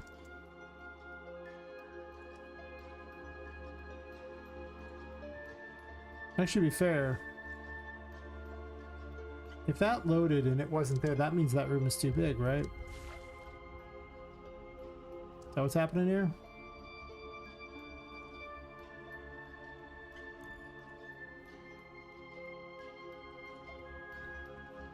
They're probably tied to the room, and It's just loading things that you can see from the thing that I say. It's probably tied to this room.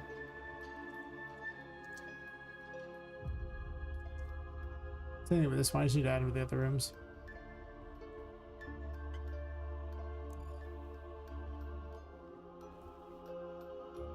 Pause the second music.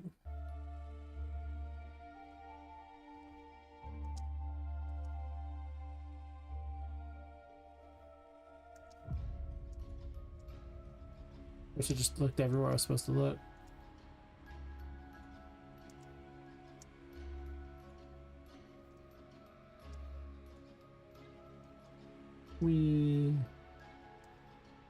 Fake ceiling is fake. Oh no.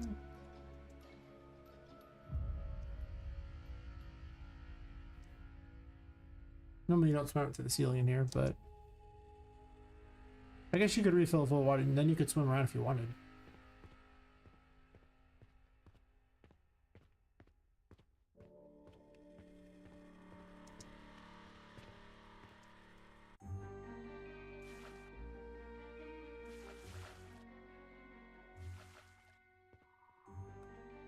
I was gonna check the walls up here too. I think I already checked it, but whatever.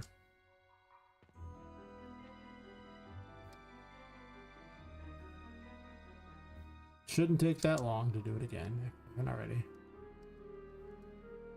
Especially with Spider Pop here. This room is such a dumpster fire. It's perfectly fine though. It doesn't matter if it's a dumpster fire. Because I'm not even remotely close to this room's... Well, and technically you can go to this room like that. The gameplay did hit here. It's just not really very game ready.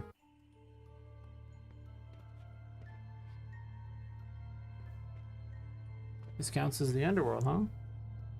Slightly too high. Wait a minute. What's up with this?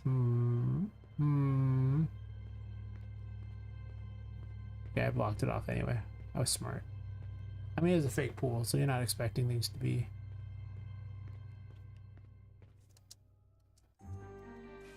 realistic. It's supposed to be realistically fake.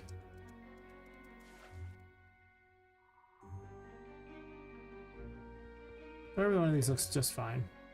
Except for, of course, that one room. This door is much higher up, but we'll deal with that later. I'm not worried about. This is about making certain things load where they're supposed to.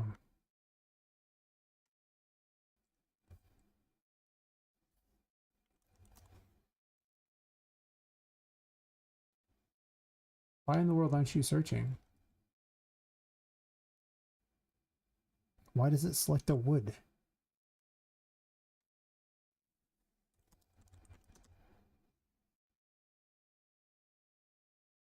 What is the point of a search that doesn't search?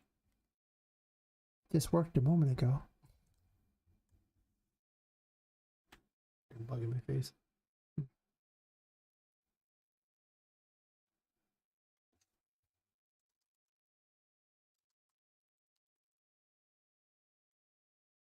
I don't know how underworld translates to finding a wood as far as a thing, but sure. Track is way too quiet for me. Okay. Yeah, violence. Yeah.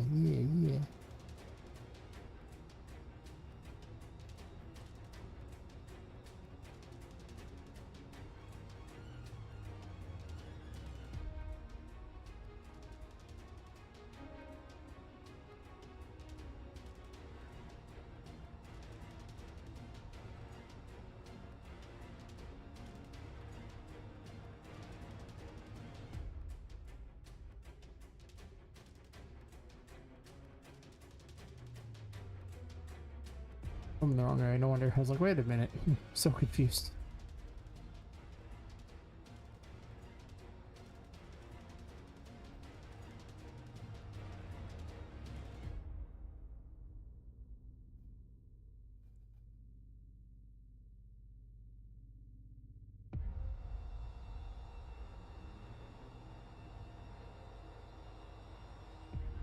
Okay, for this check, I'm gonna call it 4-hour mark and change, so don't think I'm getting it all done tonight, but I'll do more tomorrow. I started late, so already like 7 a.m. And that is pretty late. I do need to get some sleep beforehand. Or at least 4 hours, I would assume. At least. Oh.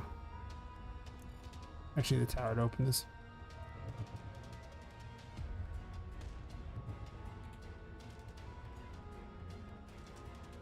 I copied the Emperor's stuff because it operates exactly the same way as the Emperor's. Except it explodes and opens things up. Oh, I need to touch the ground too. This makes sense, it's the right height.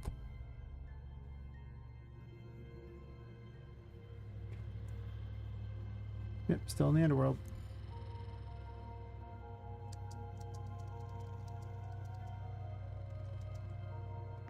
Those are obviously well placed. Sure.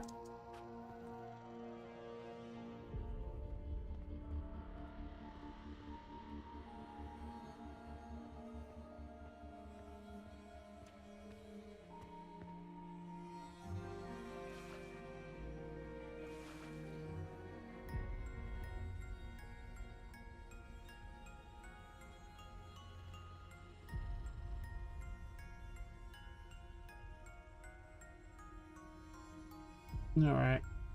I'm gonna call it after that. I've only got a couple rooms left here. Actually, no, not after that, then. I guess 3 rooms. I have the secret room here.